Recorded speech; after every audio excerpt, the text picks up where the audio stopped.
Recording in progress.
Good morning, Anele.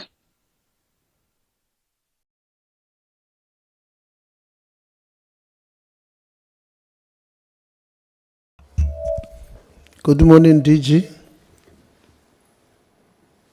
Uh, uh, I intend to attend physically. I'm trying to park outside.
Let's start with our meeting. Good morning, Chair of Council. Good morning, Vice Chancellor and senior management team that is here from the university, the SRC. Good morning, members. Let's start with introductions first, and then from there we'll then indicate why we're here and all the things that would have happened leading up to this meeting. So when we introduce ourselves, let's make sure that there's no ambiguity of what institution you represent or the position you hold. So I will say myself, I'm Tebogo Letsie. I am the chairperson of the Portfolio Committee on Higher Education and a member of Parliament. So when we introduce ourselves, let's also do so. Anela will start with you. After you, will then give the colleagues from this side, then we'll move until we're here, and then we'll take those who are on the virtual platform to also introduce themselves. Thank you very much, Anela. Thank you, Chair. My name is Anele Kabengesi, and I'm the Committee Secretary. Thank you. Good morning and thanks. My name is Kumuch Omtimunye. I'm the chairperson of the University of the chairperson of the Council of UKZN. Thanks. Good morning, Chair. My name is Nana Poku. I'm the Vice Chancellor and Principal of UKZN. Good morning, Chair. My name is Nicholas Motsatse. I am the member of Council. I am the member of the EXCO, as well as the chairperson of the Finance Committee of Council at UKZN. Thank you. Thank you, Chair. My name is Maureen Tong. I'm Deputy Chair of Council, also responsible for chairing the Senior Appointments Committee. Thank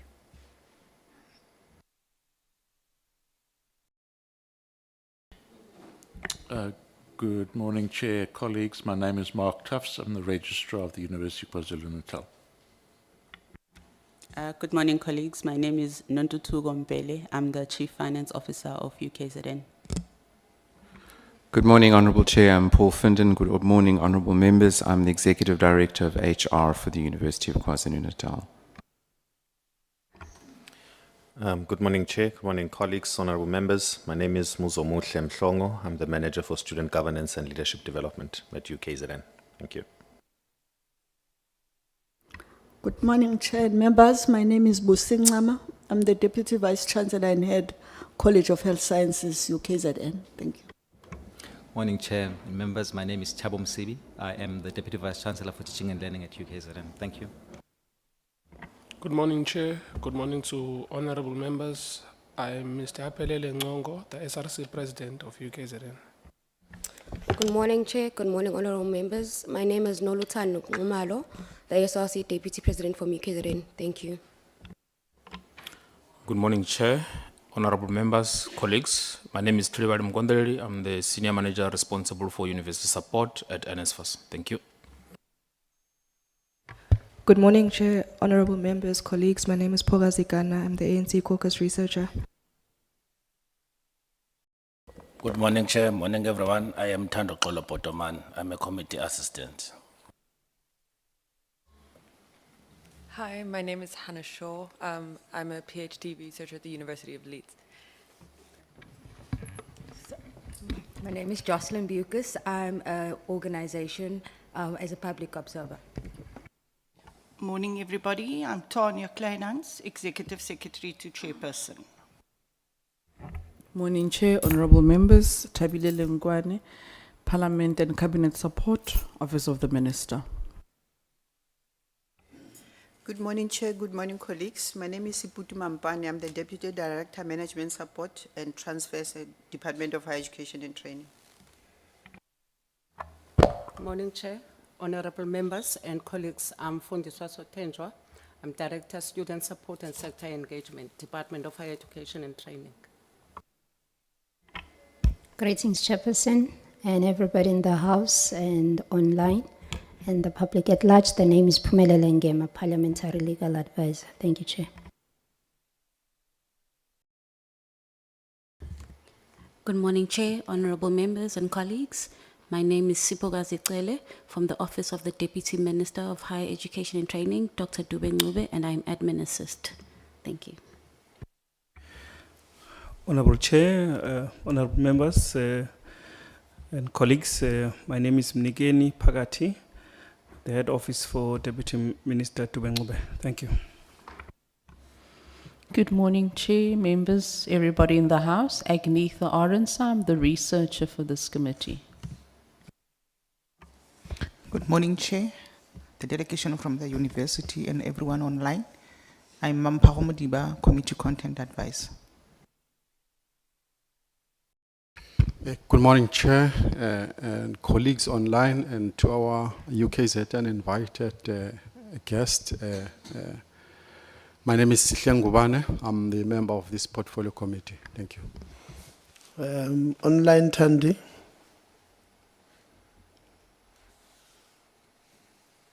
Good morning, Chair, honourable members. Good morning to colleagues at UKZN and my colleagues online. I'm Thandi Lu and I'm the DDG for University Education at DHED. I'm sorry not to be there. David Musamme.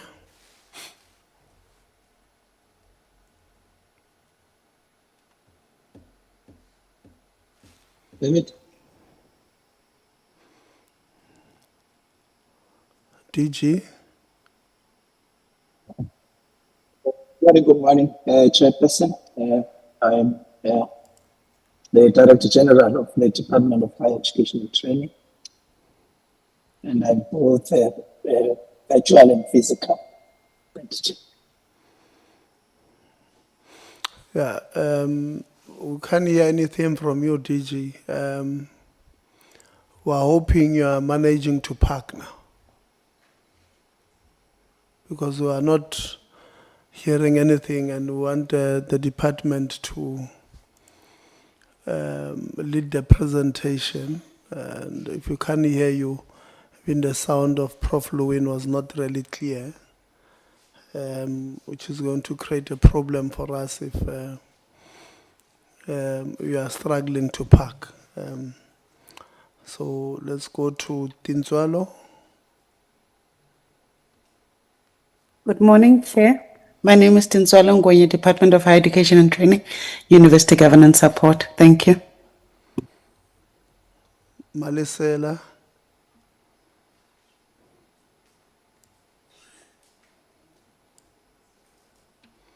Malisela.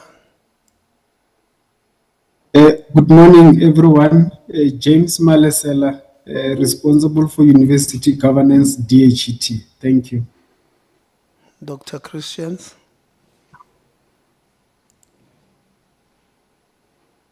Good morning, colleagues. I'm Dr. Delmaine Christians. I am a member of Parliament and I serve on the Portfolio Committee. Sidukanelo Tsepolo.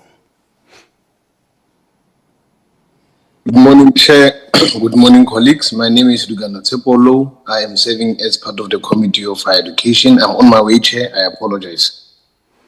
Thank you. Gaulatle Khabo. Good morning, Chairperson. Good morning to members of the Portfolio Committee, including our guests today and our support staff. My name is still Gaulatle. The surname is still Khabo, and I'm a member of the Portfolio Committee. Thank you very much, Chair. No, thank you very much. We do have a few apologies of members who will join us slightly late. We have apology of Honorable Lonzi, apology of Honorable Lowe, he has indicated is on his way. Honorable Khabo, who will join later. We have an apology of Honorable Msezana, who's landing now at 10. We have an apology of Honorable Khachau, who is away on party political program. We had not received the apologies of Honorable Zondo and Souls. they'll probably indicate if they are on the way or not.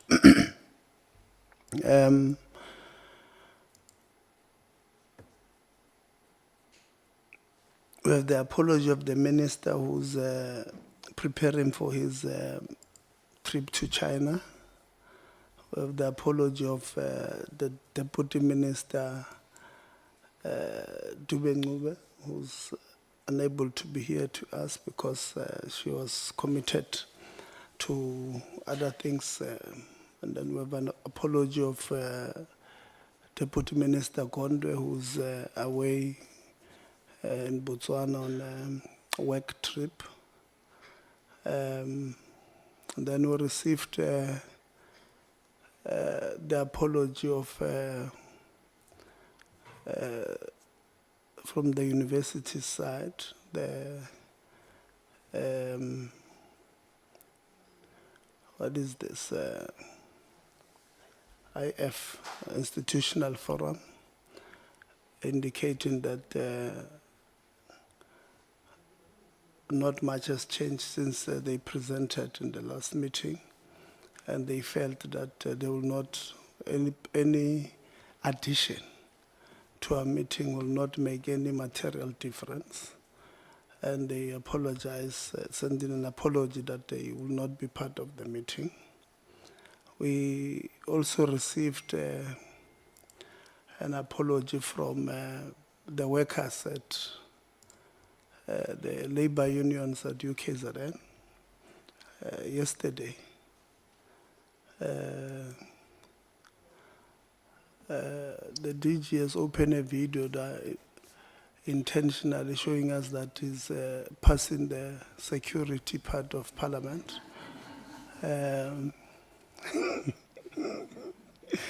We see you have arrived to DG. We really appreciate. So the organized labor unions indicated to us that they are unable to come yesterday, but the interactions between them and the university still continue. This comes after the labor union, one of the labor unions wrote to us on Saturday, the 2nd of May, having indicated to us that the university had told them that they will not bring them to Parliament. They must find ways of coming to Parliament. And when they wrote to us, the university then indicated that they will take care of the trip. So the apology that was sent yesterday by the unions has that context, and we'll try and get to what we think about that apology, putting that into context. So those are the apologies that we have. So our meeting with UKZN,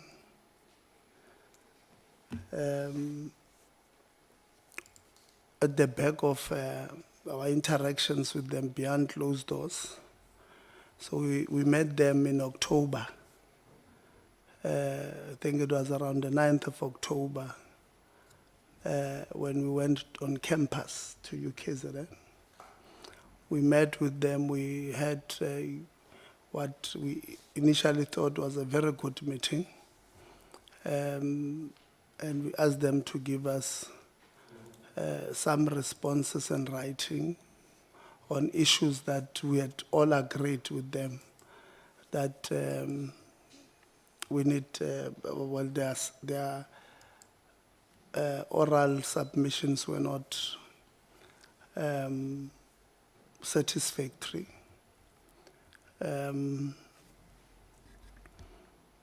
We gave them 2 weeks to do so. When the 2 weeks came, they asked for a postponement. We gave them a postponement because ours has always been that we want collaborations instead of contradictions. We prefer to collaborate with our institutions.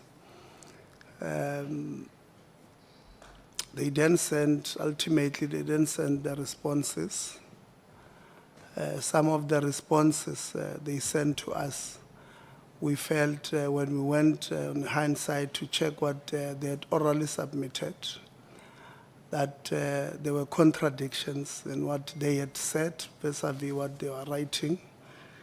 We wrote to them in January to indicate that we would want you to clarify X, Y, and Z. And the university wrote to us indicating that they're not going to respond to us because the minister had written a letter to them indicating to them that they are not supposed to, if we want answers, we must go to something to that effect. And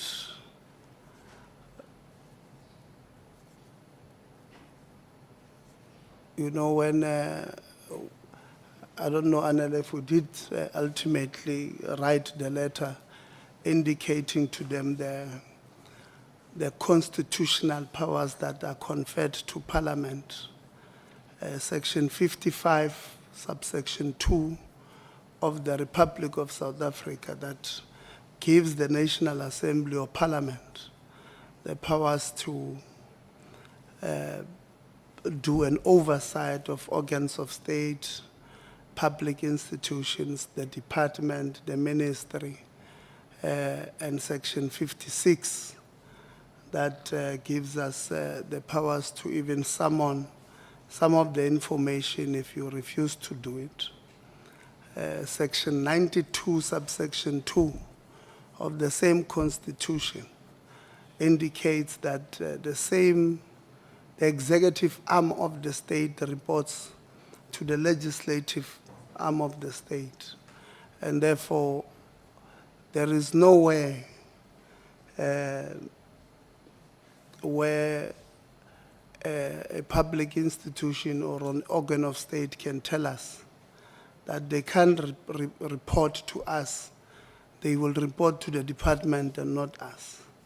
I'm not sure, Anel, if we did, I had initially said that must be sent to the university before we even try to summon the university. And that's the last part. That's not the part that we want to, to interact with our people on. We did raise the matter with the ministry and the department that they must withdraw that letter because it's going to put entities in a lot of trouble with Parliament. And then about 2 weeks ago, I made an example about that particular issue with UKZN. And in my example, I said maybe we must work like Madlanga people. When people do X, Y, and Z, we get a van for them to arrest them. And the University of KwaZulu-Natal wrote to the speaker on Wednesday this week, indicating that I had indicated that when they get here, they will be arrested. I'm sure, Chairperson, as you came in, you did not see a SAPS van outside. I did respond to the speaker and indicate to him that, to her that it was an example, it was put into context of what we meant. And I did indicate that as you came in, you'll all live the same. But that does not mean that if the university does not provide accurate answers, we're not going to do our job because we had complained to the speaker. We've informed her that legislatively the university must tell the truth. And if they don't, and we follow up, we will follow up legislatively what the law allows us to do. So there's no van outside. Even when we live here, I will leave you with you so that because the chair of council was worried that when we leave here, the staff of the university might be arrested outside. So as we leave DG, I'll live with them so that we make sure that if they get arrested for speeding and other things, so it will not be us. So we're hoping that we will get accurate answers. I do want to commend the university because as we are seated here at DG, there's a graduation ceremony is getting in session at the university. But the university said, even though we have this thing, we are willing to come, which for me is very commendable. And it will be remiss of me not to acknowledge that sacrifice that came from them. I mean, graduation is a very serious business of a university, and the leadership, council, the chair of council, the VC, in most instances are in the forefront of such things, but they decided to be here. So thank you very much. We really don't take that lightly, that you have sacrificed that part to be here with us, Vice Chancellor. We don't take it for granted. It's not something, DG, that I thought we must just brush. It's a very serious compromise from the university, and we take it very serious. So now we're going to start with the business of our day.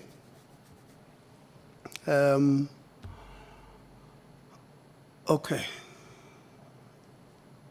We'll deal with it there's something that came to my mind that I thought I must deal with, but we'll deal with it as we engage. Pumelele, I'd ask that from legal you come and help us with the taking of oath or affirmation. If we can do it as quickly as possible. So I'm going to give to you to continue. So from a university point of view, they're not men, it will be the council, it will be the senior management team, and it will be the students. So we should be able to do it quickly. So please go ahead and the DG, because DG are going to answer. Yeah, maybe the DG and DDG Prof. Lewin online. Pamela. Thank you, Chairperson. Chairperson, for order purposes, I'm not sure whether you would want me to go by the manner they are seated for purposes of giving their names and recording thereof, and then I administer the oath individually following that procedure. Thank you, Chairperson. I'll generally preface the administration of the oath by indicating for each and every person that is going to be choosing either to take an oath or an affirmation for purposes of today's meeting or the sitting of this Portfolio Committee on Higher Education and Training, as the Chairperson has given the introduction to the purpose of what the meeting is for and the background thereof. The administration of oath or affirmation is in line with Section 15 and 16 of the Powers and Privileges and Immunities of Legislatures Act number 4 of 2004, together with the National Assembly rules, wherein once people are called as witnesses or invited to be giving evidence orally or otherwise, they have certain privileges that are normally related to the privileges of giving evidence in court. So prior to giving evidence before a house or committee, the chairperson of any committee, in accordance with Section 16 of the Powers and Privileges and Immunities of Parliament and Provincial Legislatures Act, is required to inform the witnesses of their privileges, and that is one of the instances that I'm doing right now, as the chairperson has indicated.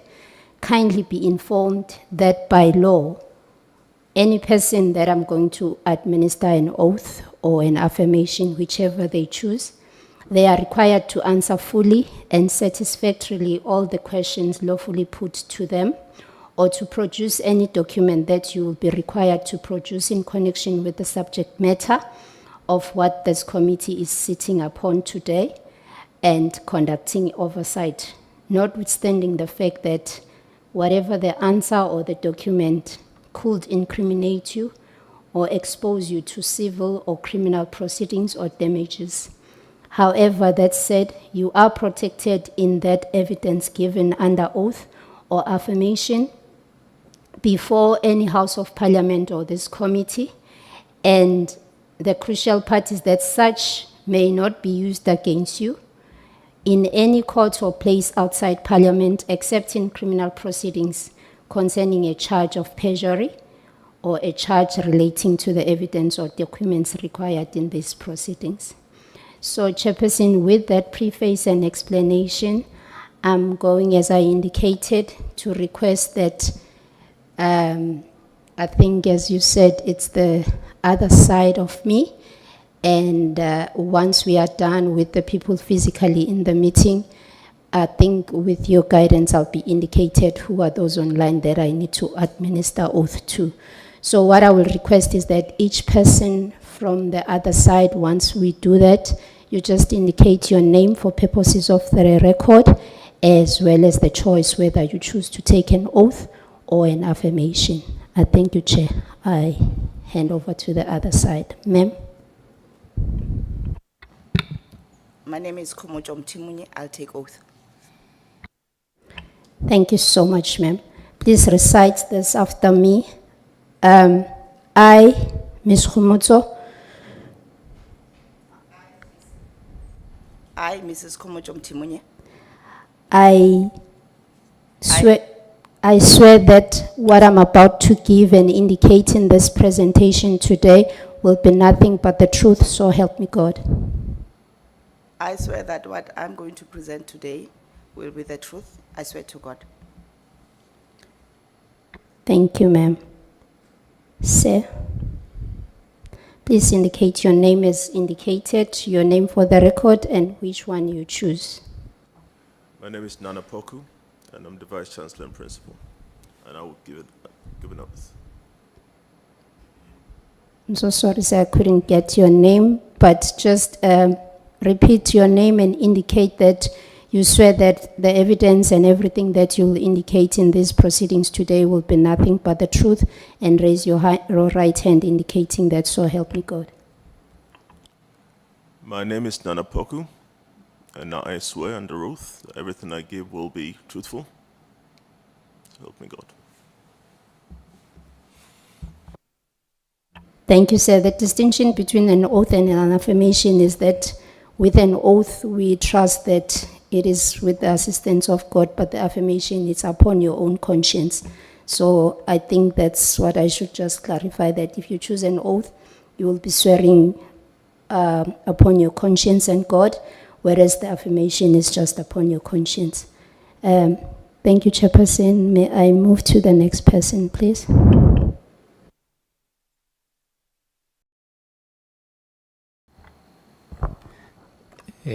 My name is Nicholas Mutsatse. Thank you, Mr. Mutsatse. And an indication, are you taking an oath or affirmation? I'll be taking an oath.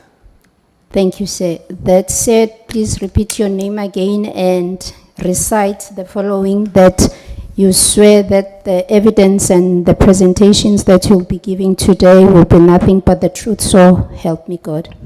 I, Nicholas Mutsatse, I swear that the evidence I'll be giving today will be nothing else but the truth, and so help me God.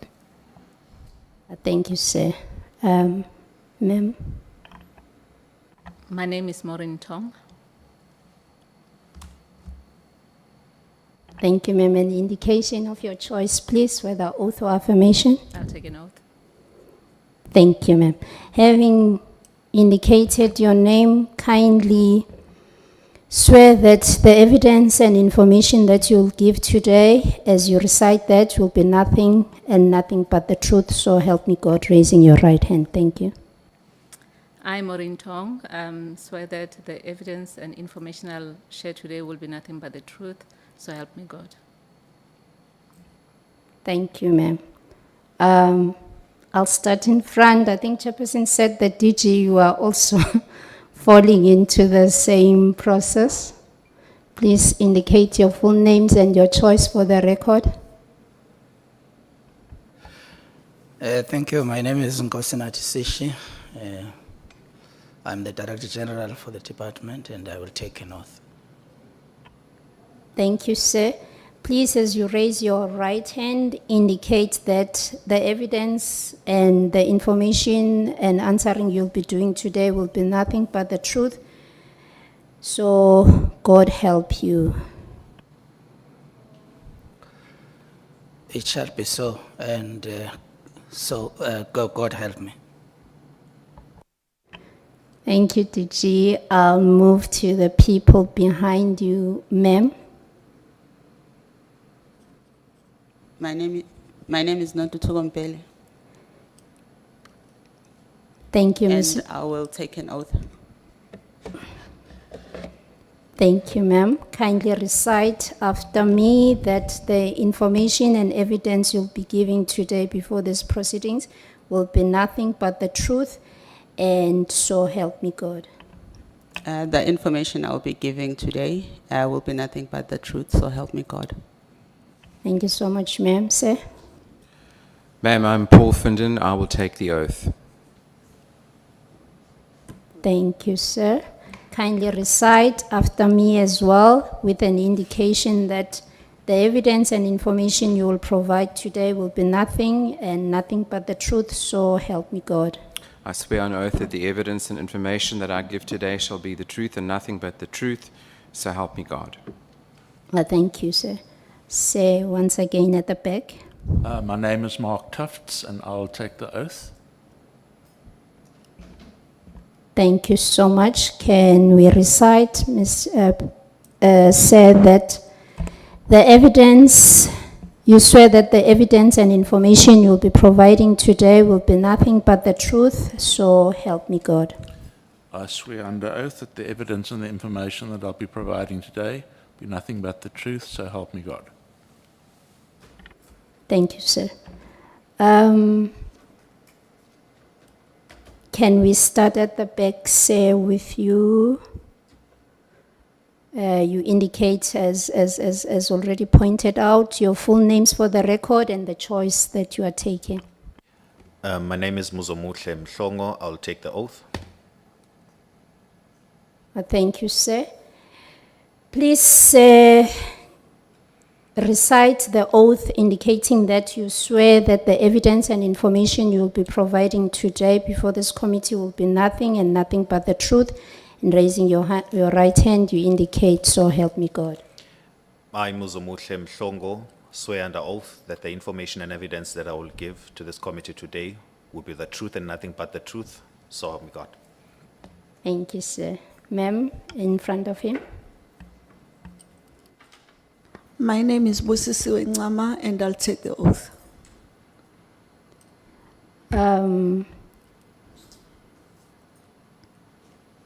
Thank you, ma'am.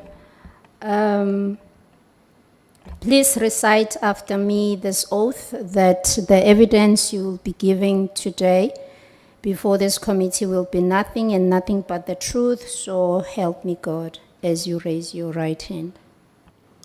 I, Busisiwe Ncama, swear that the evidence I'll be giving today will be nothing but the truth, so help me God. Thank you, ma'am. Sir, next to him, next to her.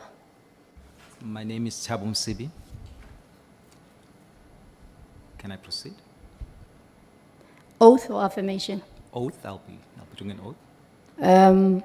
Thank you, Mr. Msibi. Please recite after me indicating that you swear under oath that the evidence you'll give today will be nothing but the truth.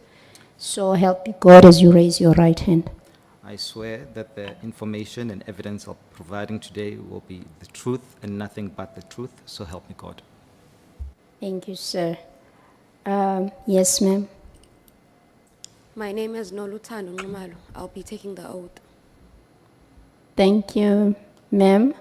Kindly recite that you swear under oath that the evidence you'll give and information presented today by yourself will be nothing and nothing but the truth. As you raise your hand, you say, so help me God. I do say that the information shared by me and evidence will be nothing but the truth, so help me God. I thank you, ma'am. Sir, next to her, please indicate your name for the record and the choice. Aphelele Ngongo. I will be taking the oath. Please recite that you swear that the evidence you shall give and information presented by yourself today will be nothing and nothing but the truth. As you raise your hand, you say, so help me God. I swear that the information that I will share will be honest, so help me God. I thank you, sir. The gentleman at the back as well, I think.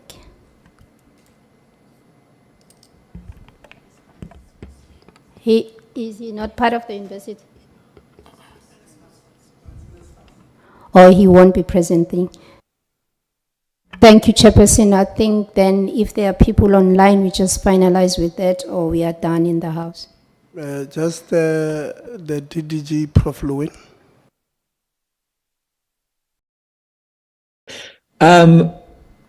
Morning. I will take the affirmation, and my name is Thandi Lewin. Thank you so much, ma'am. Kindly take the affirmation and recite after me that you swear that the evidence and information you'll be presenting today before the committee will be nothing and nothing but the truth. I affirm, I, Thandi Lewin, affirm that the information and evidence that I will be giving today will be the truth and nothing but the truth. Thank you, ma'am. Chairperson, I think that rounds up the persons that you needed me to administer the oath, and the meeting may proceed. Everyone has been sworn accordingly. Thank you. No, thank you very much, Pumelele. Really appreciate. So now we're going to give to the department to lead the presentation of the entity with us. The university to, in a presentation form, to give us their responses to matters that were raised by members during the committee's oversight visit at the university, I think on the 9th of October. Then from there, we will then give the SRC to give their view on the state of affairs of the university since we last visited. We must indicate that DG, it's a cause for concern that the institutional forum that plays a critical role in advising council management on not only appointment of senior executives, but generally the stage of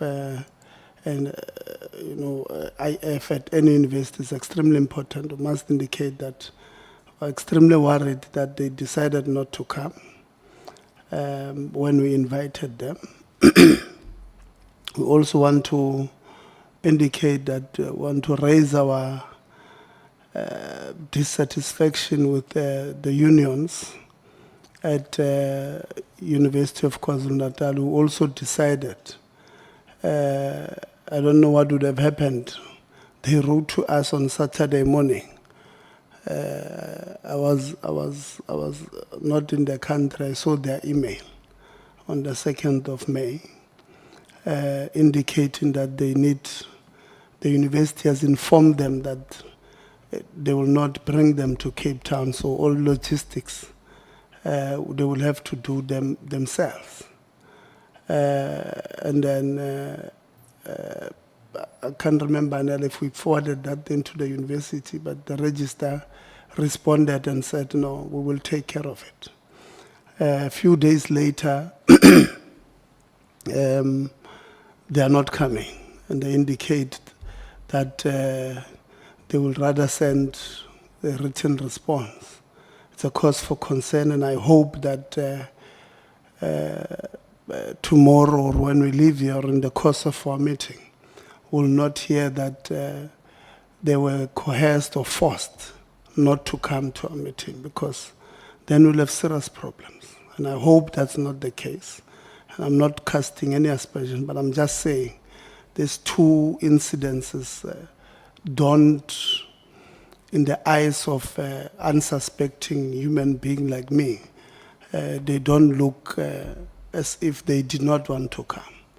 And it raises serious concern. I want to raise it with you as the department, because in a democratic state like ours, scare tactics should not happen to workers. We come from a very bad history as this country, where people were forced not to voice their views. And I'm hoping that this did not happen, because that will be equal to or worse than apartheid tactics of scaring workers from raising their views. So I hope that did not happen, because if that is the case, then we're going to have a serious problem. So I'm going to give to you to lead the department. You'll decide between you and Prof. Lewin who will lead the discussions. And then from there, we'll give the department. We want to get this thing out of the way, because an institution, the core business of an institution is teaching and learning, and we want to get to those things. And that is what we want to hear, what are the challenges as it pertains to that. When we were at UKZN, that indicated because of their financial muscle, they are unable to compete with other institutions in the country in terms of matching the salaries of employees, and as a result, they produce a lot of academics in the system, but they can't stay there. At UKZN, they get poached by other institutions with financial muscles, but we're unable to get to those things to help, to say, how do we help UKZN to retain their professionals, because they can't be a developmental side of other institutions. In football, you've got teams that produces, like Golden Arrows, the developmental side of a big team like Pirates. Once they produce best players, we take them at Pirates because we can afford to pay them more, and Arrows can. But UKZN can't be a Golden Arrows of our academic arrangement. How do we get to a point where we say, how do we help to get them to this level? We will not get there if governance and management issues, bully tactics that are suspected continues to happen. It happens with the SRC. We'll get to that part where the democratically elected Secretary General was then removed a day or so before council meeting of a university. It was not removed by council, it was removed by the register. We'll get to those things. But these scare tactics that come out of that university can't honestly be left alone, because then it takes away what we need to do there, which is the core business, takes us away from concentrating on what we need to do. So we're going to give you DG and Prof. Lewin. You'll decide. We'll decide who does the presentation. And I know that you might have your notes there, but I hope you don't have the notes that responds to, we read an article as members where your DDG has resigned again. I know you've got problems of your own, but I'm hoping that within that realm of you having your problems of your own, you don't read the wrong notes. I hope you're going to read the notes about UKZN and not the notes about your problems in the department. DG, let me give to you, and then you'll then give to Prof. Lewin, and then we'll then give to the university. Thanks. Thank you very much, the chairperson of the portfolio committee, Honorable Walter. Let's see. we That appreciate. name, DG, it was given to by my father after he spent a lot of time with Walter Sisulu. So it's a very good name that I respect.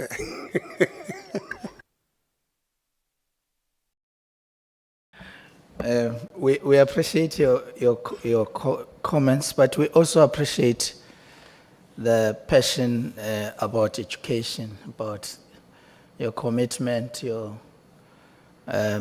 leadership, and that of Parliament.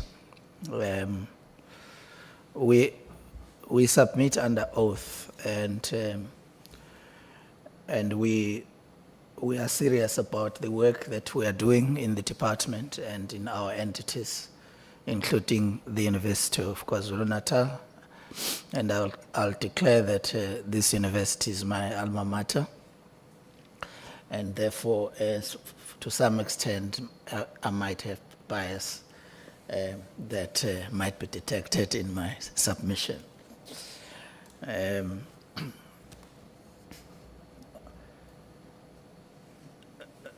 Chair, I take into account the fact that our minister has apologized and that our deputy ministers also have made the submissions. So in my remarks, as much as they are about the administration, I do wish to acknowledge the role of the minister and the deputy ministers in steering our entities and ensuring that this department gets to its dreams about education for all.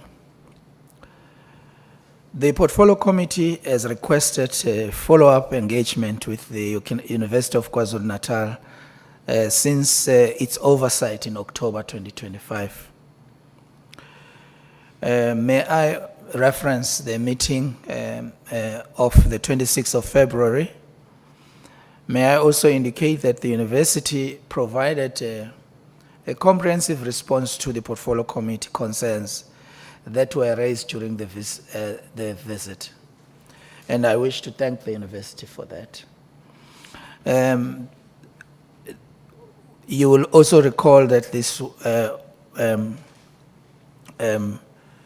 that the university meeting with the Portfolio Committee, the chair following which he wrote to the minister, the chair then raised concerns following their meeting with the committee and their presentation to the committee.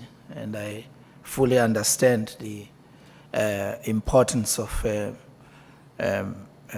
the approach you have adopted in this particular meeting, emanating from all of those experiences. The following were also recommendations made by the Portfolio Committee that the university should ensure that the company responsible for the abandoned 100-bed student residence is held accountable, and that the university should expedite the repairs needed at the Oval student residence, that the university ensures that the old student residence are maintained so that the environment is more safe, that the university ensures that all students' residents have occupancy certificates to ensure student safety, that the university in collaboration with NSFAS expedite the closeout report between the two parties, and that they forge a closer relationship with organized labor and address workers' grievances. And I therefore share your comments regarding the non-attendance of the trade unions, given the context of the issues that have been framed for discussion. The university was also requested to take into account the threat that the financial sustainability poses, and that the university should therefore find ways to manage the student debt that at that time was estimated at 2.3 billion rands. Now, Chair, if I may come to my remarks, on the 21st of September 2020, the university informed our department that it has taken a decision to vacate the Oval student residence and shut it down after the independent assessment was conducted. The department reviewed the documentation submitted by the university, including the report of the independent assessment that was conducted and the remedial work that was necessary, that would have costed something in the region of 132 million rands, whilst replacing the residence entirely, that would cost close to 201 million. And the internal report to council that was submitted, on which a decision to vacate the Oval residence and its eventual shutdown indicated a number of issues, of which a few I would like to frame to facilitate a conversation and probably a solution. That 26.2 million was available under the UKZN's fifth infrastructure and efficiency grant cycle of funding, which was allocated by our department. And I think I do wish this to be on record, Chair, that as a department, we do support our institutions. And in this regard, a reference is clear in terms of the CIG allocation for the cycle 2018-19 to 2020-2021. The department has previously allocated additional funding to universities with serious health and safety concerns. Therefore, the university will need to submit a motivation for the department to fund the shortfall required, to either carry out remedial work or replace the residence entirely. However, due to fiscal constraints, the motivation will have to be stronger. On the 26th of October 2020, the department wrote to the university and advised the university that the developer and the current owner of the residence should engage with the municipality to establish requirements for the issuance of the certificate of occupancy. The department further also indicated that the university should commission a professional opinion on the adequacy of the residence fire safety system, that the developer and the current owner of the residence should be requested to assess the structural integrity and make it structurally safe.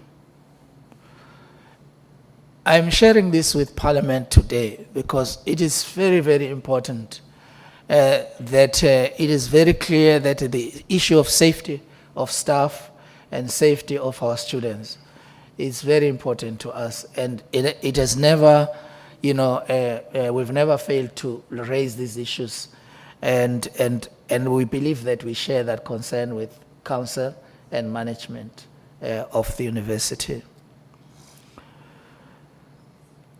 We also indicated that the university should commission a second opinion on the structural integrity of the institution, that the options of carrying out remedial work and replacing the residence should be considered only once the above has been accomplished.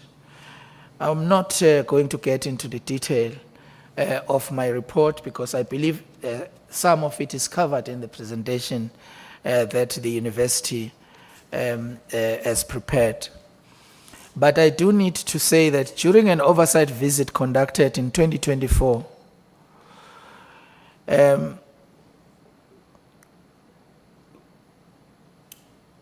in addition to some research and assessment done by our teams of the contractor's financial and technical capacity to complete a project tendered for the university, the following had been identified: that physical site inspections at in question needed to be looked into. That the University of KwaZulu-Natal needed to provide an update to the portfolio committee regarding the legal and financial recovery strategies associated with this work, and that the procurement and project continuity be assured, that the governance and accountability is looked into, and that institutional safeguards, including the contractor,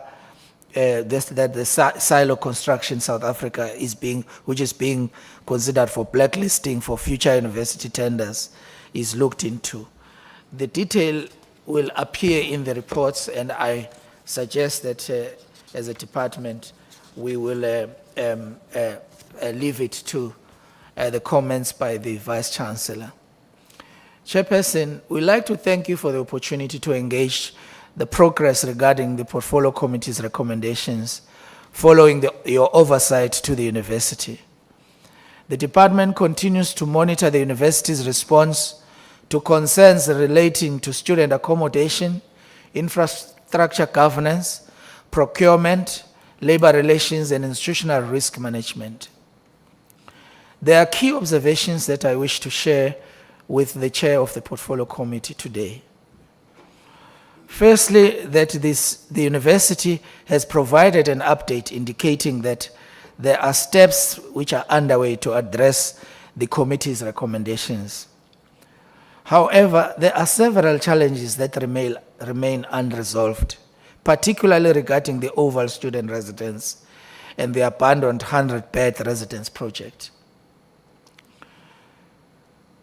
The Oval Student Residence, as the department has indicated, remains a concern to us, particularly in respect to the historical occupation of residents without approved occupancy certificates and compliance documents. The student safety remains non-negotiable to the department. Based on available assessments, rebuilding the Oval residence appears more cost-effective than repairs, given the scale of structural and compliance deficiencies. The university has indicated that it does not currently have sufficient funding to undertake the rebuilding process independently. The department is considering possible funding reprioritization measures to support the rebuilding initiatives, which may include redirecting approximately 52 million rands in unallocated infrastructure grant interest towards the project, including engaging National Treasury regarding the possible reprioritization of 200 million in BFI funding linked with the 300-bed ship project. Any remaining funding requirements may be considered within the future infrastructure grant cycles. The university has initiated a legal, forensic, and procurement processes following the termination of the contractor, and the department views these matters primarily as operational responsibilities of the university and will continue to monitor progress closely. Lessons emerging from this matter reinforce the need for stronger contractor due diligence and infrastructure oversight across the sector. The department notes that the university's explanation regarding the secondment within risk management services and measures implemented to stabilize campus security, and also whilst institutions retain operational autonomy, governance processes must remain transparent, compliant, and accountable. Sector-wide concerns would include the issues raised at the university, and these are not isolated. Similar challenges relating to aging infrastructure, occupancy compliance, weak project management systems exist across parts of the PSET system, and the department is strengthening the sector guidance and oversight mechanisms to improve infrastructure delivery and compliance standards. I wish to conclude by indicating that as a department, we remain committed to supporting the university whilst ensuring accountability. Student safety is important to us, and we insist that whatever plans that are in place, they prioritize this area, including sound governance. We will continue engaging with the university and stakeholders to ensure that the portfolio committee's recommendations are implemented effectively. Thank you, Chairperson. I really appreciate. Prof. Lewin, is there any addition from your side?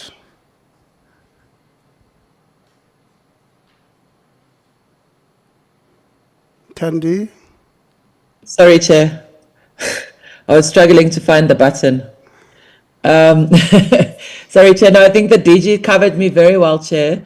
I just want to add or affirm that what the DG said is that we're very grateful for this opportunity to be here with the university and to speak with the university. And I think he's spoken extensively about the support that we need to give the university around the reprioritization of infrastructure funding as well as operational support. I just wanted to maybe affirm on one other area that this is a very big university, Chair. It's an extremely important university in our system. We have a small system.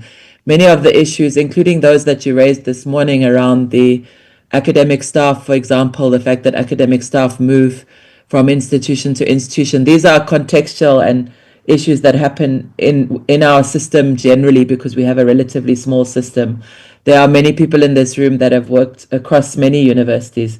But I think, so maybe just our role, of course, is to soberly and carefully work with the university to support them, to fund them, and to ensure their success and their focus on the academic project, as Chair, you have also very clearly pointed out.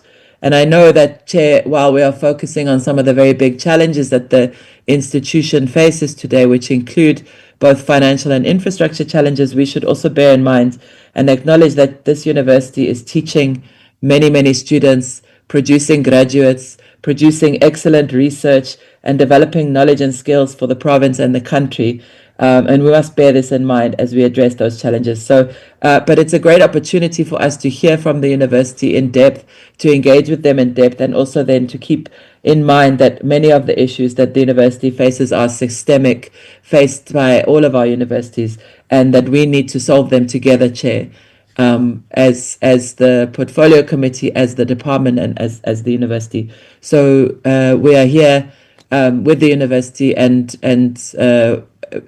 here to answer any questions that we can. Thanks, Chair. Thank you very much, Prof. Lewin. Chair of Council, let me give to you, and then after your overview, you'll give to the Vice Chancellor to do the presentation. Thank you, Chairperson. Good morning, Honorable Chairperson and members of the Portfolio Committee of Higher Education. Thank you for inviting UKZN for this follow-up meeting to update the committee on the 2026 academic year enrollment and the registration figures, funding of students for the 2026 academic year, including NSFAS beneficiaries, update on resolving the Oval residence legal dispute, update on consequence management implemented against the contractor that abandoned the 100-bed student residence, and the restoration plans. In line with your request, I would like to introduce our delegation. I think they've already introduced themselves, but I will do it and stick to my script. Next to me is Professor Nana Poku, our Vice Chancellor and Rector. Behind me is Dr. Maureen Tong, the Deputy Chairperson and Chairperson of Remuneration Committee and Senior Appointment Committee. Mr. Nick Motsatse, Chairperson of the Finance Committee. Professor Thabo Msibi, Deputy Vice Chancellor, Teaching and Learning. Professor Busi Ngama, DVC, College of Health Sciences. Advocate Paul Finden, Executive Director, Human Resources. Ms. Nontutu Kombele, Chief Financial Officer of the University. Mr. Mark Tefts, Registrar of the institution. Our SRC President, Mr. Ngongo, and our Deputy Vice President of the SRC, Ms. Ngumal. We've got apologies from the Executive Committee of Council, which comes from Dr. Metlin Sibanda, who's the Chairperson of the Audit and Risk Committee, and Mr. Moerane, who's the chairperson of the HR committee. The other apologies, as stated by the chairperson, are noted. I just want to indicate to the members present and all those who are listening that the members of council are men and women who give of themselves in the form of their time to work on council for no compensation in the form of remuneration, for the betterment of UKZN and for the industry at large. UKZN is one of the top universities in the country, number 5 to be precise. It is ranked 13th in Africa and 424th worldwide. This is an achievement. And it is also second in terms of the publications output as reported by the Department of Higher Education on the evaluation of their varsity's research output. These rankings and accolades are a reflection of the hard work and dedication of the executives of the institution and the executive leadership represented by the VC and his team. In 2019, when the VC was appointed, the institution was on the verge of systemic decline. This was confirmed by a report that was instituted by the Department of Higher Education on the state of South African universities. VC will touch on this matter in his presentation.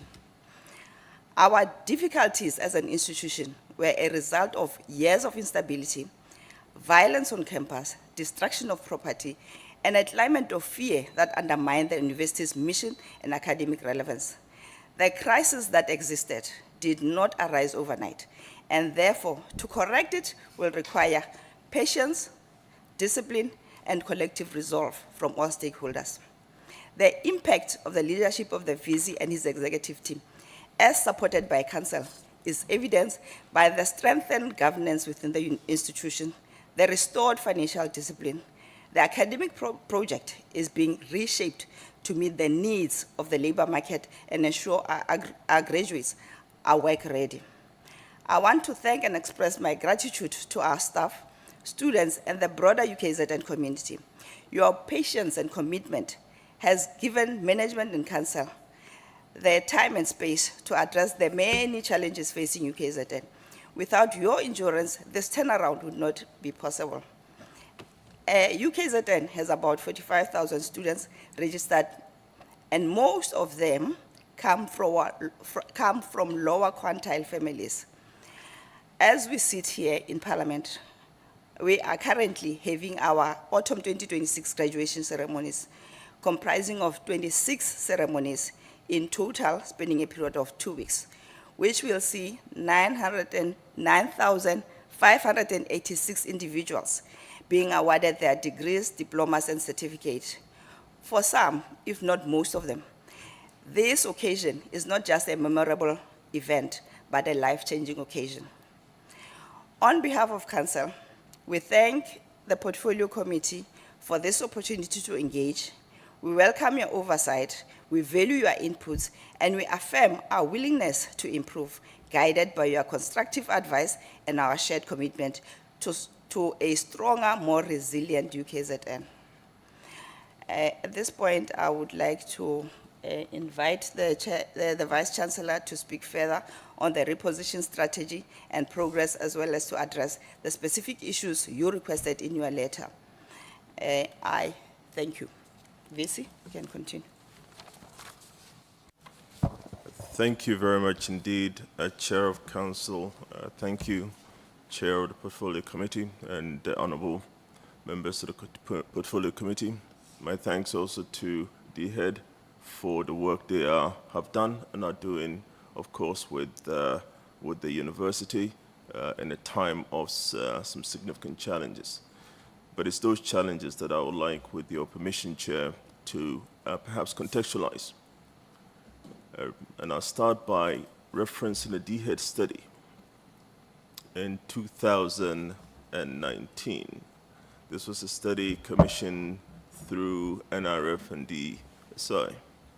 The study focused on human capital, a topic the chair of the Portfolio Committee has commented on.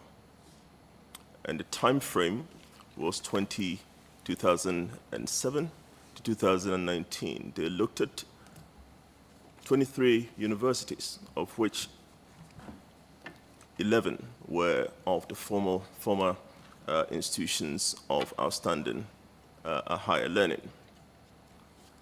In 2007, UKZN was ranked among the top 3 institutions in the country for its human capital, that is the professional standards and qualifications and standing of its academic staff.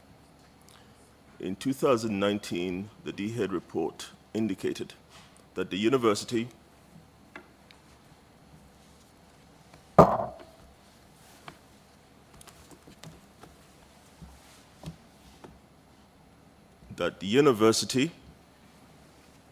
had slipped from being among the A-rated institutions to a C-rated institution, meaning that it had the weakest academic team in the country in 2019. Indeed, only 2 of the traditional 11 universities were ranked lower than UKZN. It had ranked among the top tier, and within a matter of a decade and a bit, 12 or so years, it had declined. But the decline wasn't just in numbers. The decline was quite profound. From a space of 12 years, UKZN had lost nearly 80% of its outstanding scholars. The percentage of early careers in 2019 stood at nearly 62%, compared to 40% in 2007. The percentage of senior academics in terms of the professoriate had shrunk to less than 5%. During the same time period of 12 years, the university had added nearly 30% more students to its classrooms, while the overall staffing complement for UKZN had declined by commensurately nearly 30% over that period. This is not a UKZN report, but indeed a DHEAD funded report, with the implication that the academic project by 2019 was severely compromised. That compromise wasn't just an outcome of poor human management, it was a reflection of the state of the institution, and that indicator needed also to be contextualized.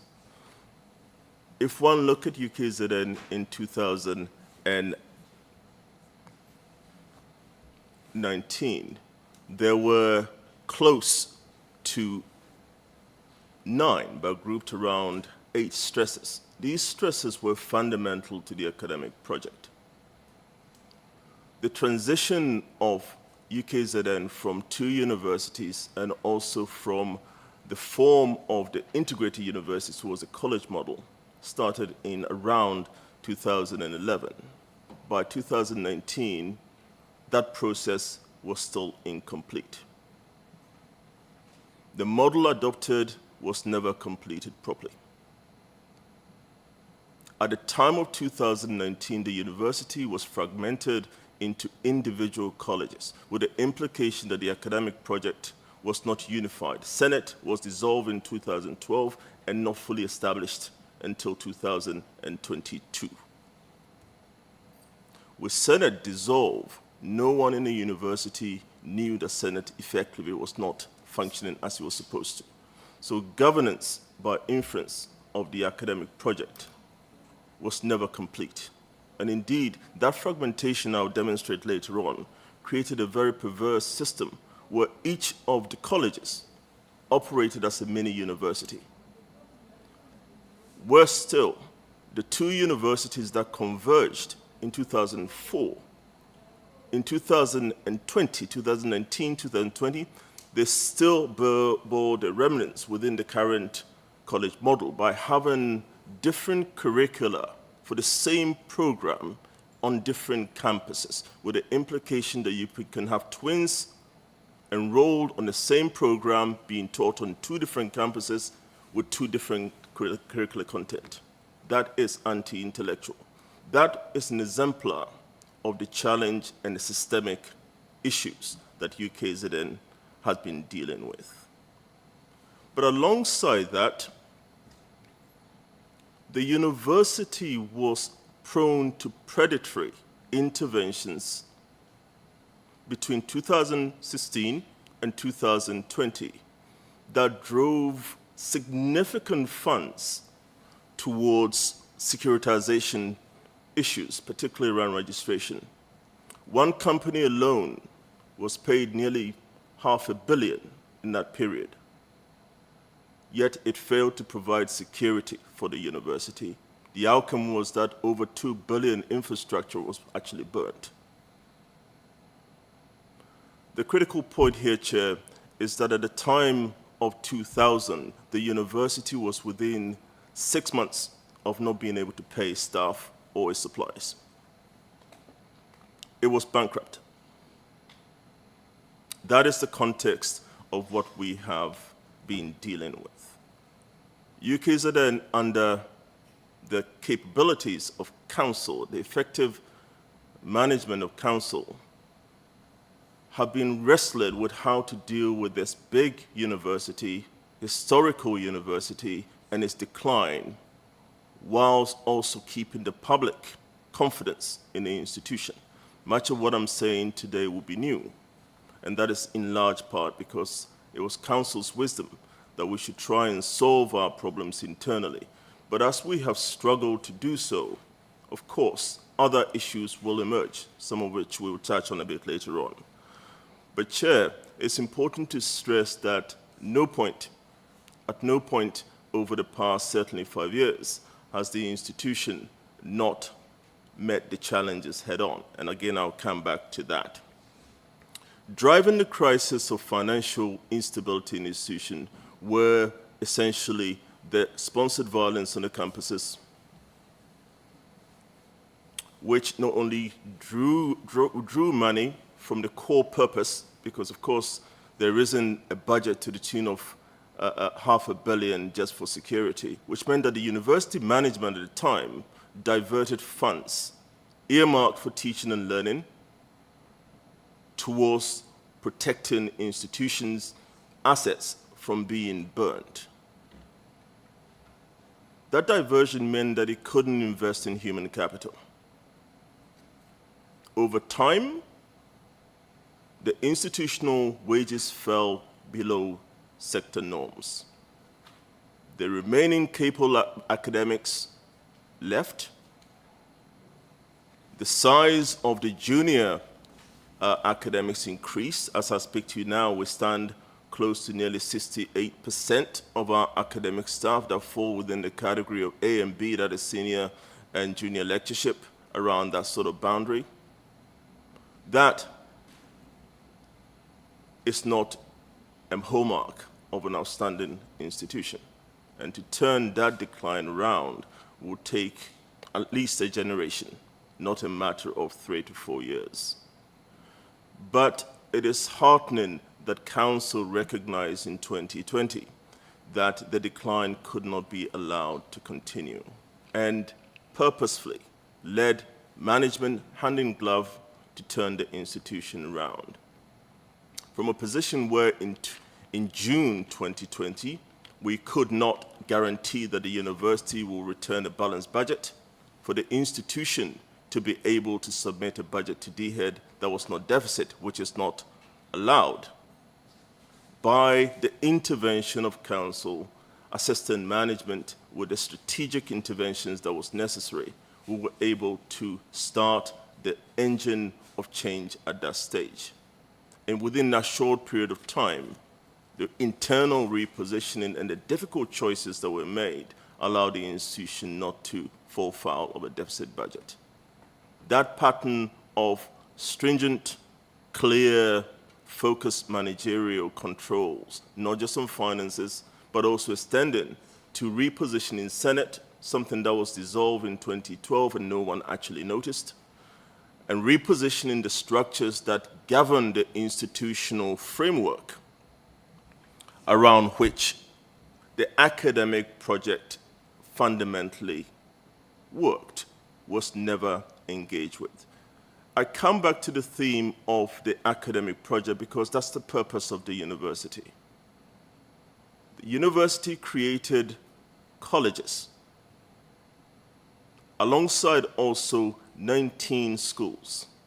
What it did not do was to ensure that those colleges made sense.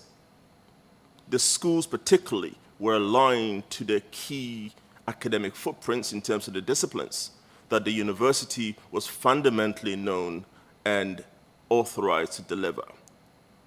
So between 2012 and 2023, when we finally started the work around restructuring the institution yet again, the institution could not account for a significant numbers of its students.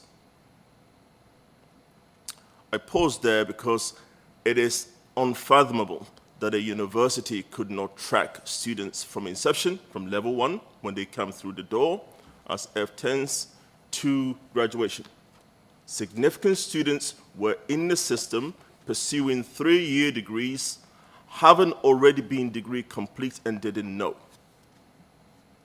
A significant fraction were also in the university pursuing a 3-year degree, having spent between 5 and 7 years trying to complete a 3-year degree. Programs the students were enrolled for did not match sector norms. What do I mean by that? Because of the systemic fragmentation of the academic program, the document you see before you, where each of those lines represents pathways for modules towards degree pathways, it was possible for one student register in one school and take their degree from at least 9 different schools. For a university that couldn't track who was in its duty of care, it would not come as a surprise to you that they couldn't track the actual content of the degree programs delivered to the individual students for which they were graduating at the podium at the end of their sessions. Now, the implications for a science-based university where some of our programs are accredited is not lost on council. It will be, and I'm not suggesting this for a moment, but it will be highly dangerous that curricula linked to medicine or human health will not meet sector norms. But that was a theoretical possibility because of the fragmentation of the academic program. To compound matters, even where the programs were aligned, the content would not be identical to the same programs in sister institutions across the country. Chair, the impression that I'm trying to give is the reality of a university that was really anything but a university. To address this, Council was immediately alarmed when this particular outcome was presented to them by management, that actually we have not just a problem of fiscal sustainability, but also academic relevance. And in fact, if you look at the labor market, we were already beginning to see signs that the university was struggling. UKZN has more private universities within 1 mile of its campuses than any other university in the country. 40% of our content is being taught by private institutions within 1 mile of our campuses. Confidence by the public in the institution can be measured by parents voting with their feet where they can to send their kids to anywhere but UKZN. That is a legacy of systemic decline. Turning that sort of decline around will take a decade or more, and Council has been exceptionally patient, deliberate in guiding management with inception strategies, instrumental, as the Chair of Council indicated, they are volunteers. They offered their time, nevertheless, to sit with us and to plan a transition time frame commensurate with the problems that the university have. Of course, it will not happen overnight, and along the way, there'll be many, many problems. Some of them You have already highlighted chair of the committee. Others will merge. But that impression cannot serve to undermine the progress already made. UKZN has restructured itself internally. As I speak to you, we've moved from 19 dysfunctional schools last year to 9 functional schools, all of them linked to the core academic program. As we move forward over the next 2 years, if we are allowed to focus on those, and we intend to do that, we'll be able to also replace a 25-year-old tracking system for our students, tracking system that demonstrably has never worked, and ensure that we have a tracking system that matches each school with the students. Students will, going forward, not be registered into colleges. That makes no sense. They need to be registered into schools. Schools will be mandated to track the student journey from inception, from arrival at level 1 to graduation, so we can track who's within our duty of care. We talk about student safety. It's very difficult to justify that if you do not know who is actually a student on your books. The reality I paint before you comes with a heavy heart because it paints a picture of an institution that has fallen so badly that actually questions should be raised about whether or not the degrees we awarded in the past have had the strength that they should have. I make no aspersions about that. We still hold outstanding scholarship within the institution. Individual, collective scholars have done their very best. It wasn't their fault. The failure was a systemic one. We've taken shocks as an institution through the merger of universities and, of course, the convergence of the college model. That has posed significant problems for us. Chair, I'm mindful of time, and I don't want to overrun the fundamental other points that you invited us to comment on. For that, I'll invite some of my colleagues through you to just address them directly. No, if I have not complained about time, you continue. I saw you looking at your watch, and I thought maybe... No, it's a message coming through. I do apologize. With your indulgence, I'd like to go back and maybe give greater context because it's important we don't get an opportunity through you, Chair, and we're very grateful to address you holistically and also comprehensively, but also to be, as it were, unbridled by the shackles of protecting a jewel in the South African intellectual landscape that has lost its way. But impression mustn't be given that we can't find our path. Yeah, but I'm also glad that you saw me looking at my watch because throughout your presentation you're not smiling. At least you smiled now, which is good. I saw a video where one girlfriend was asking the boyfriend, since you've dated me, you're not smiling. And then the guy responded and said, but you said you want a serious boyfriend. So I thought maybe that might also, break the tension. Let's smile. Let's engage correctly. But you do have time. Don't worry. I'll tell you if time is against us. Thank you very much indeed. If I do have time, then I think it's important, Chair, to also go back to the theme you yourself highlighted around the flight of staff. Alongside the dislocation of the academic staff being overtly juniorized, and juniorization of staff for a research-intensive university is exceptionally dangerous to the academic project. We, as I indicated, are one of the largest, particularly large science-based institutions. We have a medical college. We have outstanding scholarships around STEM subjects. But those subjects are struggling because we are struggling to develop enough senior academics internally or nationally. It will take time. The gap that currently faces the institution in meeting where we aspire to be is significant. We will appeal for patience in that. What is worrying, though, is that the years of troubles in terms of the violence and the instability created also an avenue for the institution, unfortunately, to not keep an eye on who was employed and where. As I speak before you now, for every single academic we have, we employ 3 administrators. That, for me, is unsustainable. You cannot have 3 administrators to every academic. But that's the reality of UKZN. Again, this is not something that happened yesterday. It has been happening for a considerable period of time.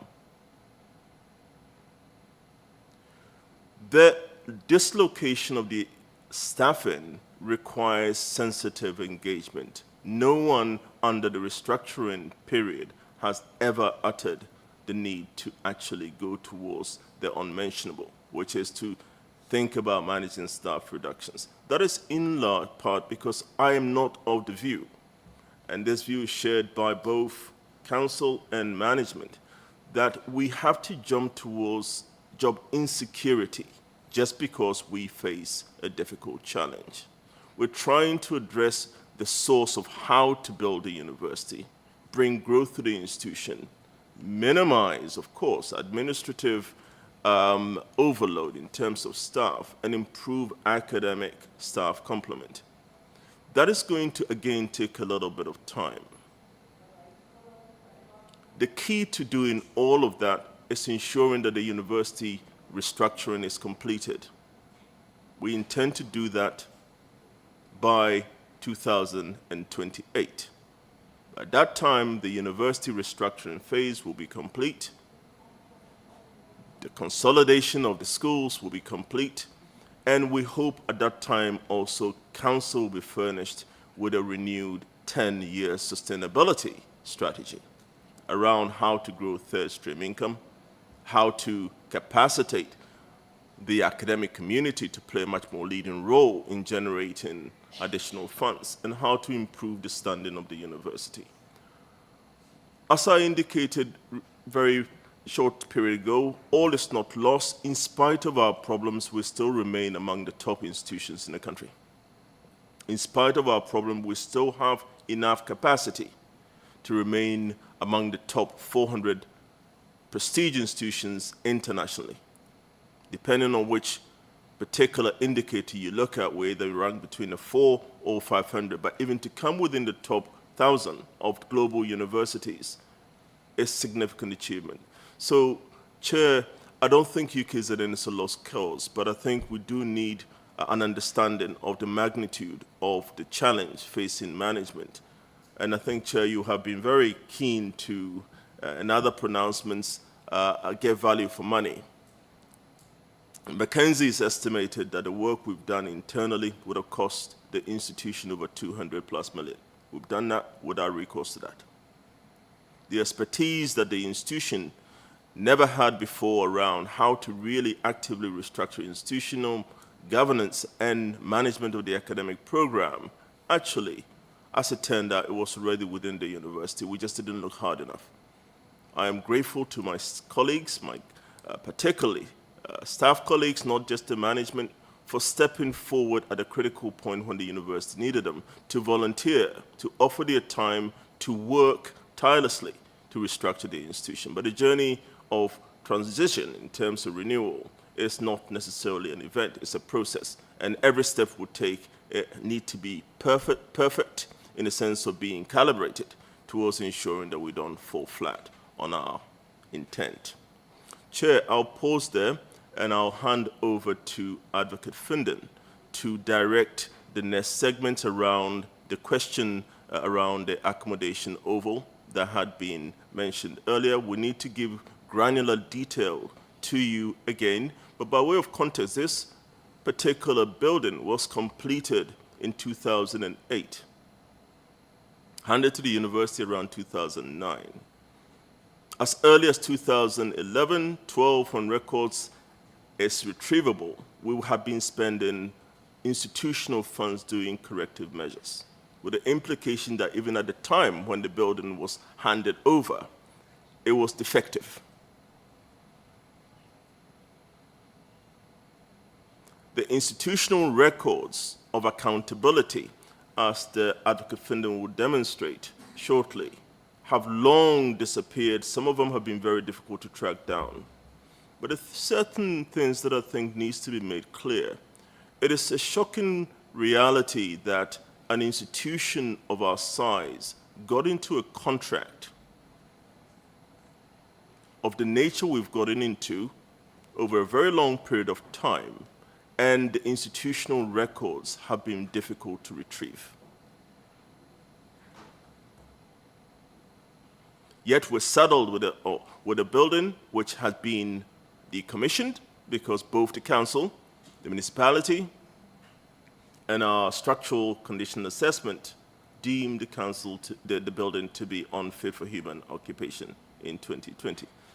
Since that time till now, we've been paying on the loans of that particular building, even though it's closed. Loan and capital repayments, circa 26, 28 million a year for an empty building. The impression shouldn't be given the management hasn't endeavored. It was this management that closed the building. It was this management that commissioned an independent structural assessment of the building. This management that saw senior counsel's view on how best to proceed with actually holding those who got the institution, and for that matter, the public purse, into this invidious position accountable. Processes of that nature are never going to be pleasing to everybody in terms of outcomes, and certainly don't move quick enough. But I think I want to give the impression that we are trying our very best to correct a historical issue. 100 beds, which was also identified as an issue by the oversight of the portfolio committee, was rightly so. The committee was right to say you cannot have abandoned buildings. You need to hold whoever is responsible, both internal and external, accountable. I will want to assure the committee that we're doing just that. Again, that process will take a little bit of time, but we're in the midst of trying to get that done. Chair, through you, I'll go to Advocate Findon for the context around the Oval, because it's materially important, given that its importance to your committee and the last visit. Advocate Findon, please take us through that.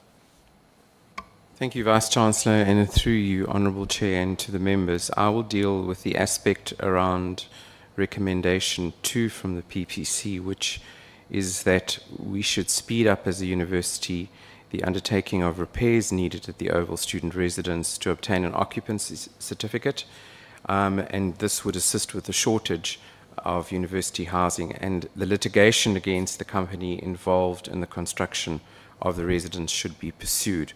I will concentrate primarily on the litigation aspect, as well as what is called restriction, or what commonly known as blacklisting of the particular construction company.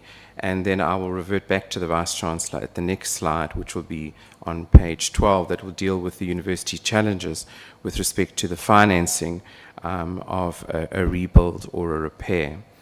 But for those members who are not at the first Parliamentary Portfolio Committee, the project for the development of this particular residence, it was approved towards the end of 2005 into 2006, and it was approved by the erstwhile council at that particular point in time.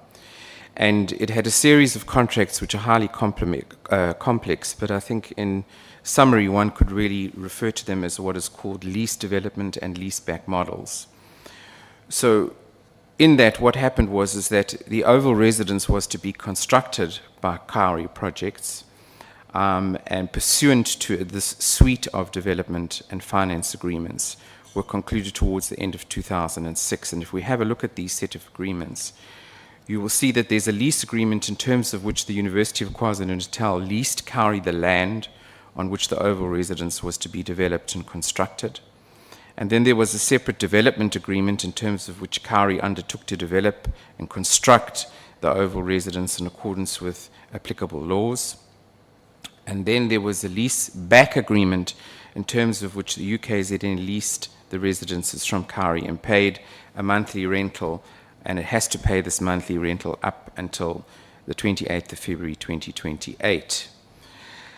And it's importantly to note, and when reference is made to one of the recommendations in the PPC, that we need to hold the actual developer accountable, that there is a term in this leaseback agreement which says that the University of KwaZulu-Natal assumes responsibility not only to maintain the entire premises, both interior and exterior, at its expense, but also to repair any structural defects and damages to the premises and reinstate any portion of the premises which had worn or ceased to function efficiently. So there was this term placed in this contract which was extremely onerous on the University of KwaZulu-Natal.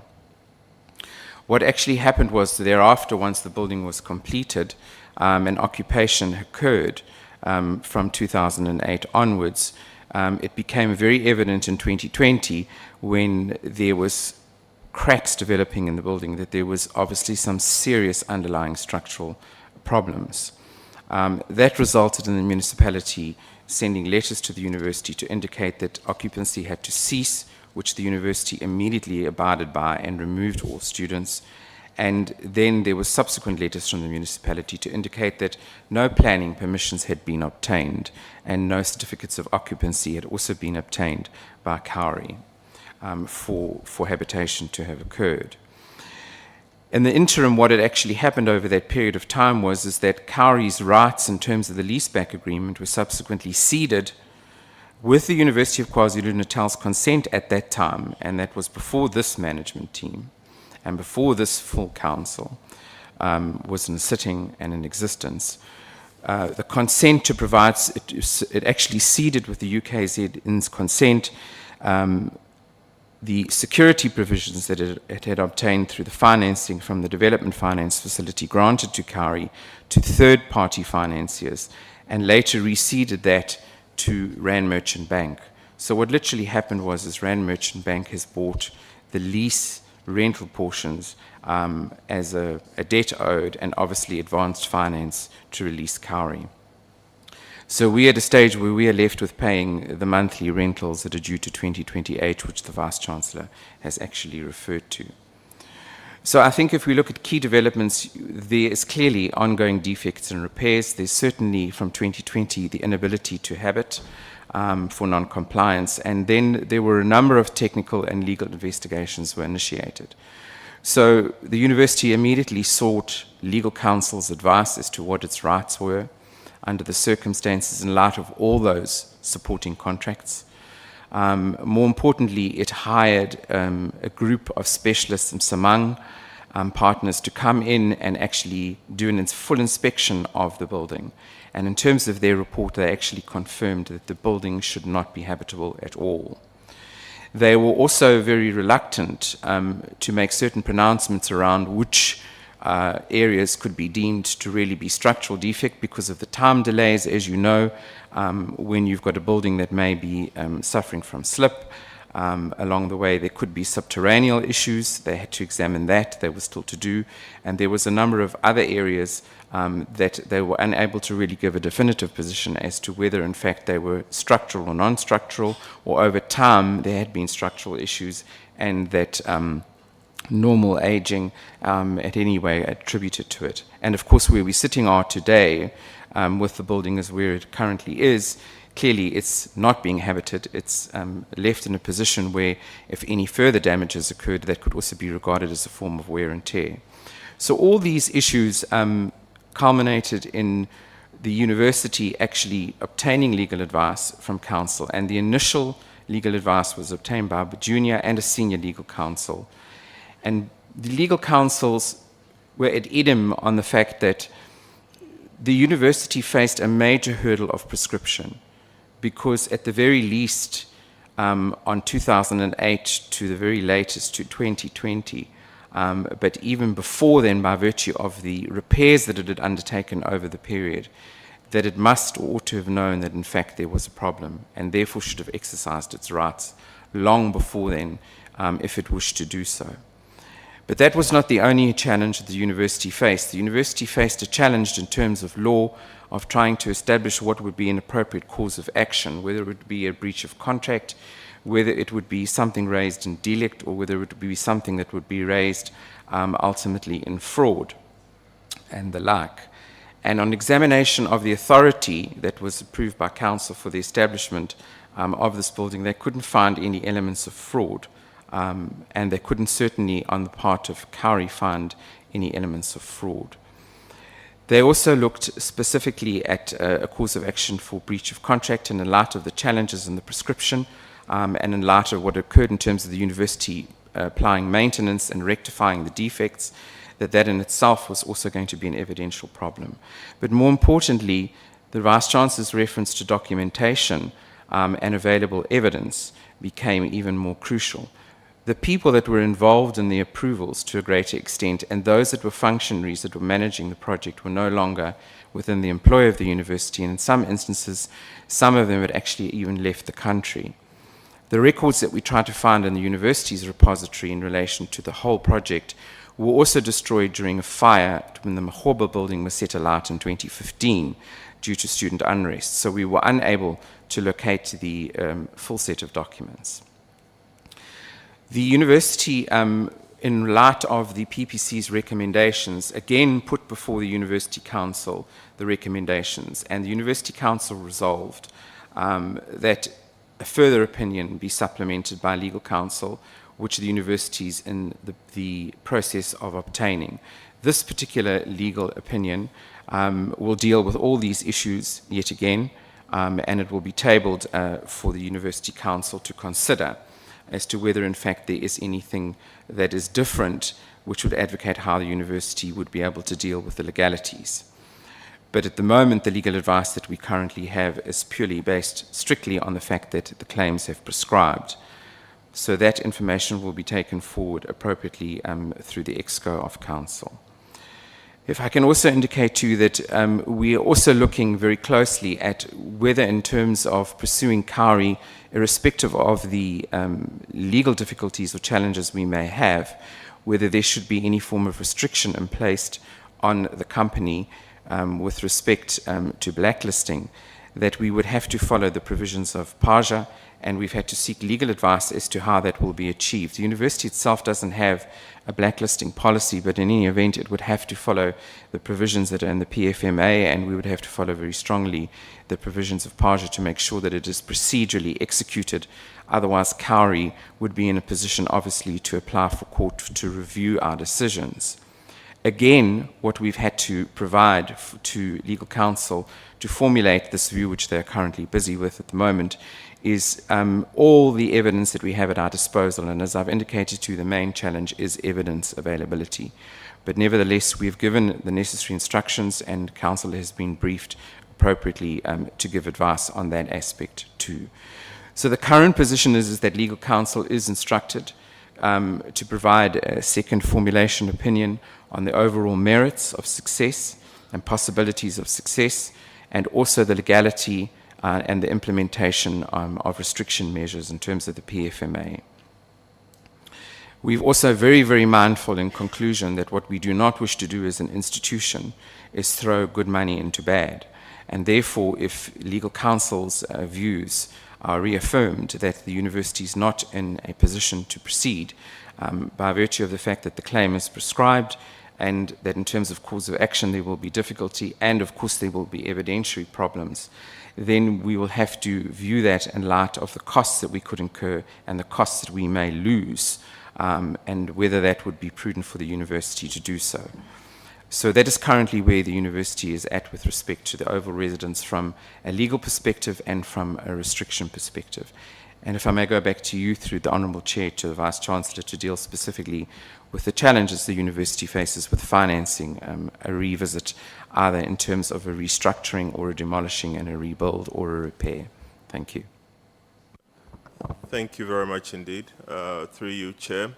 If I may just go to the options we have explored financially in terms of whether to rebuild or to necessarily repair. With a structure of that nature, of course, repairing, if available, should be the right route to take. And the university has invested significant time and research into whether that would be feasible. The outcomes that we have is as follows. If we do opt to rebuild, then we will need, at least as the DG rightly indicated, nearly 130 million to do that.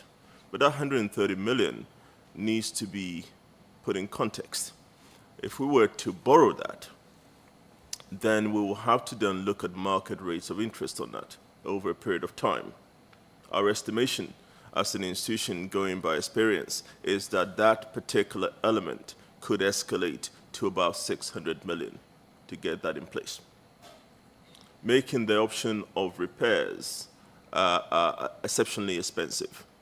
When that is compared with rebuilding, whilst the rebuilding of the oval is feasible and is necessarily a logical one to look at, we will still have to somehow get close to $250 million to get that particular building to a position where students can safely occupy. Again, we need to look at the terms of required financing for such an endeavor. And those have to be metricated against commercial rates because the institution does not have the funds of that nature to devote to that particular building. By a rough calculation, if we were indeed to borrow that $250 million over the life cycle, roughly around 230 months repayments at the current commercial rates, it will come up to nearly $750 million over that period. Again, something that the university does not have resources to deal with. I am heartened to hear, and indeed very, very, very grateful to the DG and to the department for making available funds for us to at least begin the planning around what is feasible. And that conversation we will take to pursue aggressively and, of course, collegially with the ministry over the next coming while. Chair, I'll move on with your agreement to the next matter, which is the incomplete construction of the 100-bed student residence, which you, again, quite rightly highlighted as an area of concern because it had been abandoned, and I'll ask Advocate Findon to give us an update on that. Thank you, Vice Chancellor, and through you, Honourable Chair, and to the honourable members. I will deal with where the university is specifically at in terms of legal progress with pursuing the situation with regard to the 100-bed student residence.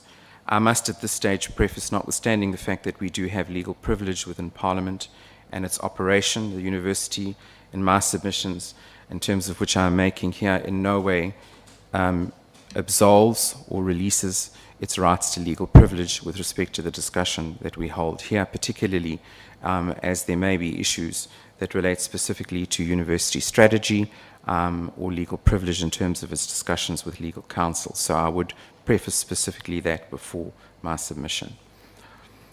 So with regard to the PPC recommendation 1, which was the university should ensure that the company responsible for the abandoned 100-bed student residence is held accountable for the outstanding work that has not been completed.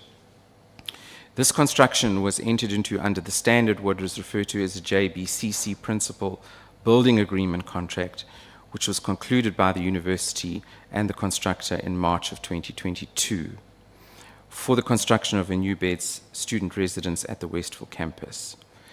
The contract actually had to be terminated when the contractor indicated that they had insufficient funds to complete the project, and the termination date was the 9th of May of 2024. In terms of the operational terms of the JBCC principal agreements, the principal agent that is appointed is then required to establish precisely whether there's any penalty provisions that may be imposed on the contractor, and in addition to that, what level has been reached in terms of the stage of completion and where it has been left, and values ascribed to that that have been derived and ordinarily should be have paid to the relevant constructor at that time of termination. So the principal agent has undertaken that task and a certificate has specifically been issued. And in terms of that certificate by the principal agent, the indication is that the university is able to rely on the penalty clause for late completion, and this penalty clause on computation amounts to a sum of 1.705 million plus interest. The university has given its attorneys instructions to pursue this sum with interest, and attorneys have been instructed to send a letter of demand to the contractor in respect of that. What is still to be ascertained is what is called completion cost recovery costs, and that generally is done at the time that the actual project is finally completed by a subsequent contractor that ordinarily would be appointed to come in and fill the shoes of the one that has left. So in terms of where the university is at with that, this securement of an additional contractor would obviously require that we follow SCM processes and procurement procedures, and that the necessary RFBs are approved financially and for action and for the enablement of a contractor to proceed. And these are on their way currently to the Finance Committee of Council for approval. And once that is achieved, then the new contractor will be in a position to be appointed. What I can inform honourable members is that the project as it currently stands before the appointment of a substitute contractor is around about 68%. We are also have taken legal advice specifically with regard to determining whether in fact we should place restriction under the PFMA on the contractor. And the legal advice that we have received is that that is advisable, and the Chief Finance Officer is finalising the respective service of documents in relation to that. And that will be procedurally managed and reported appropriately to the relevant committee structures within the university as to progress being made on that. I think what we would ask the House to be mindful of is that when we intend to sue, and this is something that we're doing currently, we generally have to do a full financial assessment to determine, obviously, that anybody that we are pursuing is in sufficient financial standing to pay back what we are actually claiming. And so in other words, the necessary search and trace is currently underway by our attorneys, and that information will also be a factor for us to consider, so that we do not waste public funds unnecessarily pursuing somebody who's not in a position to pay.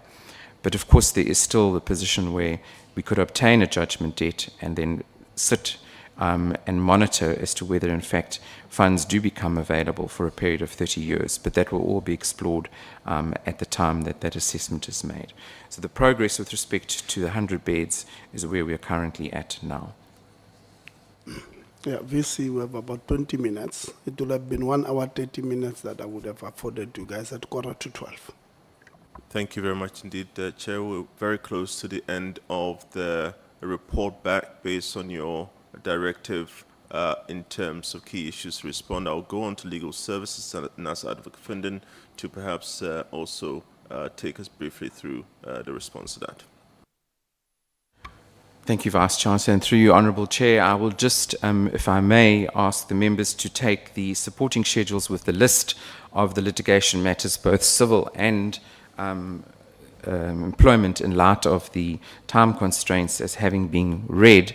And I would assume that when it comes to discussion, if there are any questions, we can elaborate further. But if I can deal specifically with page 14 of the presentation, what is here is the provision of a summary of legal expenditure by the university and on legal expenditure per se and litigation matters for the period 2020 through to the period 2025.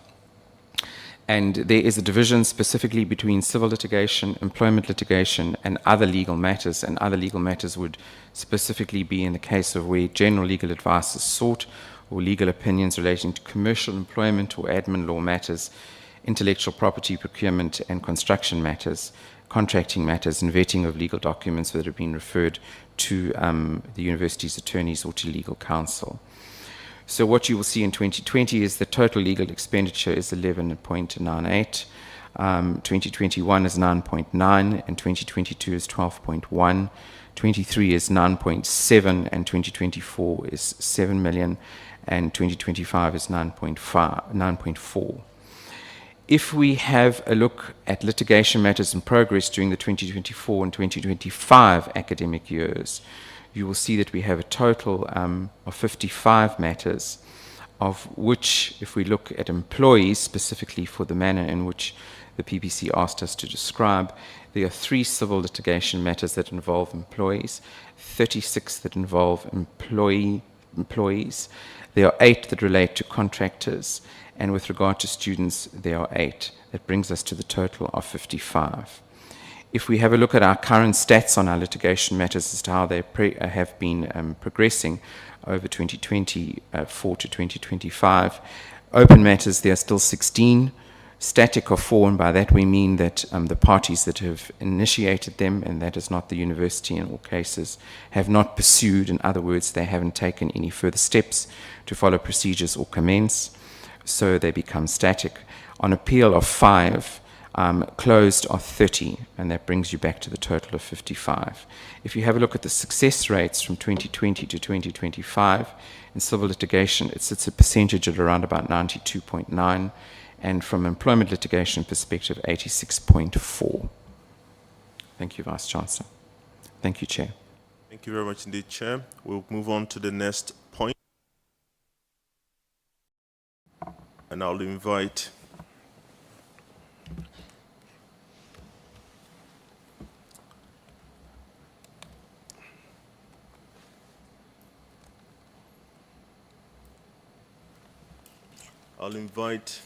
the DVC for Teaching and Learning to take us through the enrollment statistics.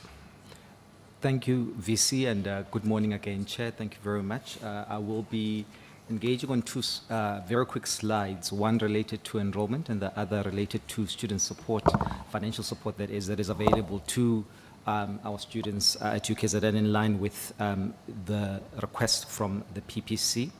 In terms of enrollment planning, as at the 30th of April 2026, we're very pleased to report that the university has met its enrollment targets. We're sitting at 100% of our target, and this is largely due to a slight over-enrollment at the undergraduate level. You can see that we had planned to recruit about 34,119 students at undergraduate level, but we have recruited 35,231 students, and that is 103% above target. And this is largely due to returning students. If you look at undergraduate other, you can see that we're sitting at a slight over-enrollment of about 104%. In terms of our first-time entering students, we are sitting at 102%. We had targeted 9,124 students, and we have been able to recruit and register 9,298 students. In relation to postgraduate students, we're sitting at 90%, and you can see that the students have been recruited across all our postgraduate qualifications, be it honors, PG, DIPS, masters, as well as doctoral degrees. So overall, we have met our target, Chair. We can move on to the next slide, please. The next slide relates to the funding that has been allocated to our students. Members would be aware that we've got 3 streams that we award funding for. Firstly, funding through external funders. Secondly, which is the largest contributor, NSFAS, as well as the council-controlled funds. In terms of external funding, we have allocated 589 bursaries and scholarships from external funds. As NSFAS, as I said, is the largest contributor with 27,476 students being funded by NSFAS to the tune of 2.6 billion rand. In terms of our council-controlled funds, 6,690 students have been funded. Chair and members, you will note that a significant number of our students are in fact receiving some form of funding, with 34,755 students presently being funded through those 3 streams mentioned. Thank you very much, Chair, and thank you, VC. Thank you very much indeed, Chair. That brings us to the end of our submission. Thank you, Chair, for the indulgence as well of time. Any closing remarks, Chair? Yeah, fine. No, thank you very much. I don't want you to say I did not give you a closing remarks. SRC, if you can just, you can present from there, and then we can run your presentation from our computer, and we'll ask will you be able to do it? If you can just scroll for, or you'll be able to do it. Yeah. Okay. Then we'll do it from our table. Yeah. President. Greetings, Honorable Chair, honorable members of the committee, delegation from our university, and everyone in attendance. Chair, the UKZN SRC hereby stands before the committee not only as leaders of students, but also as a voice entrusted with the lived realities of thousands or plus 45,000 students at the University of KwaZulu-Natal. We therefore present a report that reflects both resilience of our students and profound challenges that continue to shape their academic journey. The report will further acknowledge the efforts made by the university management in assisting the student populace. The report will also further touch on the programs intended by the SRC of 2025-2026.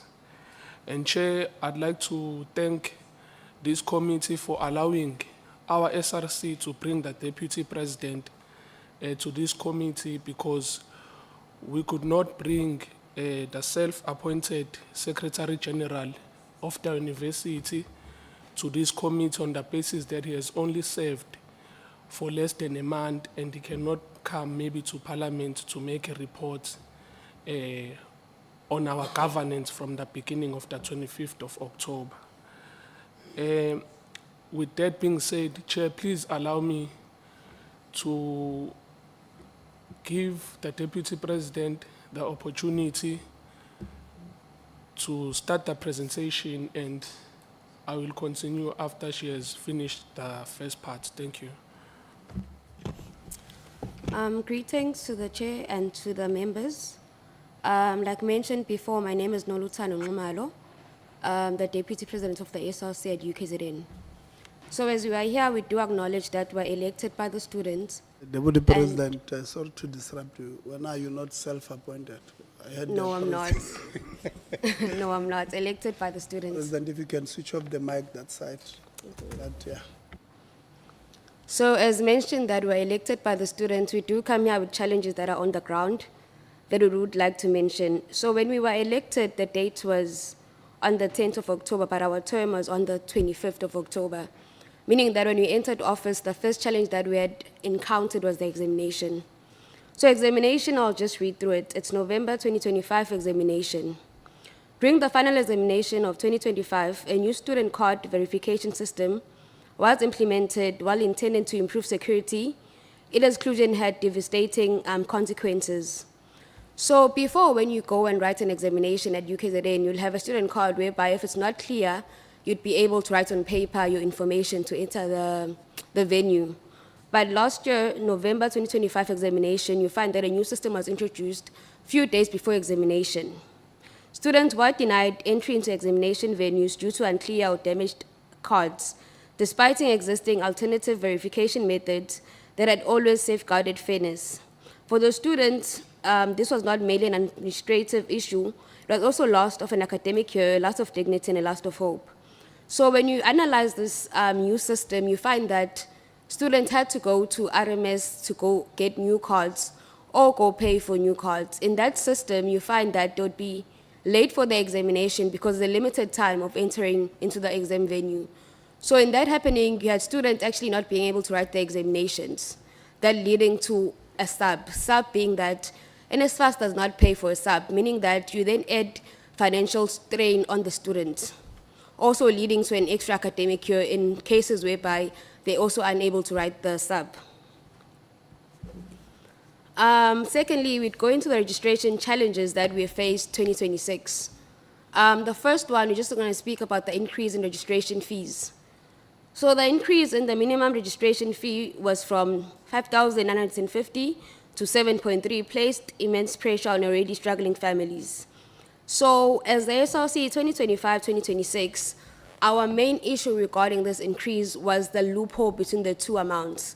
being 5.9, 7.3, we did identify that the gap was too much for the students that are actually struggling also from not having funding, because we do acknowledge that not every student at UKZN is funded by NSFAS or bursaries. Some are self-funded. For self-funded students, the increase was not just a number, it represented a barrier to access. Many were required to settle historical debt before even attempting to register, deepening inequality to access higher education. Like I've mentioned, that the above amount, being 5.9 to 7.3, did exclude a lot of self-funded students without a backup system of financial support. So as we're doing the registration, we do also acknowledge the acknowledgement of debt known as the AOD being discontinued this year, being the year 2026. So this led to exclusion of thousands of students, so the increase in registration fees, as well as the discontinued of AOD, is a critical issue that led to students being excluded, which needs immediate attention before the 2027 registration. So for members, I'll just explain the AOD system. So AOD being the acknowledgement of debt, before you were able to register in the year, whereby you sign a form known as the AOD, which means that you acknowledge that you are owing the institution, but you do say that you are going to pay the fees as the year continued. So you only pay for registration for that year, and also a certain number being 15%. But that was stopped this year, meaning it led to more students being excluded. So we then go to B, being full online registration system. The transition to fully online registration introduced during COVID-19, which was 2020, has remained in place without sufficient support system. Thousands of students, in particular those from disadvantaged backgrounds, struggle to navigate the system. As a result, incorrect module selections have delayed graduations. Some students complete their studies but cannot graduate due to the missing modules that were not properly guided to select. So yeah, when we speak about online registration, so before, UKZN had physical registration whereby every campus, being the 5 campuses, medical school, Edgewood, Westville, Howard, and PMP, having venues whereby students were able to come through to campus and actually register physically, being assisted by people who are available at the university. But due to COVID being 2020 whereby everyone was sent home, the following years introduced online learning. So the issue with online learning is that we are dealing with students from quartile 1 to quartile 3, meaning that those students have never accessed a laptop, have never accessed good academic linked to English spelling and everything. So you find that we've got a system with online registration, firstly being giving off an offer. An offer is given through an SMS whereby you need to click on the link to accept the offer, then attach documents. A student from quartile 1 to quartile 3 fails to do that, an offer is withdrawn. Also being the online registration system being on Learn, whereby you select modules and also submit your registration. Students being at home from quartile 1 to quartile 3, they don't know the system, they don't know the modules that they're supposed to select, meaning that they end up selecting wrong modules, delaying their graduation, meaning that they delay their years because they end up doing wrong modules, then having to restart again with other correct modules. So we do advise the full online registration to be kicked out of the system, and the physical registration is brought back at UKZN. And then we're going to touch on C, being the delay in administrative response. While we acknowledge improvement, students initially experience significant delay in receiving assistance through the fresh date system, further combining registration stress and uncertainty. So with this one, we do acknowledge the new system that was introduced to us, being the fresh date system, whereby you do submit a ticket regarding your issue. It is divided according to the issue that you have, being your financial issue, academic issue, and everything, but we do have an issue with the delay in the respondent of the fresh date system, because the registration time zone is also limited. So we do acknowledge that the loophole with the fresh desk. But when we come to the delays, we also do acknowledge staff members that do take leave in January, which also delays the process of students being assisted during that time. We also acknowledge offices that are being closed during January, and people are referred to the fresh date system that I've mentioned that it also has a loophole of taking so long to respond to the tickets, also access to the system. Then we're going to touch on being the exclusion of SRC members from campuses. the SRC itself was denied access to campuses on the basis that members were alleged unregistered.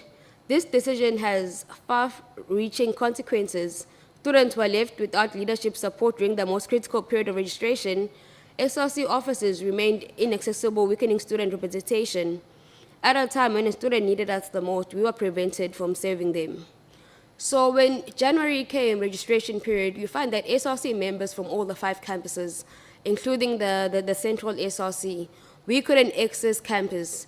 Meanwhile, when we access campus, we were in hope that we'd be able to actually access our offices that do have proper Wi-Fi, access our offices whereby we can use our laptops and also deal with the issues and also access a good working environment. But you find that we were sitting by the gates with poor network connection, with poor settings, which lead to us not being able to access even the important offices within the campuses.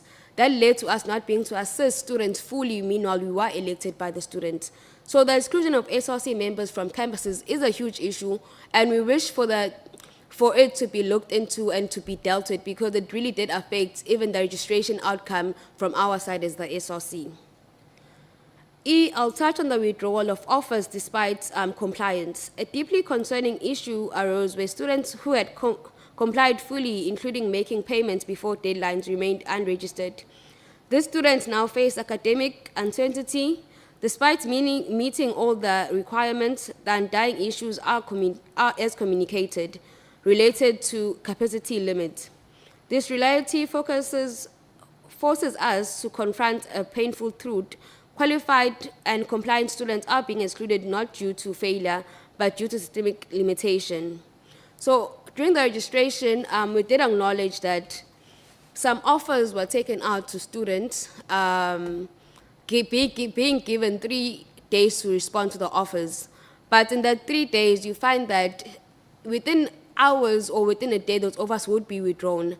And when you ask about that, they would say they would return the offers back to the students, but that didn't also take place. So we do have an issue regarding the system of access to UKZN regarding the offer system, whereby when you take out an offer to a student and you say 3 days is given to the student, it is exactly the 3 days, and there's no loophole in the system, because now there's also an issue that during that phase of accepting offers, students had accepted offers and then paid registration, but you find that on the system that is not actually appearing on the side of the university.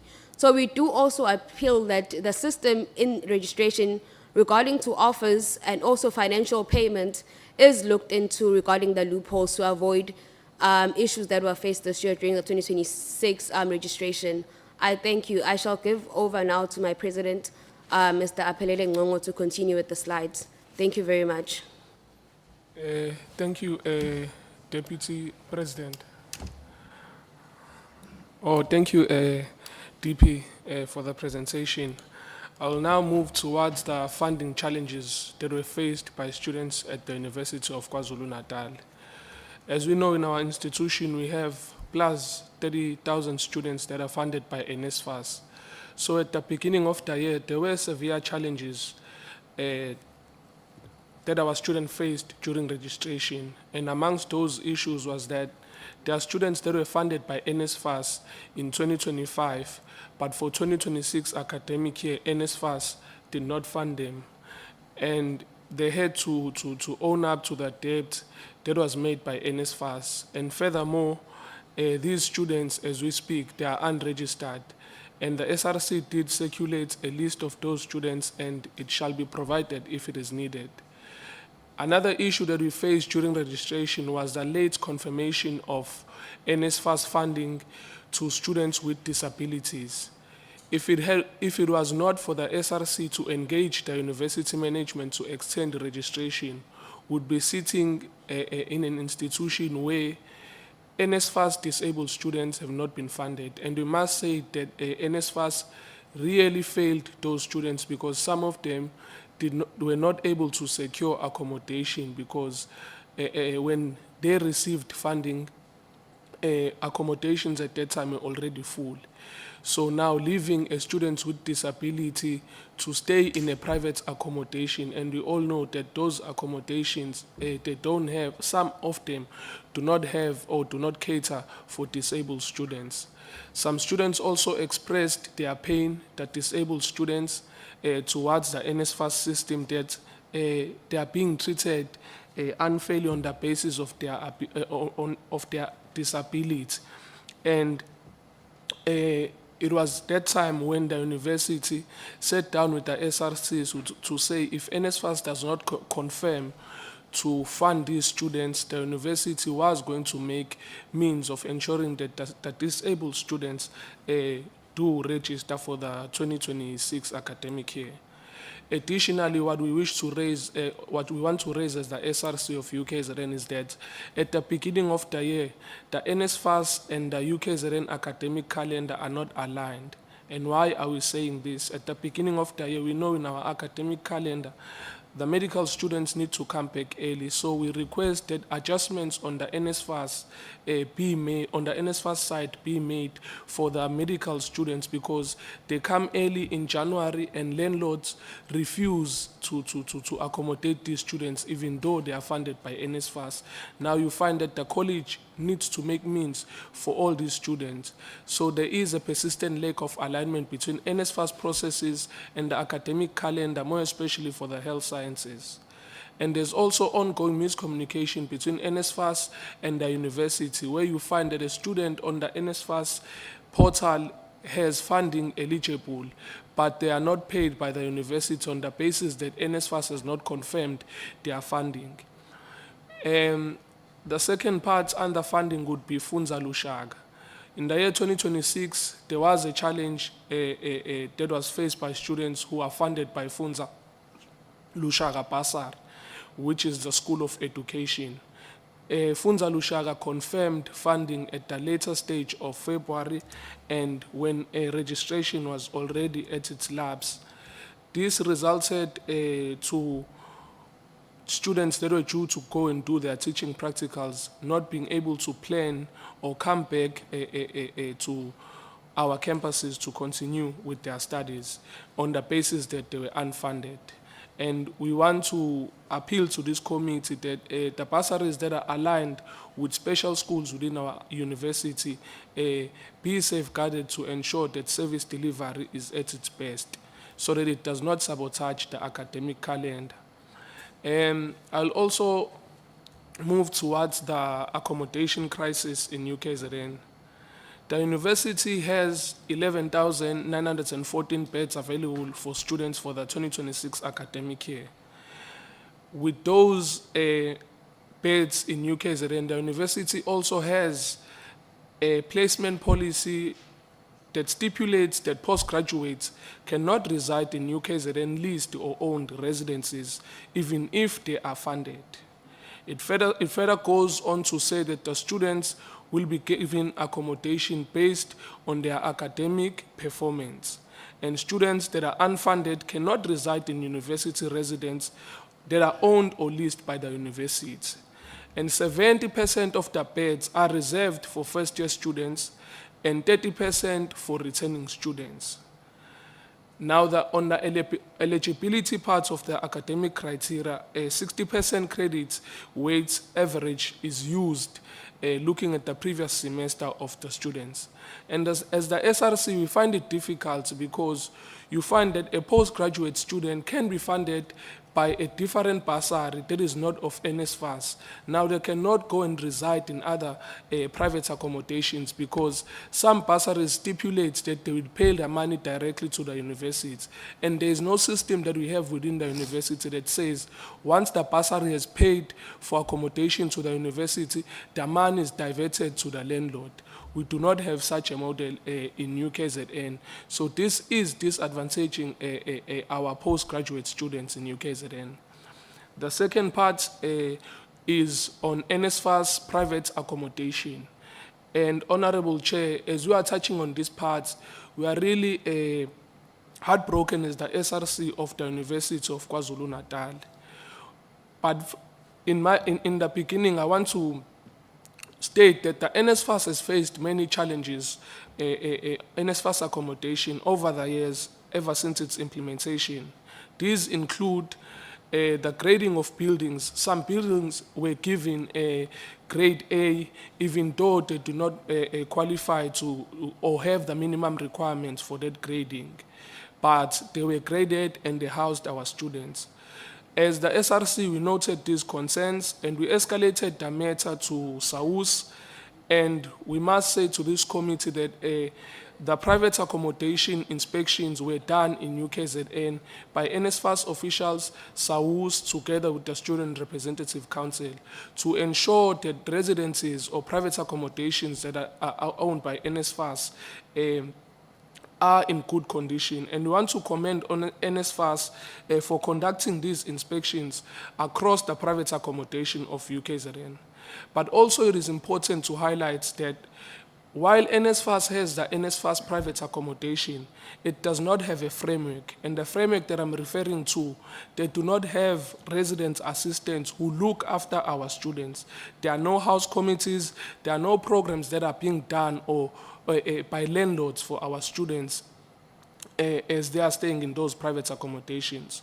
We propose to this committee that NSFAS pushes, that this committee sits down maybe with NSFAS to push them into a corner of designing a framework for the NSFAS private accommodation. And whilst I'm on that matter, we have an issue at UKZN, a case of a student that was raped by the friend of the landlord a few weeks back, and that student has not been moved from that private accommodation. She is still in that private accommodation where she was raped, where her dignity was ripped off. And as we are here as the SRC, we want to appeal that when we leave this place can at least be measures taken by this committee or anyone who can assist the student to move out, because the student cannot move out on the basis that the NSFAS portal does not allow her to sign a new lease with another PA, but she is there where she was raped. Other students that were funded by other bursaries have moved out, but she is only there, and there were only 2 students who were funded by NSFAS in that private accommodation. The other one, her parents have already moved her out, but this one is there remaining. So we are requesting that the matter be looked closely into before maybe the students commit suicide, because we know if a person is raped and she is not assisted in any way, she might just attempt suicide. I will move to the UKZN Student Support Services. In UKZN, we have academic support services that are offered to our students. The support programs assist students whose academic potential has not been realized due to disadvantaged educational backgrounds. The university also has the Student Mentorship Program, which was created to assist first-year students in adapting to the university. Mentors undergo a selective process and are interviewed, and the primary criteria is for one to have excellent academic record. While this is working for our university, as the SRC, we see the need that the university needs to have more programs to even support returning students who require academic support due to challenging curriculum. The SRC has raised that most of the university's support is directed to NSFAS, then to first-year students, then returning students. The second part, B, is mental health. The university provides free mental health support to registered students, which includes counseling, therapy, group therapy, and telepsychological support and crisis support. It is important to indicate that on each and every campus, we have this type of support. We only have a maximum of 2 people who deal with thousands of cases or hundreds of cases that come from students. Then now this delays assistance for students. C is clinics. The clinics on campus are effective enough to assist our students, but it is important to highlight that there are major concerns arising from understaffing and a high number of students who need assistance. This causes long queues, which delays assistance in our clinics. The SRC and many other previous SRC administrations have been calling for the clinics to run for at least 24 hours and an increase in staff members, but there's not been adjustments from the side of the management. D is the ambulance services. The university outsourced ambulance services has provided great support to students thus far, even though sometimes it takes longer to respond to cases. The ambulance services also extend to private accommodations. The challenge that we have in private accommodation is that there is no one who has a direct contact with the university to ensure that support is offered to the students in PAs. But we want to commend our university because many other institutions do not assist private accommodations with their services. But in UKZN, it's a different case. An ambulance that is outsourced by the university does assist private accommodation students.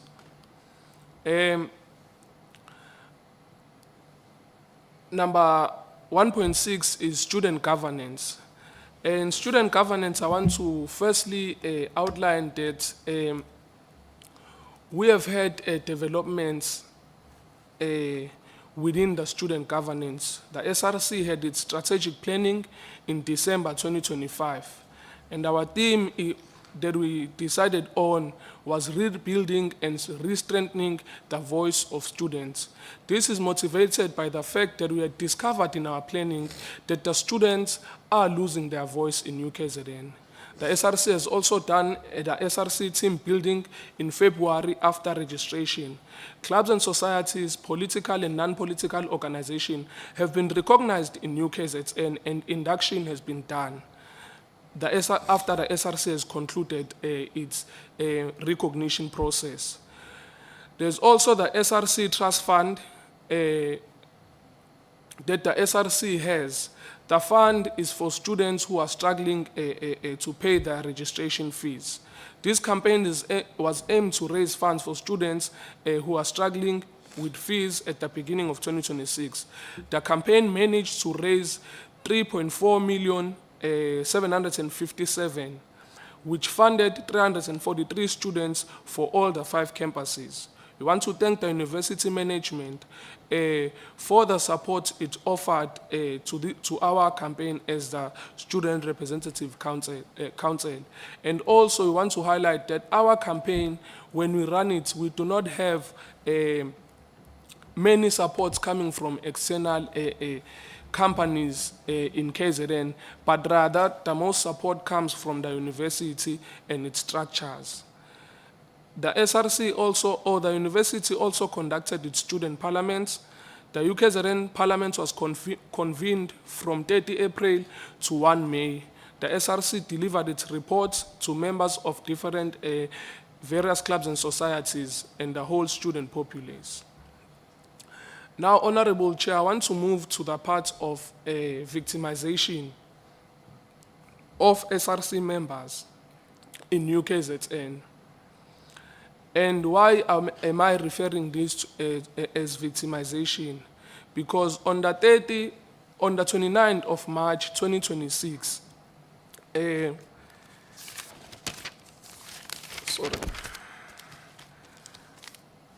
on the 29th of March 2026, the university decided to terminate the membership of Mr. K.E. Tusi, the Secretary General of the SRC. The reason for his termination was that he does not have any module selected for semester 1.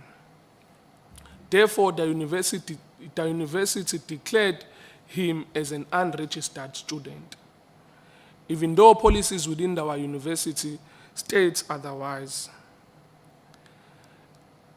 Honorable Chair, I want to raise that after the SG was terminated, he did send an email to my office as the president to say his membership has been terminated. As the president of the SRC, I made an appeal on the 30th of March to Mr. Mzomuhle Mhlongo, the student governance manager, and the registrar to clarify our position as the SRC, attached evidence of all the policies within our university that states that Mr. Tusi is a registered student.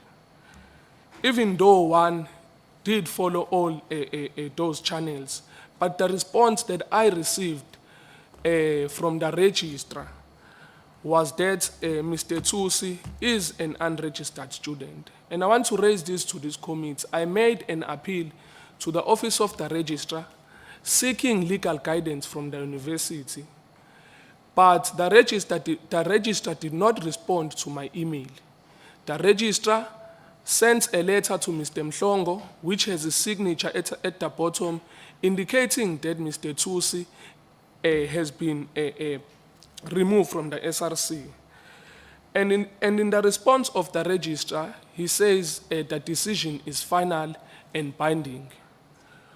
On the 1st of April, I further write another report and another email appealing to the registrar that the registrar cannot say the decision to terminate the membership of Mr. Tusi has been final because he is not the highest office within our university and also is not the highest decision-making board.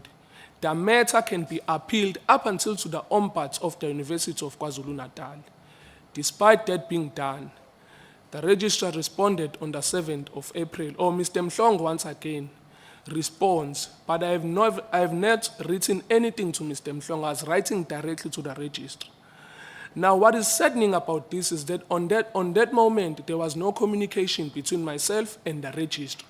But all our emails were directing them to the registrar, and the registrar sends the student governance manager to respond to our emails. On the 7th, they gave us a response that the university maintains its position that Mr. Gwanele Tusi is not a student. They also said we are at liberty to pursue the matter to external should we wish to do so. Thirdly, the rights of the university remain fully reserved. And after that email, I took a decision to write to the Vice-Chancellor to seek his intervention because I'd already seen that the university registrar is acting unlawfully and ignoring the facts. And I want to state it that we do not understand what is the cause for the university to victimize Mr. Gwanele Tusi. And as the SRC, we are still in the dark in terms of that explanation. On the 8th of April, Mr. Gwanele Tusi did request a proof of registration from the University of KwaZulu-Natal. And after asking for the proof of registration, Chair, can you kindly allow me to read the proof of registration that was shared to Mr. K. Tusi? I quote, "This to whom it may concern," and on the above, on the letterhead, there is a proof of registration of Mr. K. Tusi. This is to certify that the person named above is a registered student at the University of KwaZulu-Natal for the current academic year. I close the quotation. But our university to this day still maintains that Mr. Tusi is an unregistered student. On the 8th of April, our lawyers, our legal team, wrote to the university asking the university to reverse its decision because it is unlawful. On the 22nd of April, we appeared at the Durban High Court in KwaZulu-Natal, and the judgment was reserved. On the 28th of April, the acting judge called both parties to make an oral submission on Section 65 of the University Statutes. On the 30th of April, it was a day for the judgment to be set by the judge.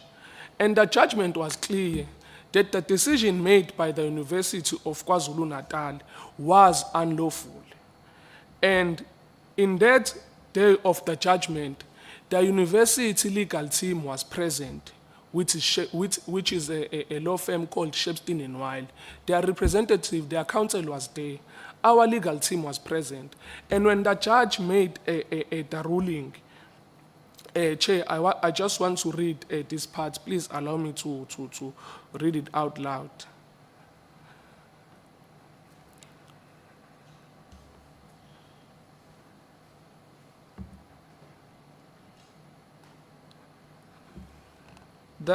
the judgment that was given out by the High Court or by the Durban High Court declared that the applicant is a student of the University of KwaZulu-Natal Sorry, Chair. for the 2026 academic year. Hold on, President. Sorry, my President, I misunderstood you. I thought you were saying Constitutional Court, but you're saying High Court. Yes. Yeah, no, Order, President. order, Chair. No, President, there's no misunderstanding. Honorable Lonzo is being naughty.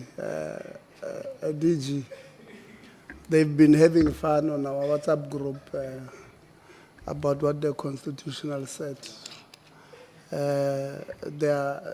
Their excitement will soon die down, don't worry.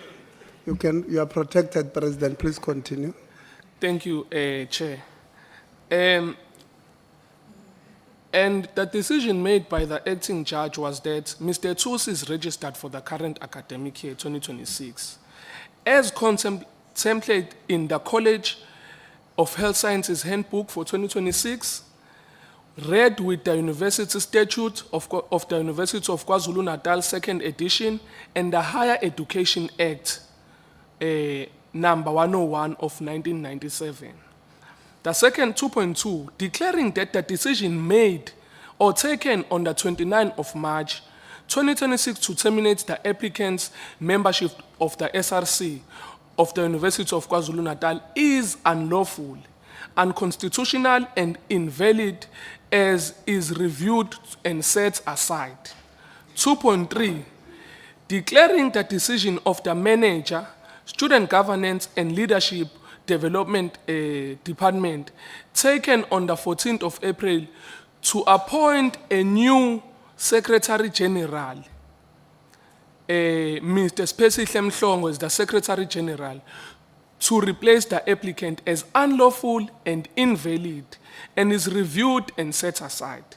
2.4, pending the final determination of the relief sought in paragraph 2.1 to terminate the applicant's membership is, or the termination of the applicant is suspended with immediate effect. And Chair, I want to raise that was the ruling that was made by the judge. And also, pending the final determination, this was done on a rule nis. The university and our legal team, we will appear again in court for the final determination. But for now, we are given a rule nis, which is an interim relief that our SG must be brought back immediately. When we go back after the victory in court, defeating the university, we went back, and to this day, the SG has not been brought back to office. The university is saying they are waiting for a transcript, which is something that might take a long period of time. And with that being said, we still continue to see as the SRC of 2025-2026 that there is direct victimization on Mr. Tools. And furthermore, to acknowledge that they were defeated in court, they sent a letter to our legal representative saying they want to appeal the decision. And now the question is, if there was really nothing that the university has against Mr. Tools, why is the University of KwaZulu-Natal appealing against the decision made by the High Court?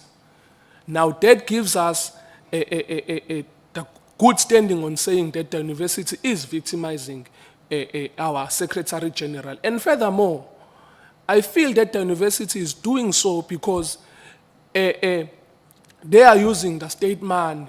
And we are struggling as students because we had to raise funds from different organizations, both political organizations that are dominant in UKZN, assisted in ensuring that we approach the High Court, because this decision that was taken by the university would set a precedent in UKZN of saying you can be democratically elected and the registrar would just say they don't like you for whatever reason, you must step out, they put another second person.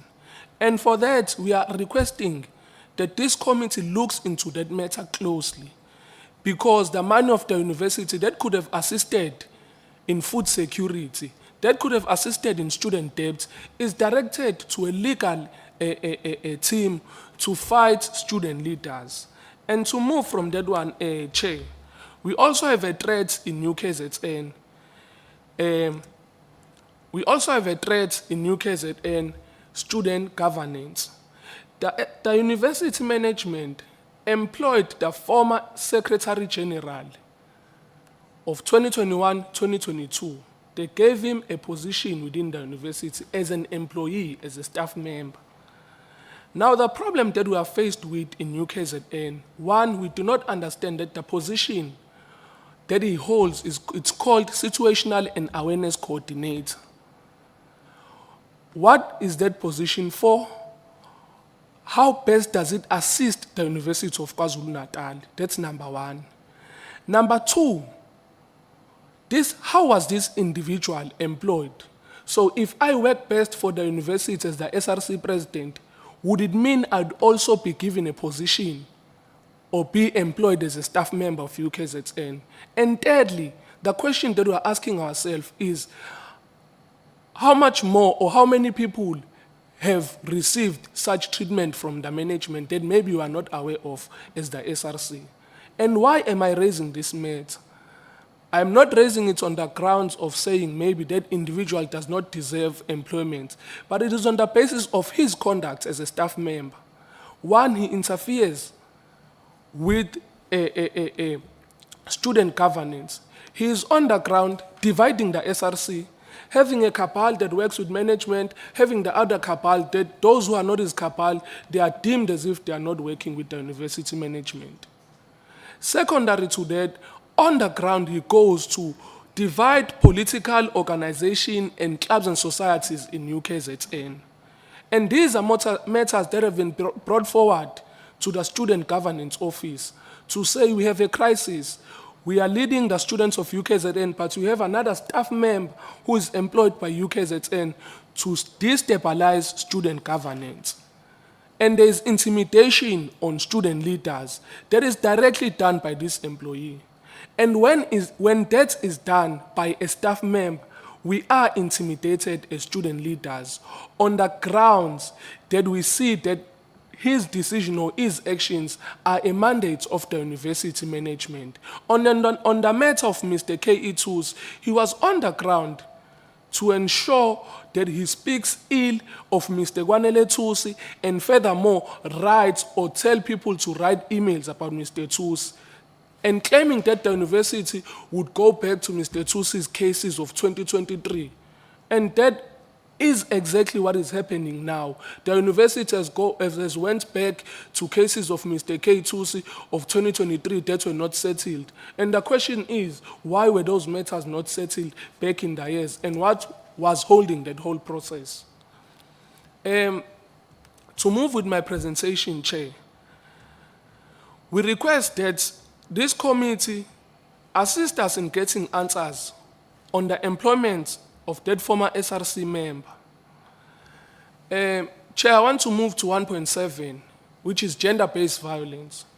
While we commend the efforts made by the university, GBV remains a critical concern. And I want to thank our Vice-Chancellor for making our first launch as UKZN against GBV. The program was a success. It was attended by thousands of students, and we've launched the GBV campaign in UKZN. And it is now in the hands of all different departments and ourselves as the SRC to continue to advocate for gender-neutral restrooms, which will not only cater or be a stand against GBV, but also it will assist those who belong in the LGBTQI+ community. We also want to expand awareness programs within our university for a safer and more inclusive campus environment. And as the SRC, we continue to stand in the campaign against GBV. 1.8. In UKZN, our sports facilities, for a person that studied in UKZN maybe in 2018, the field that you left at that time is still the same. The tennis courts, netball courts, they are all the same. Nothing has ever changed. Even far, maybe 2015, 2011, to this day. And our infrastructure, we believe as the SRC, it is important that it is redeveloped because, or restructured to say, because when you go to other universities, you find that they have good infrastructure for sports. And furthermore, we have a challenge. Our school team cannot use Howard Gate 10 sport grounds on the basis that the grounds are reserved for a team that is not a team for students. So our school team cannot use, when they compete in SAP, they cannot use those grounds, but all those are facilities of students, but students cannot access them. They are reserved for external people. And it is the only ground that we have in UKZN that we can say it's beautiful in whatever that we have. And the school teams compete in SAP, but they cannot use that ground as their home ground. They now use alternative grounds in UKZN, which are not pleasing to our players. And also, the limited institutional support that we have. At the beginning of the year, other institutions bring back their sport players early so that they can train for Varsity Cup and USAs. But in UKZN, they are denied to come back. You only come back once you are registered. No matter whatever you are serving on, whether you are SRC, whether you are an athlete in UKZN, you will only come back when you are registered. But for our sports, for us to continue to shine in sports, we need to ensure that we give our players special treatment so that we can continue to win trophies.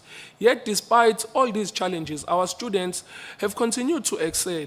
And I want to commend our female rugby team, which was knocked out in their semi-finals. So imagine if people can now push to the semi-finals when they started training a bit later than other institutions. Surely we would win if measures were put in place. I want to move to resolutions that were agreed upon or reached between the SRC and the university management. Through constructive engagement, the SRC and the management were able to reach several important resolutions. Registration for NSFAS funded student. We want to thank the CFO because students who were owing the university on the previous year but got NSFAS in 2026 were allowed to register despite that they were owing the university. And we thank the University of KwaZulu-Natal for waiving the debt for these students or not focusing on that they are owing the universities. And secondary to that, it's the extension of registration deadlines. We want to thank the University of KwaZulu-Natal. They did extend our registration in UKZN, which was set, with 20 February set as their final date for academic registration.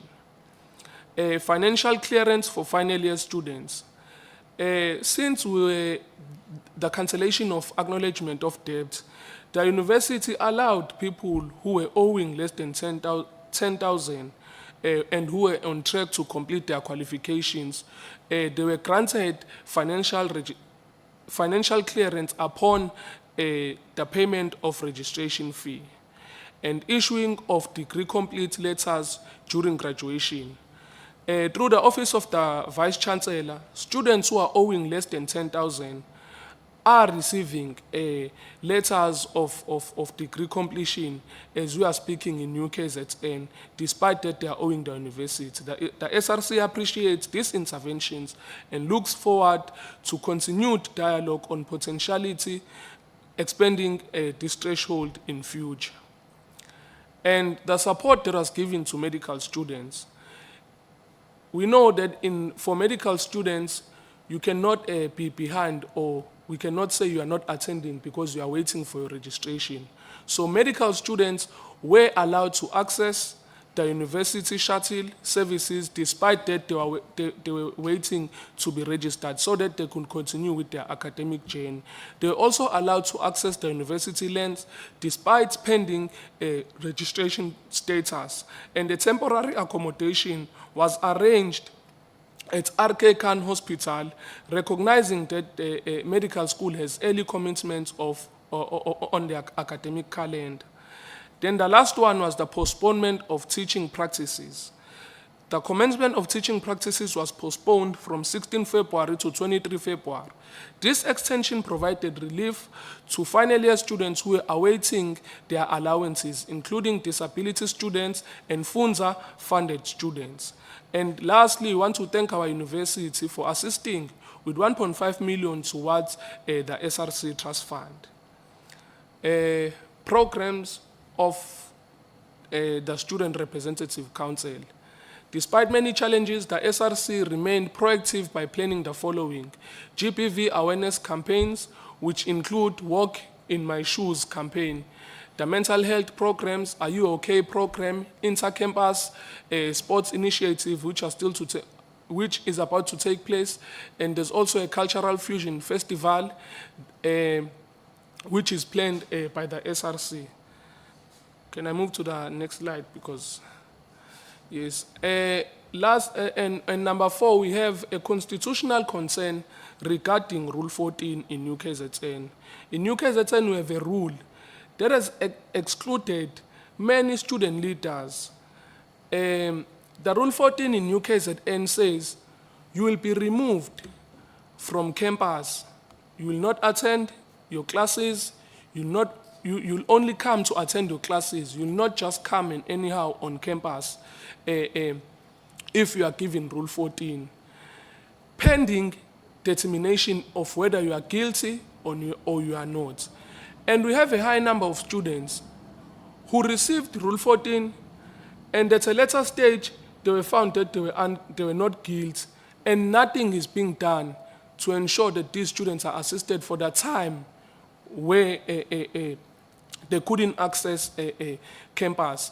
And when we read this as the SRC, we saw that there is a constitutional concern, because Rule 14 is actually a breach of the South African constitution that we fall under as members of this country. So the nature of effects is that Rule 14 authorizes the university to impose immediate restrictions on a student, such as exclusion from residencies or campus before the conclusion of a disciplinary process. Although framed as a precautionary measure, the rule produced substantive and punitive consequences, including academic disruption, reputational harm, and social stigma. As we are speaking, there is a member of the SRC who was alleged to have raped a student. The matter was taken to the High Court last week, and it was struck off because there is no case. But the member is not back into the SRC because of Rule 14. So we are faced by those challenges. And it also violates Section 35(3)(h) of the Constitution, which guarantees every accused person the right to be presumed innocent. So in UKZN, you are not presumed innocent when you receive Rule 14. You just work as a person who is guilty pending determination, and would like for the university to view this rule and sought relief for the students. In conclusion, honorable members, the challenges that have been outlined today are not merely institutional, they are human. More especially on the part of Mr. K.E. Tusi, who to this day remains stressed, depressed because of being victimized by UKZN. They are the story of a student who walks kilometers because of accommodation failed them. They are the story of a student who misses an exam due to a card. They are a story of a student who questions their worth because of a system. They are a story of a student who questions their worth because of a system delayed funding. But above all, they are stories of resilience. We do not come before you with complaints, we come with amicable solutions as well. Because the future of this country is sitting in lecture halls today, and that future must not be compromised by systems that fail to uphold dignity, fairness, and access. I thank you. No, thank you very much, President and Deputy President. Maybe before we get into substantive question and answers, maybe I must ask Mr. Mhlong of Student Governance. Is it, okay, maybe let me ask it this way. Why is the substantive Secretary General not reinstated? So why is he not here? Chairperson, can I? Okay, Chair of Council. Can I request the chair that the question be direct to us and to me, and then I will indicate who is in a better position to answer the question. Okay. I don't have a problem doing that, Chair, except that it must be to the relevant person. It will end up with the Okay, relevant let me person. ask you then, why is the Chair of Council, why is the Substantive Secretary General not back in office? I will ask Advocate Finde to respond.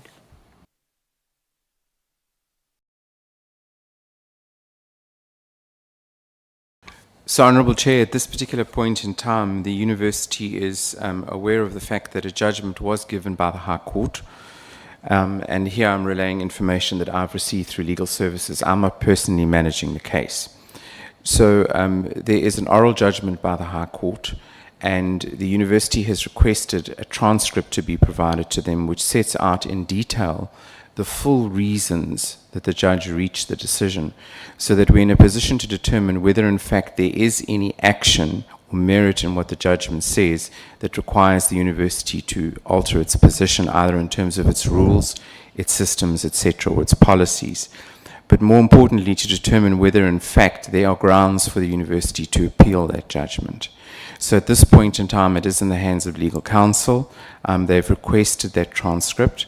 On receipt, they will obviously then apply their minds and advise the university accordingly. So their legal advice to the university, and here I again raise legal privilege, because I do know that in fact the attorney sitting on the other side that are representing Mr. Tusi, specifically whilst I disclose this, that insofar as the university is concerned, there may be prospects of success on appeal.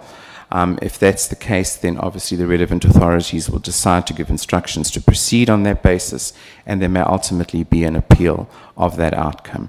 In effect, that order is, in terms of what the legal advice the university has received, a final order, even notwithstanding that it was a rule nisi, because its return date actually renders the order moot. It puts the student back right into the university at a date when he'll be registered for the second term.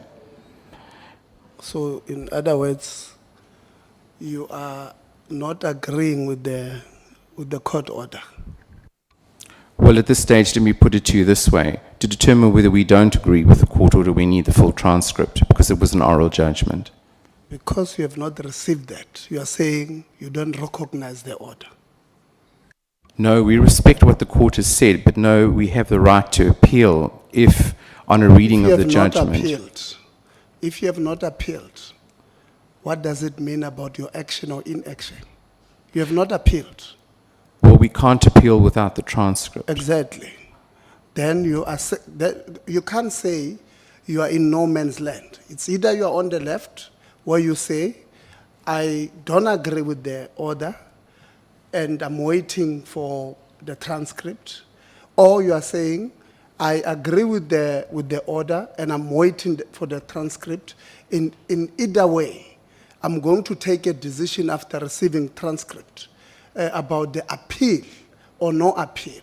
But you can't say you are respecting the order when you have not taken a decision when the order says your decision to remove him as an SG of the SRC is invalid and set aside. So you have not acted on that. It's either you are defying it or you are, in fact, there's no other way. If you don't act on it, even if you put in an appeal, which we'll get to the second part of it.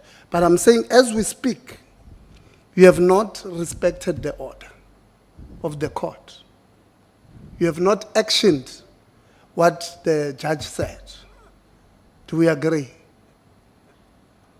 No, I don't agree. So you have acted on. Yes, what we have done is we in fact have alerted the other side, that's what I'm informed, to indicate that the university intends to determine its right to appeal once the transcript is furnished and it can read through the judgment holistically. Yeah, Yes. that is fair. You intend on appealing. That's a fair prospect, or that's a fair point you're making. But you have not acted. So you are saying the letter that you wrote that says, I want the transcript to decide whether I'm appealing this thing or not, puts the order in abeyance. That's what you are saying to me. That's my understanding through the legal advice that we received, yes. You got a legal advice on this thing? Yes. In writing? That I'm not aware of whether it was in writing, but the Director of Legal advice, Services... You can't have a legal advice that's not in writing, because, in fact, we want that legal advice, because we want to take this legal firm, I want to report it to LPC to tell me what kind of a legal advice is it. That says that is wrong. I can tell you now as I'm speaking. There's no legal basis for you to say, because I've written with an understanding of whether I'm going to appeal or not, that puts the judgment of a court in abeyance. I can tell you here, I'm not a lawyer, not studied law, but I can tell you there's no such. And if there's a legal firm, what is the name of that legal firm that gave you that advice? Well, it was through legal counsel, I understand, that it came through. So now, if you're asking me, I haven't dealt firsthand with the matter. I'm not managing that matter. No problem. So so this is what's been reported to me through legal services. So you are saying the legal advice came from where? The legal advice came through the university's attorneys and legal counsel that were dealing with the matter. So it is your department that's asked for a legal opinion from the council that was, which is, what is the name? That gave you, so I'll get you the name of that legal firm. I want you to confirm if it's true, because, so you are saying you got, Shepston and Weil gave you a legal opinion that says that once you have asked for a transcript of the case, the judgment is now put in abeyance. That's what they've written to you. Please don't put words in my mouth, Honorable I'm Chair. asking you. I'm trying to answer you with the Yeah, greatest okay, answer. respect. So let me tell you, first of all, it's not my division or my unit that's responsible for managing this case. It would be through legal services. So I'm indicating to you what has been relayed to me. What has been relayed to me by legal services of the university. I'm responsible for human resources. What has been relayed to me by legal services of the university is that the legal counsel acting for the university and the attorneys have indicated that until such time as there is a transcript, that they determine whether there is to be an appeal, that there is to be no enforcement of the order. Now that is the position that they have explained to the university. Now that's what's been relayed to me. That's all I'm relaying. Would want you to give that in writing, that legal opinion from the, Sazan, you have a follow-up, I'll give you after him. But we'll want you to give that legal opinion in writing. Before, maybe let's hear what the chair says, and then I'll give you. Yeah, so we want you to give us that legal opinion because we want to take this matter up with the LPC. There's no way, I'm telling you now, there's no way that such a big firm will have written that opinion, I can tell you now. If they have, they will have to answer there with LPC. I'm telling you, we are going to take it up with them because that would be misleading of a client. If a client, legal firms have got an ethical responsibility to tell or to advise their clients when they are asking, for an illegal opinion. They should be saying, here, this thing is not done, and that's the first part. The second part, but I'm going to address it after members. Chair, you wanted to enter there? I wanted to ask the chairperson for your indulgence in the fact that this matter, as the delegation that came here, was not part of the things that we were asked to prepare for. And as such, we will take your questions. No, and we that's will not revert true. back to I you. asked that you give me a list of all legal cases that you have done. So it's not true that this thing was outside of that. I said all. This is ongoing. This is ongoing. Yes. Because it is ongoing. We haven't even ventilated it at council. And so it is still within the operations. And once the operations have dealt with it, it will come to council. But at this point No, in I time- don't agree. I respectfully don't agree with you. Okay, I agree. We can agree to disagree. Yes, but we will pose questions on this matter because you are going to waste even more funds on this case. Honorable Msazan. Thanks, Chair. Chair, I'm a bit concerned. Firstly, I was not going to speak to this matter, but I think it's now a matter that we must give attention to. In fact, firstly, Chair, it's the first that when we ask questions to invitees, we must ask through the Chair of Council. We normally ask direct to people that we are told are responsible for those particular matters. But as it relates to this matter, the Chair of Council directed the matter to the head of HR. The head of HR is saying he does not have the capacity to deal with the matter. Now it's confusing because you've been given, delegation to respond on this matter. Secondly, as far as I remember, at some point the head of HR was responsible for legal, but I'm not there for now. Where my concern is the turnaround time in which their legal must present to them that transcript of the judgment, unless they are saying the court has not released it. But my question will still stand, Chair, as you've rightfully asked it.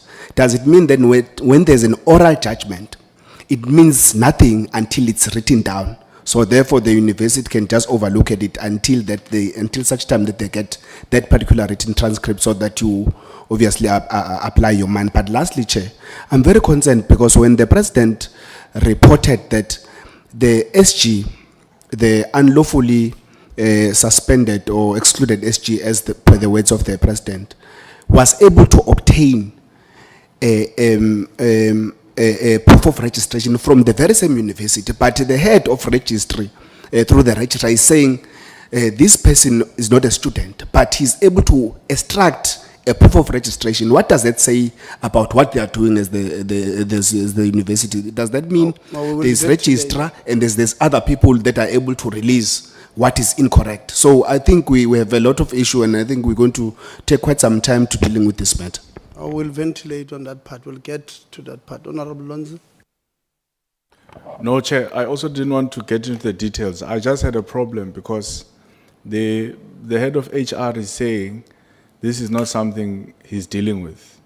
Yet the chair said the HR must deal with it. And to be quite fair, I think I will even be sympathetic to HR, because HR deals with labor and employee relations. It's got nothing to do with students.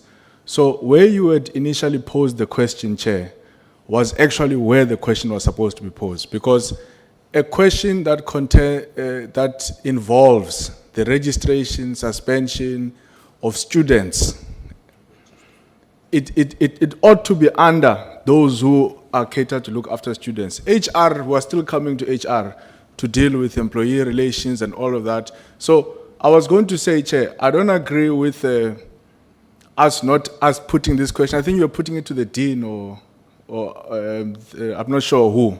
I think that is the person that must be asked this question, and it will be concerning if they don't have a response to it. And then HR will ask them issues pertaining to employees of the university and the workers. No, that's true. I just allowed the chair because when we began the meeting, I indicated that the chair of council had written to the speaker, indicating that I've threatened that staff of the university, they will leave here in a van back to KZN. So I did not want there to say that we do not want to respect how they want to do things. Indeed, the first attempt has spectacularly failed because she's directing us to a person who tells us in the meeting that I'm not dealing with this case. That's what he said. So I'm going to ask Chair of Council. You were cited in this case as a second, or the council was cited as the second respondent.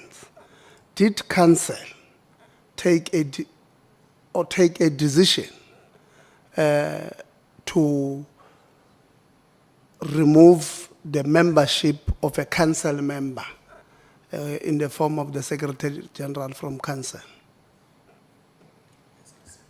The SRC Secretary General from council. We didn't, Chair. And what is the, according to you, what is the normal process to follow in removing the status of a council member from council? An ex officio member of council is on council by virtue of his position. You are not responding to me. You are telling me about something that I know. I'm asking you, what is the process of removing a council member, whether directly elected or ex officio status from council? There are different categories of membership on council, and each category is governed by the way the member has. Please put the mic next to you. There are different categories of council, and each member of council will then be determined by the nature of his appointment to council. Ex officio members, as council, we are presented with the member to say, your new member is XYZ, or your new member is ABC. And with whether it is members that are employees of council, of the university, if they are members appointed by the department, the only time that as council we've got a responsibility to the appointment or removal of a council member relates to those who are specifically appointed by council. And in this case, you will be informed by the register that the ex officio member is no longer a member in council.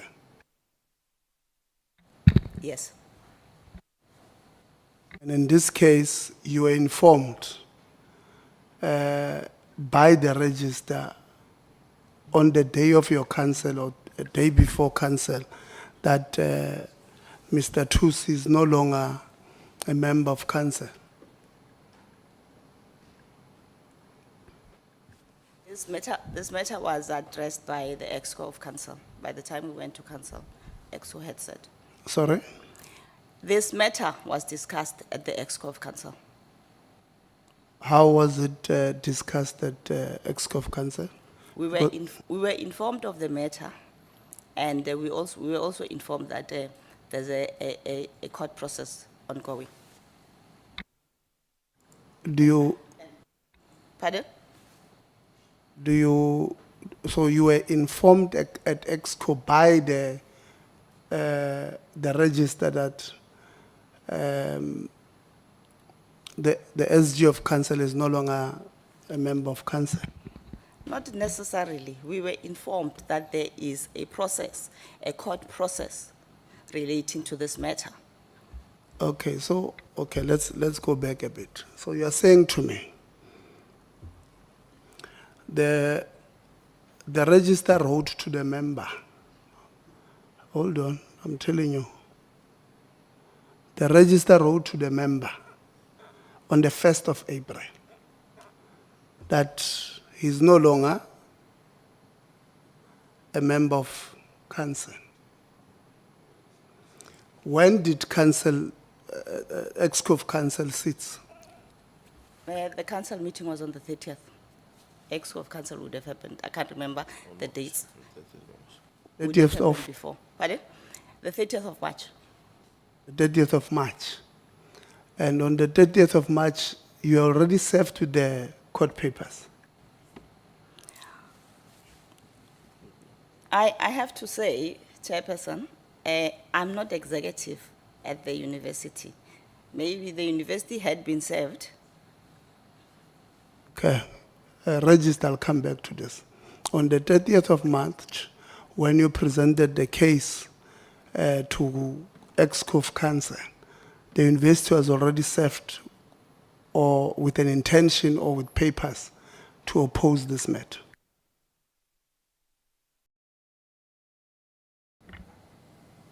Honourable Chair, I just need to check the timelines.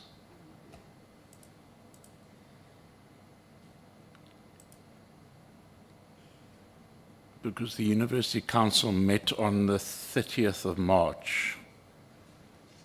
The chair, I want, when did EXCO of council meet? The chair says they were informed that EXCO not in the council.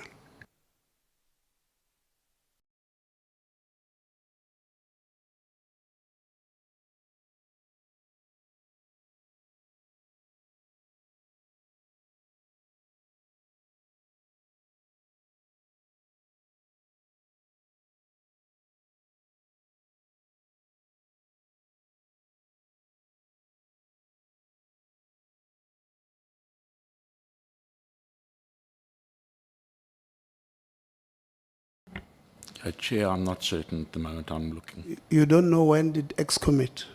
I'm not sure when EXCO met to discuss this matter. I'm checking. Chair of council, when did EXCO meet? I'm sure it's something you can see on your emails. I'll come now. Surely it was before the 30th of March because that's the day of council. There was an EXCO meeting on the. There was an EXCO meeting, Chair, on the 23rd of March. Yeah, so on the 23rd of March, EXCO could not have discussed this matter. Yes, Chair? Okay, no, are you done? Because on the 23rd of March, when EXCO met, we were informed that there is this matter in the process. EXCO did not take a decision. You're informed that there's what? We were informed that there is a legal matter relating to a student. That can't be true because Okay. the student was a full-time student at the time. You had not, Mr. Mhlongo wrote to the student on the 29th of March. So on the 23rd, the student was still a student. So they would not have, you would not have had an opportunity to be informed about a legal matter that did not exist. Unless if you are saying to me that you sat there and you were planning this thing on the 23rd, because you could not have been told of a legal matter that did not exist on the 23rd. Okay, I'll ask Mr. Mutsatse to. Baranik, please, quick.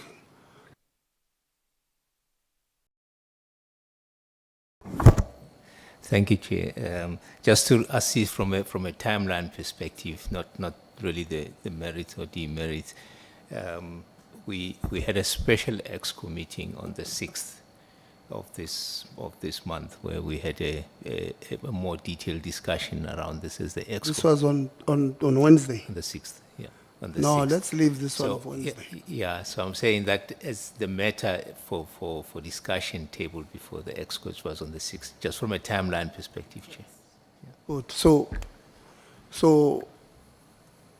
what you are saying then is that the chair, you are not correct to say that this matter was discussed at EXCO before it went to council. Chair, I know that we've had EXCO before. We've had another EXCO meeting. And then I might have my dates confused, but the fact of the matter is that by the time we got to council, the matter was not available. No. Unless if I'm getting myself No, confused. no. When we Chair, had an EXCO Chair. meeting on the 23rd. You had an EXCO on the 23rd of March, Yeah. and I'm putting it to you that in that meeting, you will not have discussed this matter.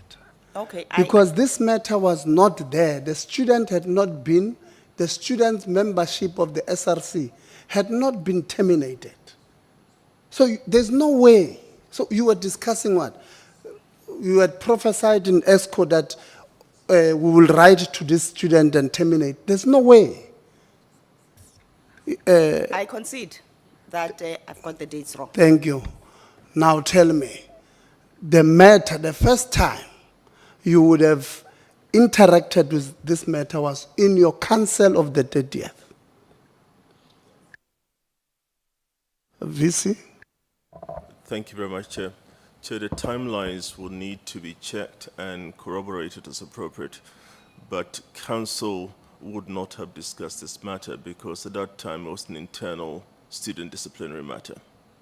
The student disciplinary matter was being handled, led by the student unit dealing with the matter.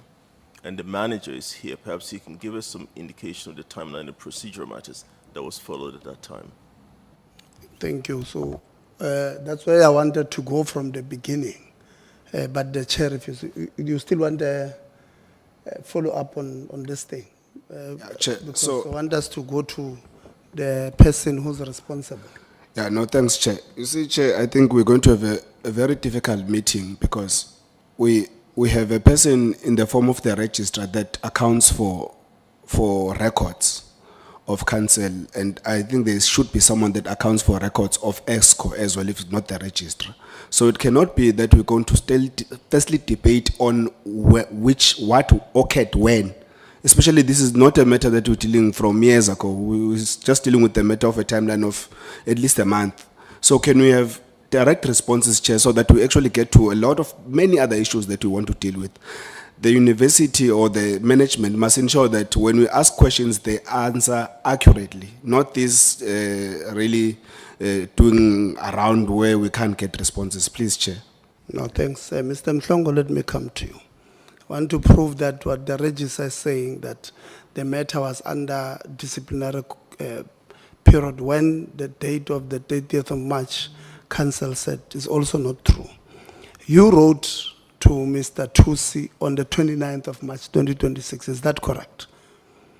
Yes, Chair, that is And correct. and the subject was termination of SRC council membership, is that correct?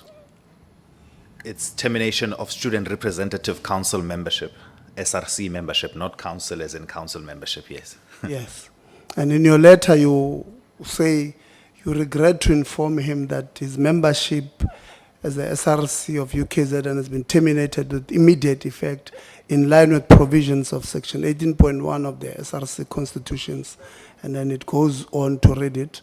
Then you say you explain upon verification of your registration status in 2026, you have discovered that it's not a student, it will be a student in the second semester. Then you go further and say you are to desist from acting or carrying out any SRC duties and responsibilities effective immediately. The vacancy created by your termination will be filed in terms of procedure outlined in clause 12 of Annexure B of the SRC. And then in red you say you are required to immediately return the following to Ms. Thokozane Nkomo, SRC Executive Administrator. The access card to RMS, you will be issued with your old card back. The Wi-Fi router data issued to you, keys to your office and all of that. Do you agree that the contents of what I've just indicated is true? It's the letter that you wrote. Yes, that's correct, Chair. That's the letter I wrote to Does Mr. this Tusi. mean that there's a DC process or the letter is definitive that the membership is terminated? All right, so maybe let me explain this in this way, Chair, so that we get a full context. And I'll plead with you that you give me an opportunity to give the context, because these matters are governed by As the long as frameworks. it's in Yeah, line with what it's we're in asking. line, Don't yes. tell me things. If you go off tangent, I'm going to stop you. That's fine, Chair. So, Chair, every SRC member, for you to get into the SRC, you have to meet eligibility criteria. That's in the SRC Constitution. So when you are in the SRC, you have to maintain that eligibility criteria. And there are sections within the SRC Constitution that govern that. So for entrance, it's section 11. and then for exit it's section 18. So at the start of each year, we do an initial verification in terms of the academic standing of each member. All right? So we did that verification. 2 members came up, we dealt with that. It's a part of the procedure, it's part of the normal governance processes within our office. So then came the close of registration. At the time of the close of registration, I think we had waited until the 20th of February to do the verification, but I did the verification on the 24th of February. So when I did the verification, Chair, I want you to just indulge me. We went through all SRC members to check if they've been registered. Only the president was not registered for 2026. But the mistake that I committed was that when I looked at the system, I saw the year 2026 and not the second semester. Because there's a section where it gives you an indication that this person is registered for second semester, even though they have registered at the start of the year. That's where the technicality starts. So with my own thinking, it was unfathomable that you could register at the start of the year for second semester, but that's the case with Mr. Tusi.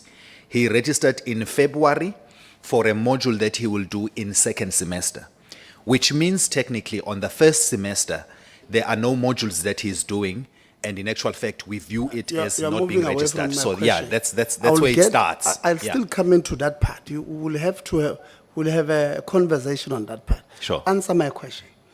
When you wrote this letter, was it definitive that his SRC status has been terminated, or as the VC say, the matter was still under investigation on SRC thing? That's my question. No, Chair, it was definitive because in terms of the SRC constitution, he had not met the requirements, and that was our position, so it was definitive. Thank you very much. That's what I said, VC. That's not true what you are telling us, that you could not have discussed the matter because it was still under investigation by that. But we'll move on that one.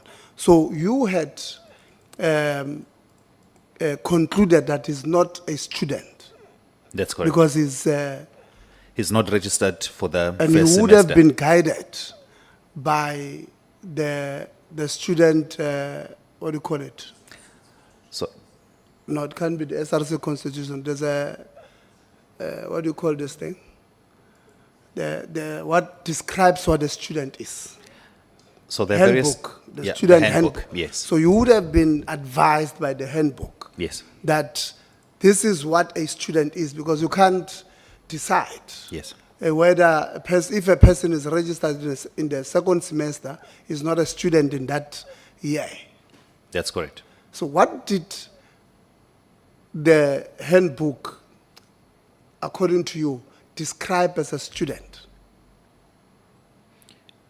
Chair, I would prefer that I just read the extract so that we can hear it for ourselves, if you just indulge me.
Okay, Chair, I'm struggling to find the exact extract, but however, if maybe my colleagues can find it, we can just read it into the record. Simply what it says is that it makes reference to the student, and when you are deemed a student, if you cease to be registered for any semester, there's a reference of registration to any semester.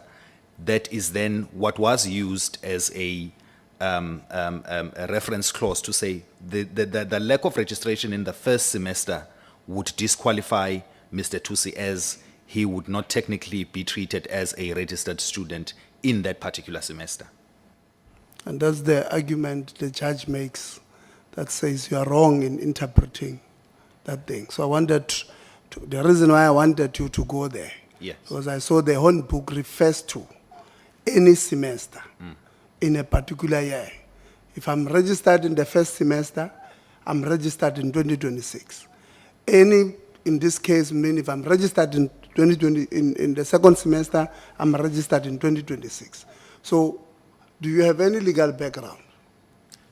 Sorry, Chair? Legal background, do you have any legal background? So you would have asked legal to help you with this part. For you to take this decision that has a clause that is, did you seek legal advice? Did I seek legal advice before processing Mr. Tusi, or is it okay? So Chair, with this particular matter, remember it's an operational matter. It's things that we've dealt with. It's not the first instance that we've had a situation of this nature. So it's based on previous experience and based on our frameworks and how we've done, and handled this space. So there was no need to consult on the any that you're referring to. Our understanding is that if you are not registered for this particular semester, you are not deemed a student. And if I may, Chair, how this matter came about, and I think that's very important. But that's and I know very problematic. I'm sure the handbook is written by legal people, so it makes sense. It's not. It's written by people with no legal background, advocate. Yes, Chair, it's done by the academic staff. So from each college, they sit on an academic rules committee and they put the rules together. And so there was, there's no, it sounds very legal. I read your handbook. The language that comes there, it comes, very legal. It means your academic staff in the health sciences are very advanced legal, and maybe you should have interacted with them to get an understanding of what is it that they meant, because now you are interpreting it the way you are. I interpreted it the way I am, and obviously the judge has made a ruling on this thing, albeit it being interim. It has made a ruling on this matter, on what they interpret this thing to say, which is different from what you are arguing. And I'm saying now, so let's say in retrospect, don't you think it would have been advisable to then seek legal advice on what does this thing mean? Because you are taking a huge decision of removing the Secretary General who sits in council 2 days before council sits.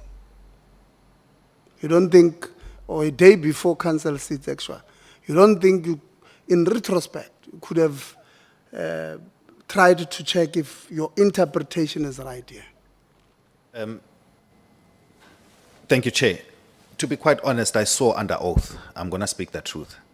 There was nothing that would compel me to actually go and seek for legal advice, because it is the practice that we've had over years, and that's the understanding that we have. And this is coupled by the fact, Chair, that for us to pick up this issue, it was actually the system that picked it up.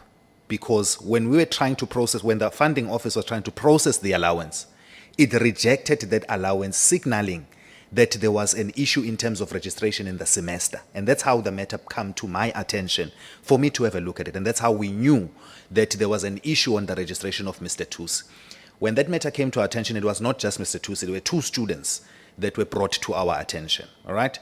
So this then gives credence to the fact that our understanding and where the institution is and how we interpret and we've dealt with things is that if there's no registration in the semester, you can't be treated as a student. Otherwise, there are far-reaching implications that we have to be honest about. Because if we are going to say you are registered in the semester, that means we must pay NSFAS allowances and for you to stay in residence and not do anything. Right. So that's how we've interpreted it over the years. But it can be subject to interpretation based on the now judgment that I think we are reviewing. You treat a student according to what your handbook says. Yes. And your handbook is the principal document that you refer to. And you might have made a mistake on the handbook by describing what the student is. And I hear your argument about far-reaching implications on the other side. Those are issues that come after the description. So what you need to convince the court on is not what you can describe a student to be. It's what your handbook describes a student to be. And if the handbook says a student is somebody that is registered in any semester, and that's where I was saying you can't have a handbook that has not been overseen by legal, because that has far-reaching consequences. Because when I read the interim order, it actually, that's where you lose the case. It says, this is what your handbook says. So you can't punish somebody on what your handbook says. And therefore, I'm setting aside your decisions on the basis of your handbook. That's what it says. That's what the interim judgment says. So, but we'll take it further after the break. I want to allow you to have lunch quickly. We will be back at 20 to 2. So we have 30 minutes to quickly have lunch, so that at least we've got energy to answer. Yeah, and maybe Msazana says maybe you want to cook us. It's not my view, that one. It's his view. We're close for we adjourn for caucus. Tola moya, chair. Let's not fight. Tola moya. We don't need to focus. I hear you, but tola moya. I won't say, okay. No, tola moya. I Ke don't tla need to theola know moya. you, but Ke tla theola moya. let's have a positive attitude. Tola moya.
Let's settle down. Yeah, Tanya, please get NSFAS person to come in.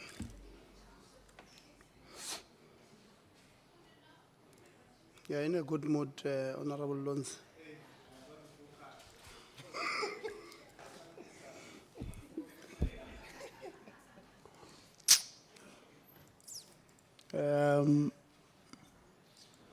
NSFAS,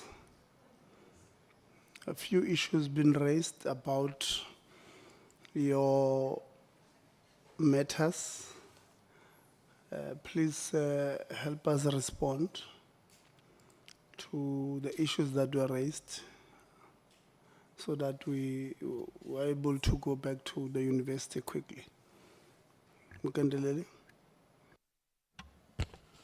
Thanks, Chair.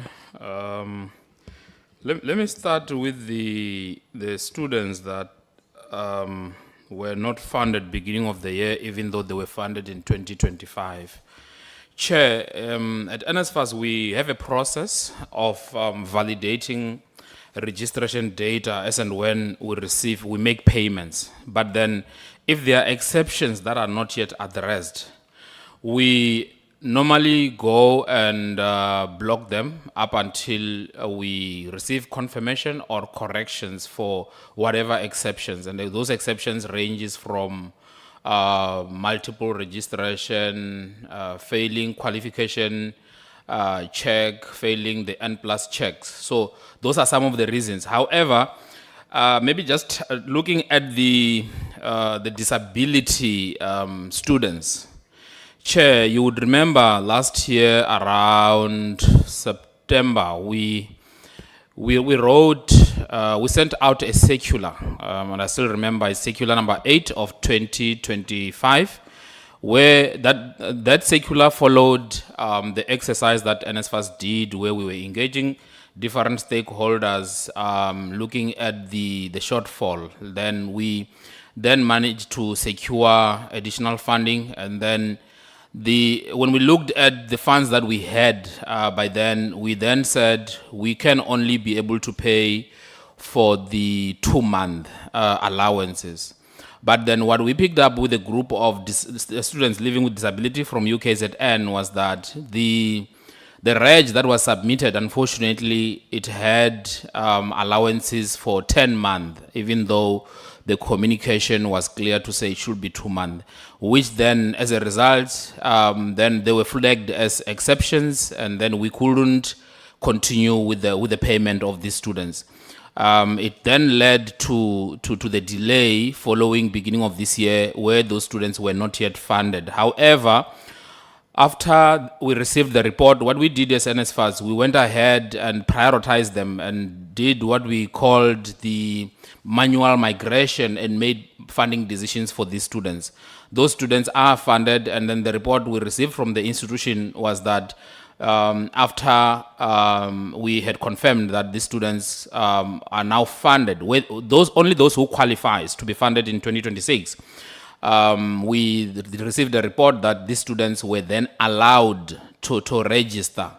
So unless if maybe we have other additional students that we are not aware of, but the ones that we were made aware of, we managed to register them. That's the second one. The third issue is the issue around the NSFAS alignment. We do note the submission, Chair, but then what we did this year, as early as around the 6th, the 7th of January, NSFAS was able to communicate funding decisions to all the 26 universities so that they can start registering students. It is, however, a challenge when it comes to medical students. Chair, you would remember, I think at some point there was a letter that was submitted to say where the students were saying they would like to receive, I think it's 11-month allowances. So that is where it is at the moment. It is, again, a system issue, or should I say a policy issue, maybe that needs to be looked at. But where we are currently this year, we were able to communicate funding decisions very early. But then maybe just a clarity, maybe I should have started with it. I picked up a contradicting report from the SRC president, Chair, because at some point when he started, he said students who were owing from the previous years were not allowed to register. But towards the end, he also thanked the CFO for allowing students with historic debt, as long as they were funded in 2026, to register. So I didn't get which one is correct, whether they were allowed to register or they were not allowed to register, because I picked up a contradicting report of which I don't know how to respond to that one, Chair. Thank you. Yeah, there's an issue of a student that is staying in your accredited residence who was sexually assaulted by, I know the president said this when I was outside, but I don't know whether I covered this. So the allegation there is that the friend of the owner of student accommodation sexually assaulted this female student. And you guys are saying to this student, she can't move away from that residence because she has signed a lease or whatever the case may be, further embarrassing her on a daily basis, going into a place where she was assaulted at, informing her that she can't get any other rest. And if she wants to move, she must go pay for herself, taking advantage of a black person who can't afford to get themselves a better place. And as a result, she has attempted twice to commit suicide. I want you guys to tell me what are you doing there?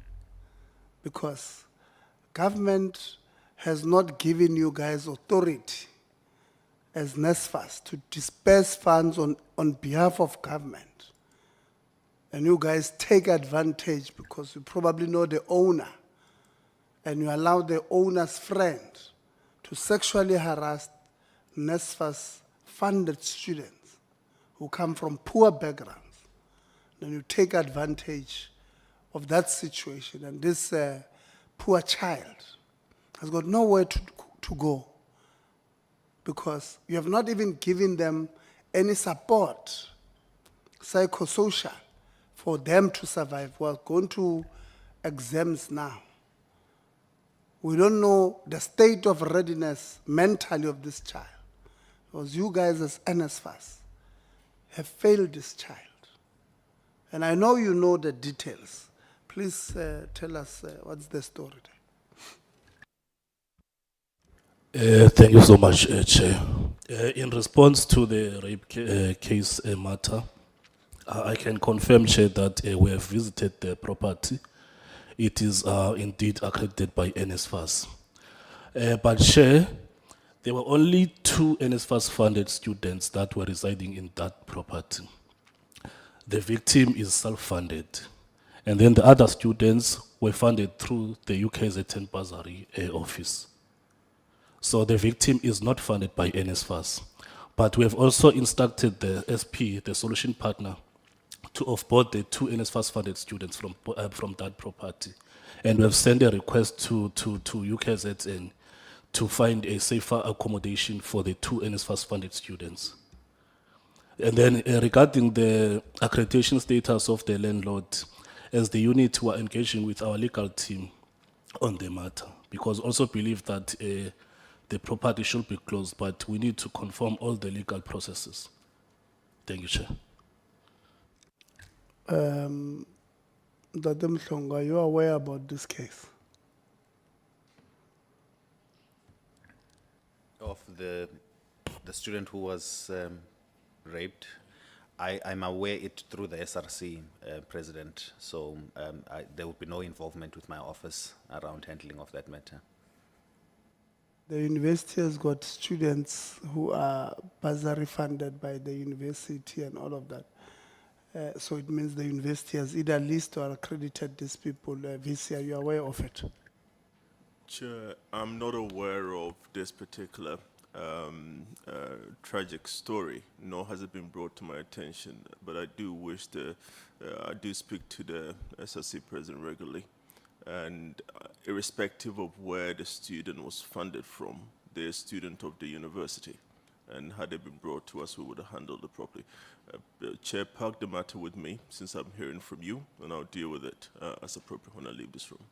I really appreciate. Thank you very much, VC. Because it can't be that we have our students, parents. I always make this point, teaching. Parents in the community, they give us their kids, their children in the sector to educate them, to make them better people. And then more often than not, we take them back to their parents in body bags. Last year was not a good year for us. We had a number of students who were raped and sexually assaulted in the system. A young one who was, I think, 18 or 19, was raped and not protected by the system at Nelson Mandela. Raped, took a deep decision.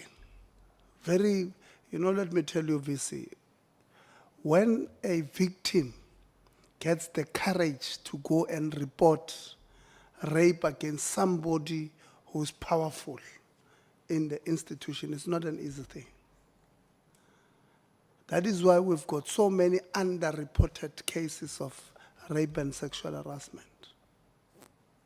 They take a decision, deep as it may be, difficult as it may be, to report the perpetrator. At Nelson Mandela, the perpetrator was part of the leadership of student movement. She reports to management. Management protects the alleged perpetrator. She could not handle it because I think it's in a suicide note where she says, this boy, Mama, when we walk past, he will make insulting faces to me. As to mean, who do you think you are here? I'm the Bohoye, I'm the chair. And then she could not take it. She took her own life. 19 years old. Her parent had to go bury a child because the system failed her. Especially after she had reported the matter. As we speak with this one, I'm telling you, I'm told that she has tried to commit suicide twice. It's bad. It can be. We must go to communities and say, bring your children to stay in our accommodation. And they're sexually violated, they're raped. Even if we can give them psychosocial support, I'm sure that thing does not leave them. So we must prevent these things from happening by making an example of these people who think they own these young girls. That one is a friend of the owner of that property. The friend of the owner. We must make an example even. That owner, we must close that accommodation. It must not be accredited by the university. It must not be accredited by, by NSFAS. He must go look for private students, and we must warn them. As a university, we must say, don't stay at this accommodation because you will likely get raped. So that they learn even this, we must blacklist them. Because it can't be that we must every day talk about this thing of rape, and nothing happens. And VC, I want you with this girl to sit down and open a case against this man. It can't be. He must be prosecuted. No one has a right to rape women here. Especially And I'm not saying it's not important as well, but our students who parents have given to us, we are the parents of these children. And if they are being raped, it's us as parents who are failing. Honorable Sazana, you wanted to come in? Yeah. No, thanks. Thank you very much, Chair. Let me also appreciate the presentations that were shared with us by the university. Perhaps, Chair, as I start, I just want to express that having heard the presentation, I know I would have heard it online while I was traveling here. I heard the statement that was made by the Vice Chancellor that since he took over as the Vice Chancellor, the university was anything but a university. If I captured the word correctly, I think I even wrote them down. I'm very concerned by that statement, Vice Chancellor, on the basis that when you leave the institution, if someone else enters and says, when I found the institution, it was anything but an institution, it would be words that would really be challengeable. In fact, if the person that was the Vice Chancellor before you were to hear those words, I'm sure they'll have something to say. So I just want to caution against those words, at least from how I understood them. You don't need to respond, Vice Chancellor, unless I miscaptured you. Chair, I'm not sure that I will utter the points in that way. What I indicated was that in the context of the discussion around particularly the academic journey and the academic programs being misaligned with sector norm, it could be argued that for an institution of ours that we've lost our way and that one would not expect programs, not that I necessarily made it personal. It wasn't about me. It was an institutional position that we're trying to describe. Yeah, maybe it will be a subject of interpretation or understanding of your words, Vice Chancellor. I was just merely expressing my concern of those particular words, regardless of the context in which you made them. So I'm just perhaps going to start on the short matters so that I put them aside. I think the first matter is a matter that I would have engaged DVC academic Prof. Msebi on the discontinuation of a course, local economic development. I think it's the second time, even when we did oversight, I would have mentioned this. I would really want to get a report back in this meeting on that particular matter. So, Chair, what happened in the committee was that, Vice Chancellor, I'm sure you wouldn't be aware of it, but I just briefed you.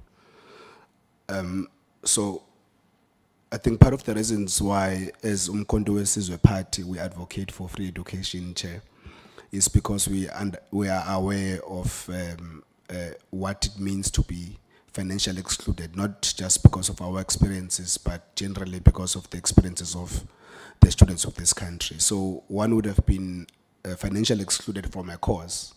So when I came back to finish the 4 modules that were outstanding, the process would have allowed for application during 2024. Then in 2025 January, February, when we must register, we are then told that the program has been discontinued, even though it had opened applications and would have allowed for students to register. So there was no phasing out of the particular course, which I found very disturbing, unless for one reason or the other, it was misinformation. But I would want a report on that, Prof. Msebi, if you may please assist on that matter. So I'm going to start off with issues relating to residencies. Or maybe before that, let me start with the CFO first. So CFO, there is a matter that was reported to us some time ago where the issue of the rollout of laptops,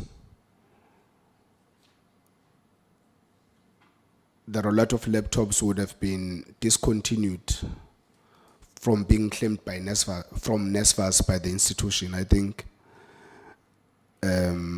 this would be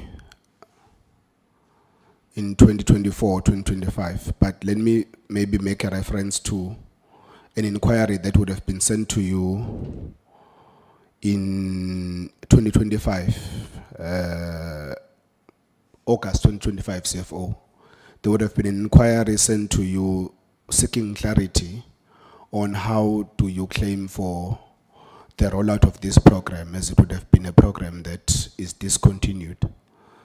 But the information I'm sitting with here is that there would have not been a response from yourself as the CFO of UKZN until a follow-up was made and there was a response that was sent from probably your office that indicates that, kindly note that the UKZN CFO will respond on your inquiry in due course. So I just want to maybe to get a response from you if you are aware of this matter and what is the standing of the university on this matter.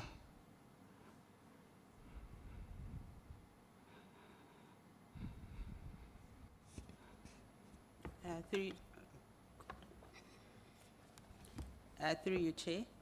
In terms of the laptops that are rolled out to NSFAS beneficiaries, maybe before I go into that background, the inquiry that you are relating to, I don't seem to have it on my emails, so I'm not sure whether it came directly to me or whether it had gone to my staff, but what you are quoting as a response seems to be somebody else saying that I will respond, but I don't recall receiving the inquiry. I'm assuming it would have come from NSFAS.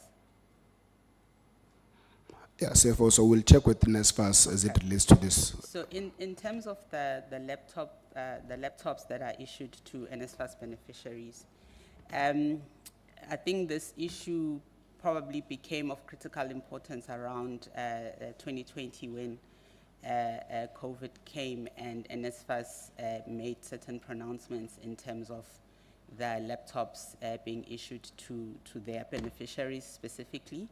But I think at that time they were also open to allowing other students who are not NSFAS beneficiaries to also participate in the laptop rollout program.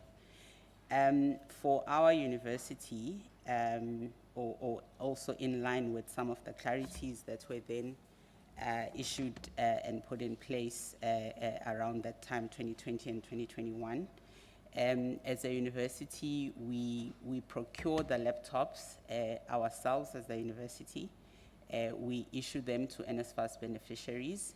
They are treated as part of the tuition due to the fact that from a teaching and learning perspective, they are considered to be critical in terms of the learning platform.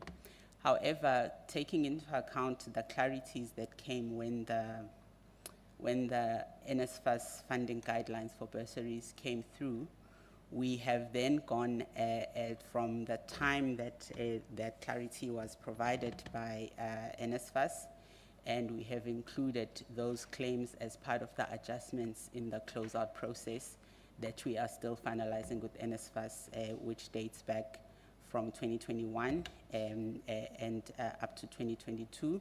And then the subsequent years, we're also going to start with them. And that's, those adjustments are being adjusted in the claims for those years as part of the closeout.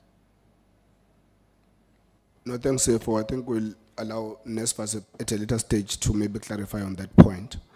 I'm just going to shoot straight to legal matters. Maybe firstly, I'm not sure, Chair of Council, who's going to respond to legal matters. There's a legal report which I need to engage. If we're able to respond to it here, we will. We haven't got Director of Legal Services with us, but if we are not, we will undertake to respond to you within 48 hours. No, thanks, VC. So I'll then be guided by the Chair of Council who's going to respond to the questions. Firstly, there is services that are in-house. You have a legal department that deals with litigation to some degree, even as far as CCMA is concerned. Is that correct? That is correct. And obviously, these are employed legal people within the institution. Therefore, you don't pay them extra for such services because that's what their duty is. That is also correct. Okay. So at what point then do you outsource services of the same nature that you provide in-house? Because I think on your report, there would be two cases where these services are rendered by your own legal department at zero cost, but then there is other services that are outsourced of a similar nature. By the way, these ones would have been won by your in-house people of a similar nature that cost at least somewhere around 200,000. So at what point do you then decide to outsource services that you can actually do in-house? Not to mislead you, I will ask Advocate Finden, who was the former legal director, to come in on this technical point, and I will assist if that is acceptable to you. Thank you. Through you, Chair. So when it comes to using external attorneys, there is an established panel that is established through a procurement process and expression of interest, and attorneys apply to get on the panel, and it's for a fixed period, and there's a negotiated rate which is below the market rate that they agree to provide hourly services and daily rates of appearance and collapsed fees, for example. When it comes to determining whether the matter should be dealt with in-house or whether it should be referred to an attorney, it will first of all depend on where the jurisdiction is. So, for example, if the matters are High Court matters, or whether they are Labour Court matters, or whether they are preliminary in limine matters, in other words, legal arguments, generally those would be handed out to attorneys because they require more time, more resources to prepare those arguments and appear. And of course, we must understand that to appear in the Labour Court or the High Courts, our internal people that work in legal services are not practicing. So, for example, if we have people that are attorneys who are qualified as attorneys, they don't have a trust account, they're not practicing as a firm of attorneys, nor are advocates internally. So they're in-house counsel. So it also depends on a combination of complexity of the matter, whether the expertise is held within legal services. So, for example, in legal services, there are specialist areas when it comes to research contracts, international trade law, IP. Those kind of expertise are not housed within legal services, and there would be a requirement generally, from my experience when I was director at the time, to actually hire in services to be able to assist with those types of contracts, or even those types of litigation. So complexity of matter, availability of resources, generally is a factor that is looked at. If it is to deal with internal disciplinary inquiries and the appointment of people to be initiators or chairs, here again that depends on the complexity of the matter, the nature of the matter, and whether the chairpersons and initiators, which generally we would look for in line management, are independent enough, competent enough, and feel safe enough to be able to undertake those tasks. In some instances, our line managers particularly indicate to us that they do feel threatened in relation to some of the matters that they have to deal with, where there's elements of, for example, allegations of corruption or fraud or the like. Yeah, so you are very long, the advocate Paul Finden, but in actual fact, I do not know how to deal with this point. So who decides that this matter is very complex, or so do you ask for legal opinion, then who decides? The director in charge would apply her mind, particularly with the available legal advisors in the team, and they would make a determination through her, and she would then make a final decision. And what she would then do is that she has to draw a particular spec with a particular brief and instructions and send that out to the attorneys. So it would rest with the Director of Legal Services. In certain instances, if certain of the matters may involve serious issues relating to university reputation, large amounts of finance, etc., that have been involved in allegations perhaps of malfeasance, etc., she would discuss with the registrar, obtain the necessary mandates from the registrar. But the oversight process following that is quite stringent. So all litigation matters, whether dealt with internally or externally, in terms of costs, progress, prospects of success, are reported to the Audit and Risk Committee. They interrogate those reports, and the submissions are made by both the litigation consultant for employment and the director at ARC. They are also submitted to EMC.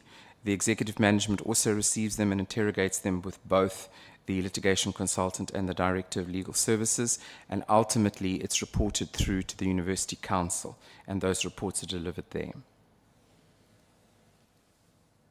Please, moving forward, try to be very precise because you are eating all my time and I have many issues to deal with the advocate. So, how do you distribute work in terms of these law firms that are in your database? Because it would appear that Shepston and Weil appears many times in terms of getting work than the other law firms which would get work once or twice or 3 times. Process that would be used is that there would be a roster system, but when there's an expression of interest, what happens is that the attorneys' firms that actually tender to do work for the university, they indicate precisely where the specialist area is that they want to service the university on. So the allocation could be determined by that. So for example, employment law is a specialist area, so if it is a specialist employment matter, it would be referred to the attorney on the roster who's available. It could also be determined according to the size of the matter. So if there's urgency around the matter and perhaps you would need more than one attorney to manage the matter, if it's an urgent High Court application or Labour Court application, for example, then you would not go to a smaller firm who perhaps may be 1 or 2 people. So that decision is taken to, it's exercised in that way. So yes, a roster system, and then determined on speciality and determined on size and complexity. And so the firms are grouped according to very large firms, medium firms, and small firms. Yeah, so if I had more time, I would really spend some time on this matter because my understanding of a roster system and every other thing that you're referring to then contradicts each other. But because I have limited time, I would allow if we get an opportunity to do follow-ups.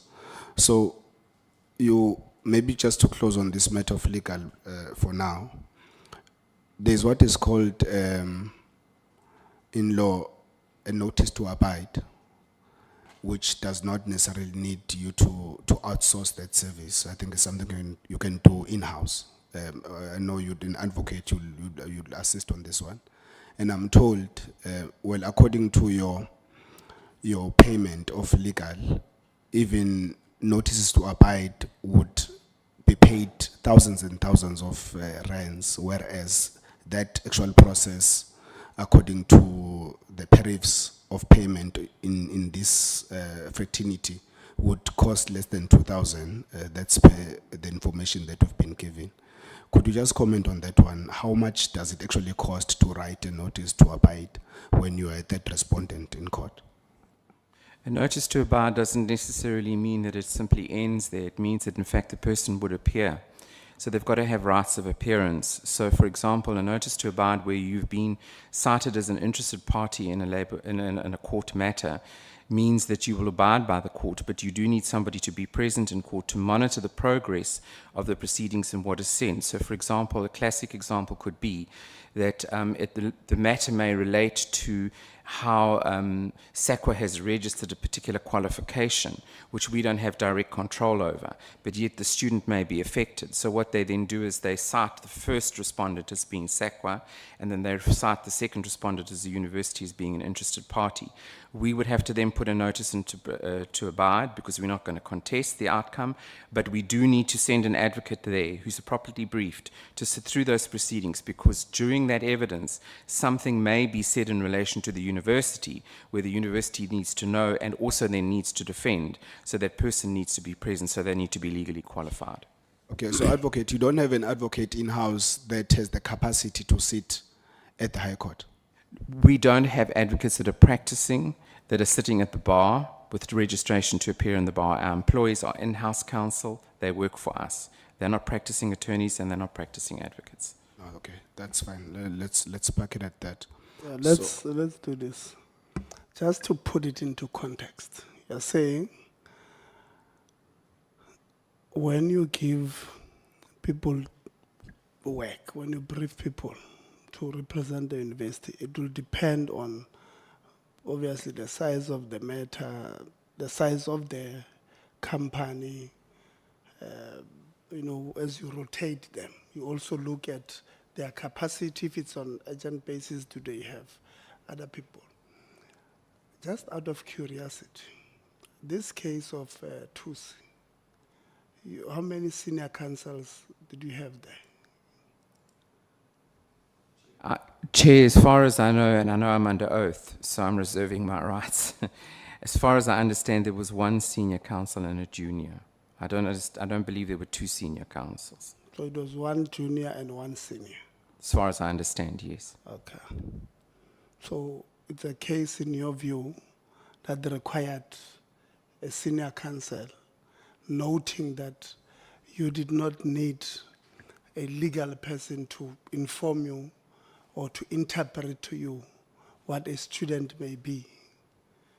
Do you think you really needed a senior counsel when you first, as a university, thought this is an easy matter of interpretation of what a student is? Are you asking me personally on behalf of the university through you, Chair? Maybe let's start personally first. Personally, but with reference, I do think that's unfair because the brief was not brought to me. No, it's okay. Then let's leave personally. Let's go to, I thought you wanted to give us a personal view. That's why I said let's start there. I was not really asking to you as a person. I would have been very unfair, but I thought you were volunteering. So as a university. No, the brief wasn't brought to me, so I can't comment on that. I never saw the complexity in that brief. If the brief had been brought to me and put in front of me, I'd be able to express that opinion. Thank you. No, that's fair. Vice Chancellor, as a person was cited, number one, defendant number one.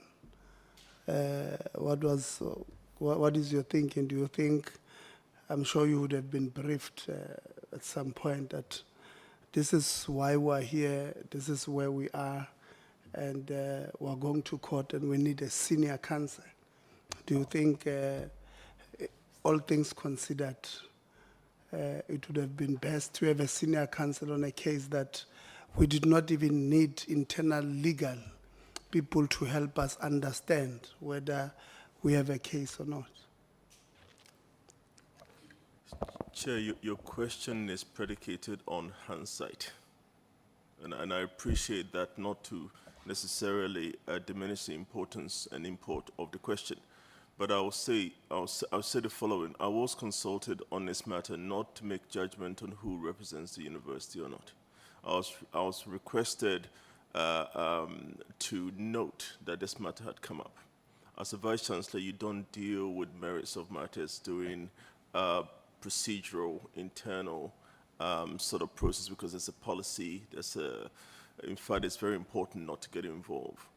In coming to see you today, we brought the litigation of 2024 and 25, which was what you had requested. And this matter was actually just now. Chair. That's not a caveat to say that you have a good legitimacy to ask us, but a precursor for me to say that the judgment itself, I requested a complete judgment. Not to appeal it, but to understand it. And my view is that the matter is still in consideration in my office because I haven't got the full documents. So the university's position, and I think that was brought forward earlier by colleagues, that we haven't made a final judgment. But it's my view that the university must not comply with the court judgment.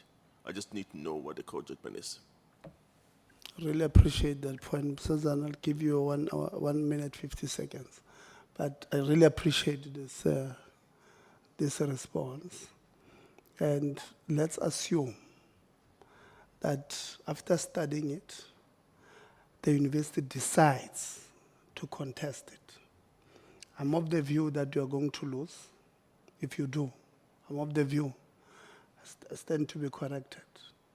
Firstly, because in principle, this is an interim order, which your advocate said because of the next date that has been given, your interpretation or your lawyer's interpretation is that it's not interim because when it sits, the student would be back in the second semester. You'll need to convince the judge there. I'm not convinced. But on the basis that it's an interim order. I'm of the view that you would have a Kilimanjaro to go over whilst you're on a wheelchair.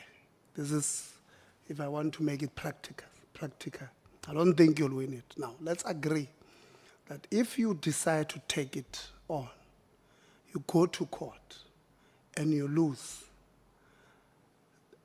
the fees that will be used there, when you lose, must come from your pockets and not the pockets of state resources, because I believe it will be a waste of resources that we could be taking to resolve one or two issues that we are taking to court. Is it something that you as the Vice Chancellor, as somebody who's going to make this decision, you'll be amendable to agree to? Chair, thank you very much. With due respect, your question is predicated on an if. But the if needs to be contextualized with what I've said. I need to be satisfied on the merits of the case. I don't know the merits of the case yet in full, nor do I understand the judgment in question, oral, fine, but written. My interest in this case was not because of Mr. Tusi, but because of a student of ours who has actually been put in a predicament. That has for me, two elements. One is that we need to look at the students' welfare in terms of their rights first. And I want this matter for that purpose. The second is that we need to improve our systems and processes. And that also needs to be part of the somewhere along the line, something has fundamentally gone wrong, both internally, in terms of the different policies we have, and how they speak to each other. And that needs to be looked at. But also in terms of how do you reinstate somebody you have actually also expelled from a position. So we need to look at how we're going to do it, even if we agree with the judgment to implement it. All of that I need to go and have a look at. As I said, this is a matter that's still in motion, and I will undertake to do that and to come back. I suppose your fundamental question is who will foot the bill. We will cross the bridge when we come to it, sir, since it's an if question. No, so I know, look, I hear where you're coming from, and I sympathize with. So let's assume, it's an if thing, yes. Let's assume, all things considered, your team says to you, this case is winnable. Let's assume that's what they say to you. And you guys decide to take that advice. And you go to court and lose, which is a point that I don't see you winning. This is the point I'm saying. And I'm saying, because I don't see you winning, I don't think it's wise to appeal.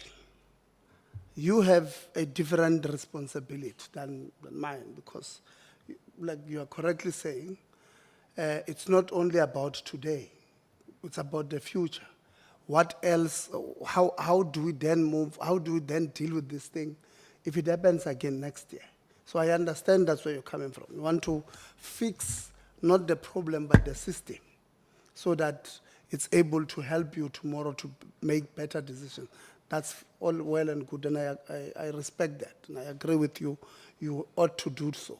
But I'm saying, in an instance where you are advised by your legal team to say, this interim order that your advocate says, it is not, well, he disagrees with the judge, firstly, says it's not an interim, right? And you want to appeal it. If this interim order, which I believe it's interim, your legal team comes and say, let's appeal it, I'm saying you won't win it. But if you are convinced that you are going to win, then let the institution not pay those funds. The person who makes that decision, because they're convinced, must foot the bill. if you lose. So the institution will sign that we're paying you until we win. But if you don't, then the person who makes a decision must pay. You know why I'm saying this? It's because I've seen we've got more than 120 public institutions in our sector and more than 150 private institutions in our. So we've got 270, huge baseline for us too. People take decisions, reckless decisions to go to court. On a case, I made an example, and I know they're not going to be happy with me, but I've got no better example to make now, except with University of Limpopo. It's the only one I can think of now. They've made many reckless decisions of going to court because they were not paying. I told them. I've read probably 30 founding affidavits of students who took the university to court, and more than 30 responding affidavits. And I said, I'm not a lawyer. But even myself as a non-lawyer, on a founding affidavit of the university, I told them, you're going to lose this thing. And they lost it. Because you can't go to court. Even you, by the way, you're going to lose on that clause. I just forgot what it's called, that clause that I wanted you to go. You're going to lose again, I'm telling you. Because your clause is very clear. It says any semester. Now that part is extremely important in this, and that is why the judge had asked you to provide further information and said, clarify me on this matter of what is your document saying? What does it say in describing what a student is? And when it says, if you are registered any semester, you have no leg to stand on. You can go and appeal that thing. I'm telling you, I'm not a betting man, but I would bet you for that tie that you are going to lose. I'm telling you now, and I told University of Limpopo, your answering affidavit says, I can't allow Dr. Sishi to graduate for his PhD because I registered him wrong. And I told them, once I've read that line, you, one, have accepted to the judge that you have made a mistake. And you are asking the judge to punish somebody else for your mistake. And I told them, there's no judge in South Africa who's going to grant you that thing. There's no judge in South Africa who will say, you are accepting that you made a mistake. It is your doing that made sure that the student is here. And then when he's supposed to graduate, you don't question the marks. You question how you registered him 2 years ago for this PhD program. There's no way. They've lost 61 million, University of Limpopo, on this process. 61 million over 5 years. Appealing after and giving them to single. Even there, we said to them, even you, I see you did not abide by the things that we've asked you to give us. The name of the firm, the nature of the case, it was a university versus Tebogo. What was the nature of this thing? Whether this thing went to court or it was resolved internally, and how much we spent. We've asked you to do that. You've given us a table, but that table, we're going to now draw your table and say plug information. You say Shepston and Weil, Tebogo versus University, 2023. Case went to High Court. So if it went to High Court, you say it started at Regional Court, we lost, it cost us this much. We appealed, went to High Court, cost us this much, we lost. And this was because I want to show you something with that table. I want to show you that the university is bleeding money through these law firms and for cases that are unwinnable. There is no way they would have advised, they would have said, this is what the student handbook says. This is what we have that describe what a student is. The letter that you wrote on the 29th was wrong. Now, this is ethical law firms that says to you, okay, listen, I know you are briefing us on this matter, but I've read your letter, I've read your handbook. Now, I've got an ethical responsibility to tell you that this one we're going to lose.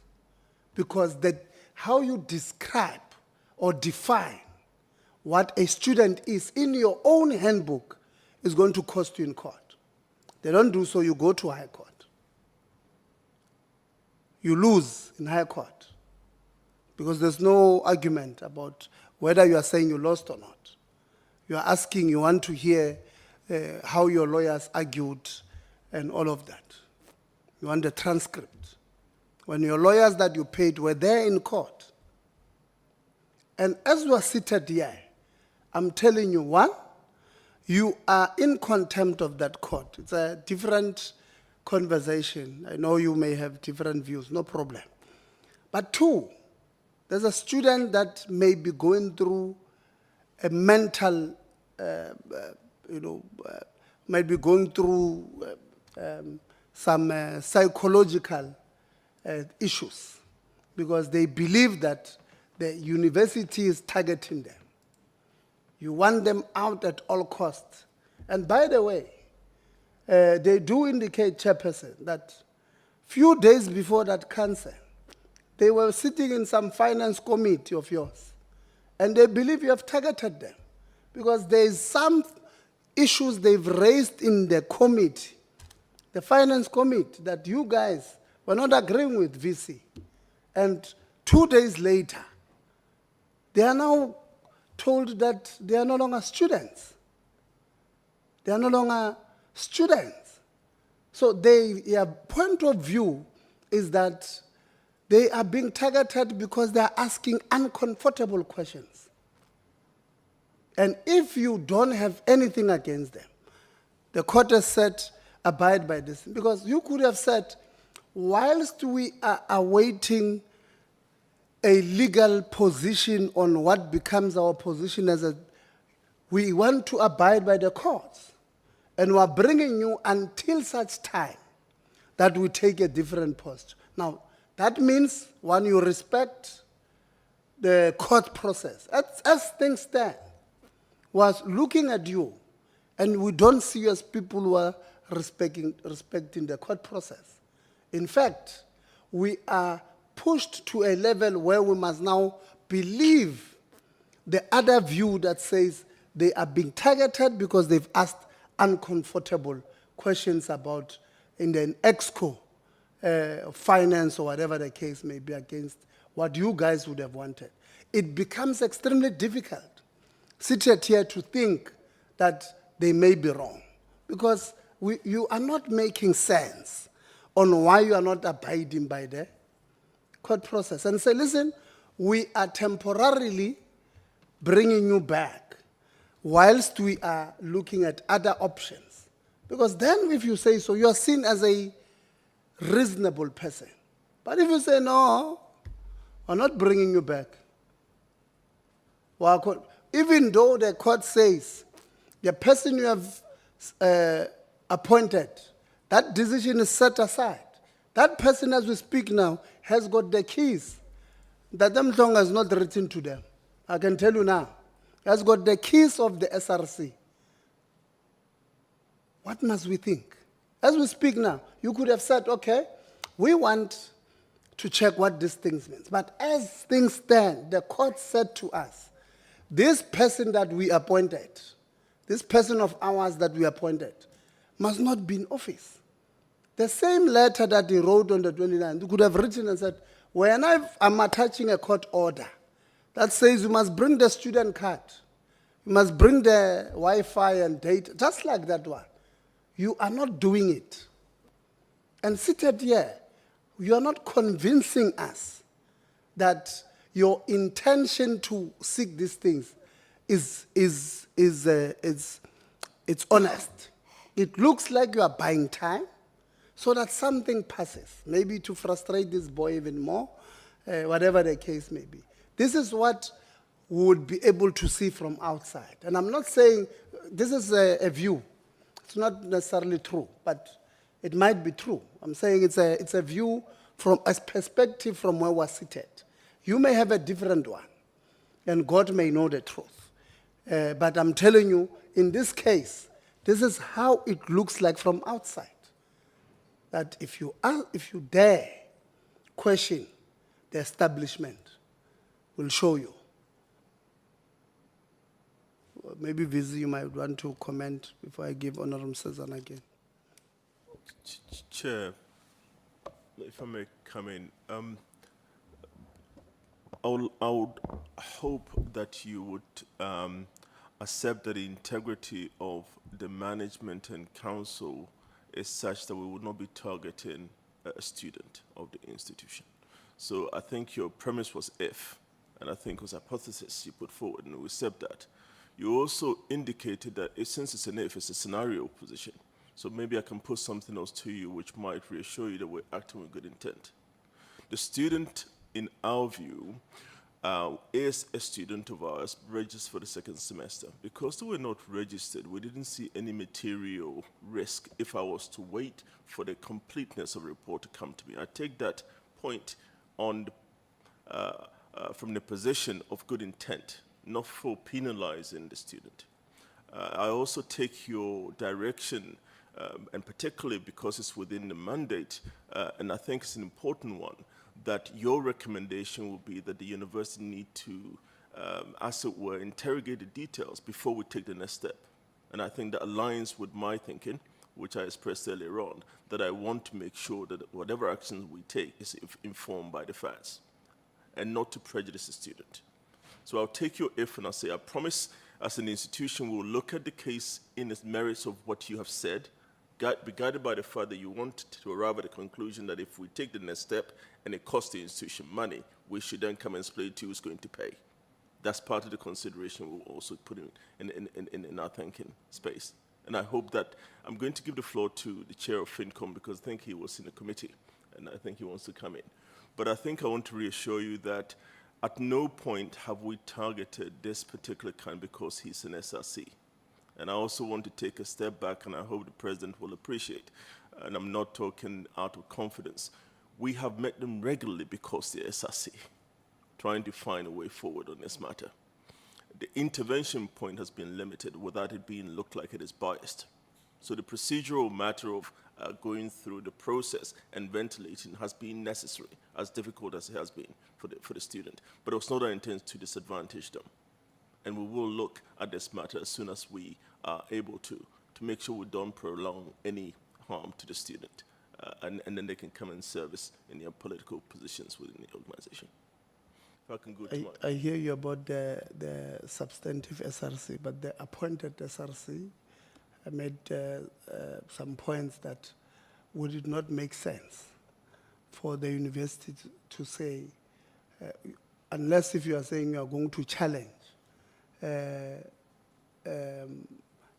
the judgment that says his appointment is invalid and set aside, because that's a definitive part of a court that says this appointment of this one is set aside and it's invalid. And we have not said anything about, I hear about taking a next big step of reinstating. I hear that part. But there's a part B here that says this one, the judge makes a point that says you are set aside and invalid. Chair, I don't want to mislead you. I need to go and look at the merits of the matter holistically. They cannot be divisible from where we stand now. The student governance have applied the rules as they understand it now. I need to move with pace, and which was always my intent, to ensure, and I spoke to the president only very recently, again, I'm not disclosing any confidence there, about my intent to address this as a matter of urgency. So if I can beg your indulgence to just give us time to do that, but not time that will prejudice in either candidate.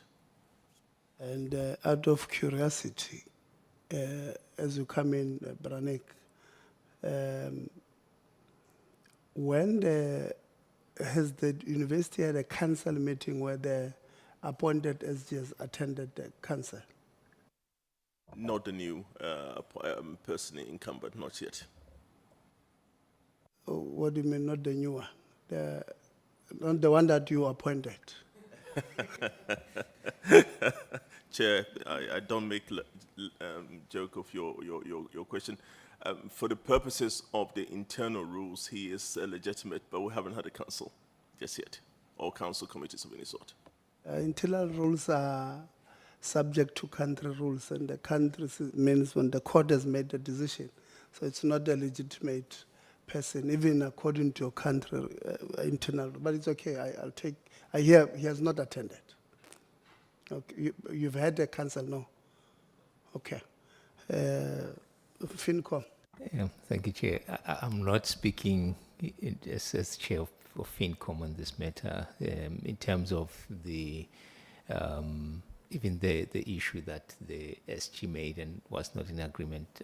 I'm not aware of that. I'm not aware of any proceeding on that.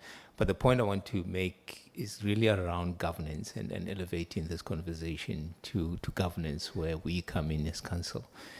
And really reverting back to the original point that you made around who pays the fees. I think we ought to be careful. I do understand where the chair comes from, and I think the sentiment is a very important one. But we can imagine a scenario where it's no longer Teboholitsi as the chair of the committee, and it's somebody else who has a different agenda, and who says to a university that you will lose this case, and because you're going to lose this case, who's going to pay the fees? Without that case having gone to court.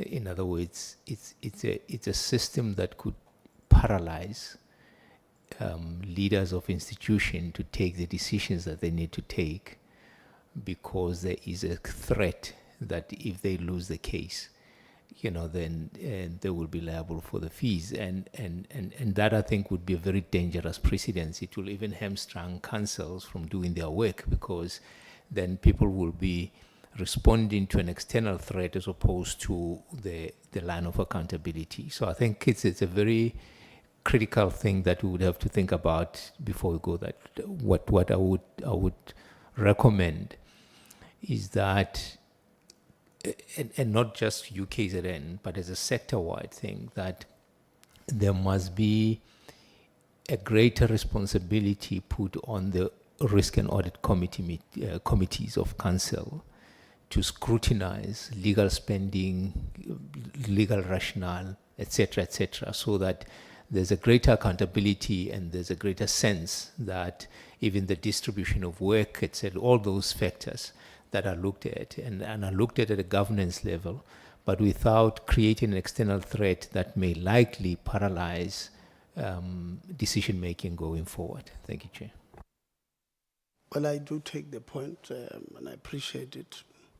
But on a flip side, and I don't want to have a conversation, I'll just make this point to say the point we're making is valid. But on the other side is that because there's no threat that we're talking about to council members specific, they are able to make decisions without really scrutinizing them. Because if we're to put this thing into place, then it will mean before you take a decision as council, because you know that there's a threat that this might come to me, you then pay specific attention to the detail and to save state the resources.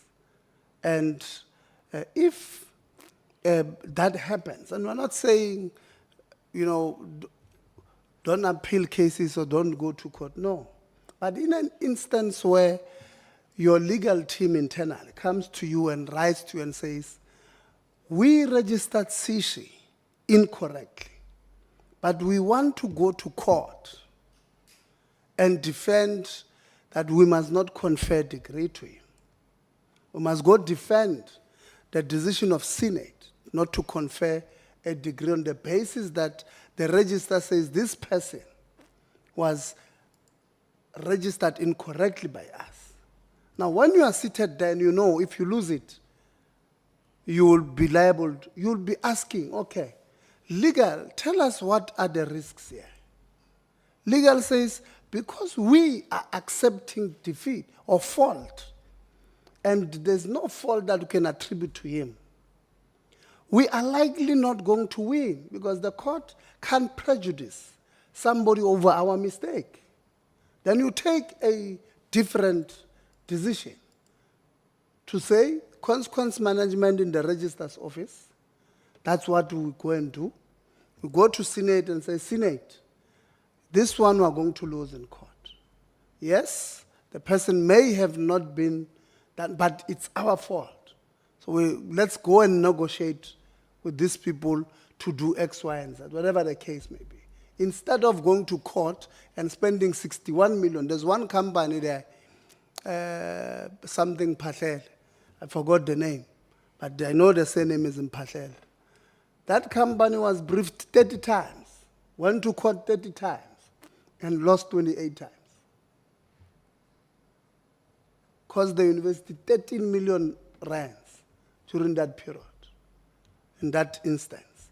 Now, we are going to ask, what is the process that was followed in appointing these people? We get there, initially they refused to give us answers. We get there, because we are going to section 56 to summon them. They give us these answers. We ask them in the meeting, how did you appoint this Mphahlele guys? No, we'll call them, say, Chief, go defend the university. Now, you are forcing us to even suggest that people were siphoning money through this company. Because why would you call one person 30 times when they've lost 28 times? It makes a case to defend the legitimacy of this thing very difficult. I was just saying, Branik, I don't want us to have a dialogue. I heard your point and I've accepted it, that you're saying there's a risk, which I agree, it's there. But I'm saying on the opposite also, there's a risk based on what we are seeing. I'm saying maybe let's have a discussion about what must happen in order to, one, preserve the dignity of those who are in councils and management, but also to save the institution's money. So maybe let's find, let's have a conversation. Maybe we might need to have a colloquium with yourselves, Prof, to come to the table with councils and management to say, this is what we think. Because it can be that the students, we exclude a student and we expect him to go get a lawyer from his own pocket. And we don't pay from our own pocket. It must come from the university's money. And they are in office. They are SGs. Why don't we then say, no, we'll pay for their lawyers, and if they lose, but if you pay for their lawyers, we'll pay for your lawyers, and then they might lose anyway. So let's not have a conversation, but we'll have a conversation, Branik. Honorable Msazan. Yeah, Chair. So my chain of thought is off track now. So I'll just ask let one me question. remind you, you were leaving this point, then you're going to something else. You're going to read your next point. The reason I entered is because we're saying you are leaving this point of the lawyers. No, thank you very much, Chair, in leading the chairpersonship that we lead. So I'm going to, I think to the Chair of FinCom and the CFO. This is for noting, obviously the Chair of FinCom can comment or the CFO. We got an email yesterday that suggests that there's that email where even the Vice Chancellor is close copied. Then there's two others from other disgruntled service providers relating to transport. So this first one suggests that it's from the medical school. There were requirements, CFO, of the particular tender. It's even said bid what. It's on the emails. I think even the chair and other members are close copied in the email. So they say the requirements, amongst other things, they've written to you, then they forwarded us the email that they've wrote to you that suggests that amongst other requirements, there was a requirement of that particular tender process of the medical school that a person that is to tender or apply for that particular tender must have their vehicles already on site before they can apply for the particular tender. And these particular companies suggest that because of that requirement, they could not apply. However, they are alleging that that particular process of checking if a service provider has transport on site has been overlooked for a particular company or particular companies.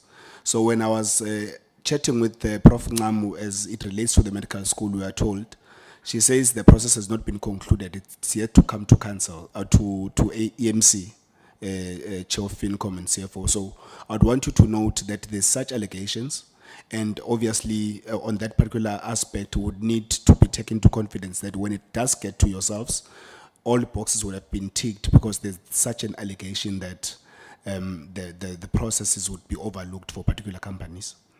So that's part one. Secondly, there's two other allegations from other transport providers that suggest that there's a particular transport tender as well that should have been concluded or awarded by the 1st of April, that till to date it has not been awarded. So it's two separate matters relating to transport, but I think I would want to get a response on the latter. If there is a project or transport project that should have been awarded by 1st of April that has not, then there are now allegations of probably rigging or trying to ensure that there is some issues or corruption or fraud that might want to be done there. That's why it has not been awarded at that particular time. CFO and maybe Chair of FinCom.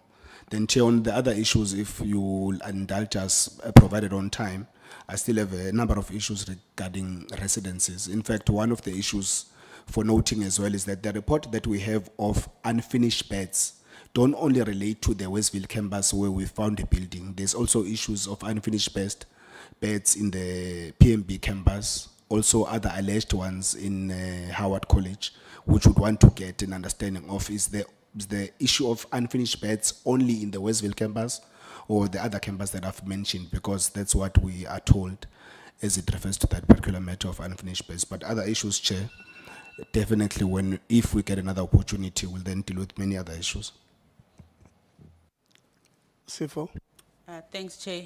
In terms of the student transport tender, the university doesn't necessarily award tenders unless we are comfortable that all the right processes have been followed to finalize the tender so that it can be awarded. I'm not too sure where the timing of the date on which the tender should have been awarded would have come from. However, that particular tender is still undergoing final evaluation to make sure that when it's awarded, all the right processes have been followed. In terms of the projects that were abandoned by contractors, yes, it's correct. And the similar processes that are being followed for the Westville contractor are being followed for the contractors for the other two campuses, Howard College and Pietermaritzburg. Okay. Let me check. Dr. Christians? Yes, thank you very much, Chair. I have a few questions, not too many. So I just first of all want to go back to the legal procurement issue that we've seen as a recurring issue during the meeting. So, you know, even the presentation today showed that there's a growing reliance on litigation, legal opinions. I think you mentioned it at length. And, you know, even the university's presentation also, there's litigation strategies, there's senior legal counsel opinions, there's legal investigations, ongoing litigation. So there's a whole lot of issues that repeatedly refer to litigation, to legal advice, to broader institutional legal disputes. And that is, I think, seriously problematic, because at the same time, the university is presenting itself as an institution that is under severe financial pressure.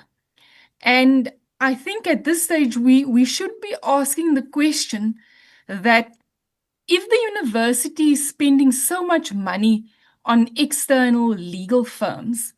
What has that been cost to company over the past 5 financial years? And, I think seriously, just for the university to justify these expenditures to us while at the same time they're claiming insufficient funding for student accommodation repairs, their staffing instability, and their student support services seems to be under huge stress. So really those two questions, just first of all, Chair, where I think just what is the expenditure over the last 5 financial years, considering their legal expense, and how do they justify that to us as a committee while they claim to have so many other issues that they are facing?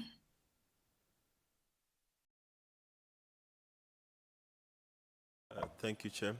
I'll go first to Advocate Finden on the cost, and I'll come back, if I may, on the substantive other matter raised by the member, if he's not covering that. Thank you, Vice Chancellor, and through you, Honourable Chair, and to Honourable Members, the total cost over the 5-year period 2020 to 2025 is 59.408 million. Yes, but if I can just, the CFO is rightly drawing my attention to the fact that if you remove the litigation, so in the case on civil litigation, the costs of civil litigation are 6.748 million for the total 5-year period, and on employment litigation is 9.107. The balance is on the other legal matters expenditure, which amounts to 43.5 million for the 5-year period, bringing it to a full total of 59.408. And you did not include the internal disputes, the disputes where you are dealing with things internally but with external law firms. That wouldn't be included in the other legal expenditure figure. The total of 69 is inclusive of everything. 59 is inclusive of everything, yes. Okay, you'll give us a breakdown. Like I said, we'll send you the table again. Just put this thing here, this thing here, this thing here. So do you want to break down in percentage format? No, in fees. You'll say, is it Shepston and Wine? Shepston and Wine. These are all the cases they've worked on civil, on TC, on whatever, and this is the total. The second law firm, the quality attorneys, these are the cases that they worked with. This is the total. But we'll give you the table. I think it will make sense when we give you the table. Yeah. Dr. Christians? Thank you, Chair. As we can hear, that's an astronomical amount of money, considering all the other problems that the university is facing. So really, I think either from the board or the VC, I've asked if they can, in simple terms, explain to us or justify these expenditure to us, whilst at the same moment claiming that they have insufficient funding for student accommodation repairs, for staffing stability, for student support services, etc. Just in short, explain that to us in simple terms. Through you, Chair. I take the honourable member's question extremely seriously. I think as an institution, we probably don't see the expenditure relative to our size and complexity as being problematic. That isn't to say the amount is not significant. And I say that for the following reason. Much of what drives institutional litigation funds is actually people who are aggrieved by decisions made or outcomes not necessarily to their favor. And so there's an element of external drivers to the need for the institution to adopt a position to protect itself and also, of course, to protect the broader sort of principles that are being exposed. That is not to say that there isn't judgment within the institution on which cases we take on, which cases we concede. But we will take the advice of the committee and ensure that we maintain fiscal prudence in the context of litigation matters.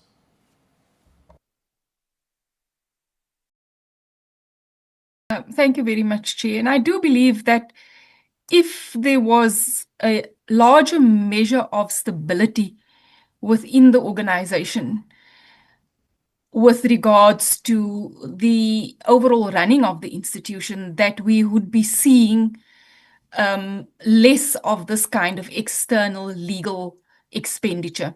So just lastly, on the law firm issue, how many law firms are then still currently being retained by the university?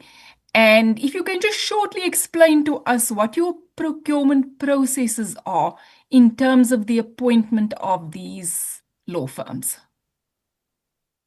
Thank you very much indeed, and through the chair. Honourable member, the point you raised is very important. I think we tried to do that earlier on, but asked Advocate Finden to do so again and to specifically address that.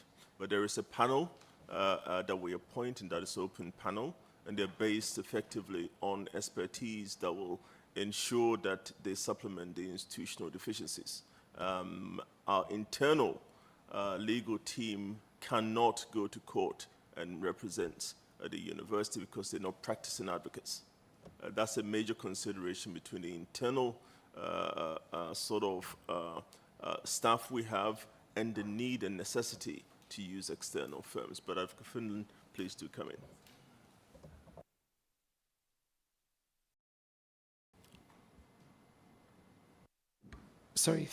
Sorry, Vice Chancellor, through you, Chair.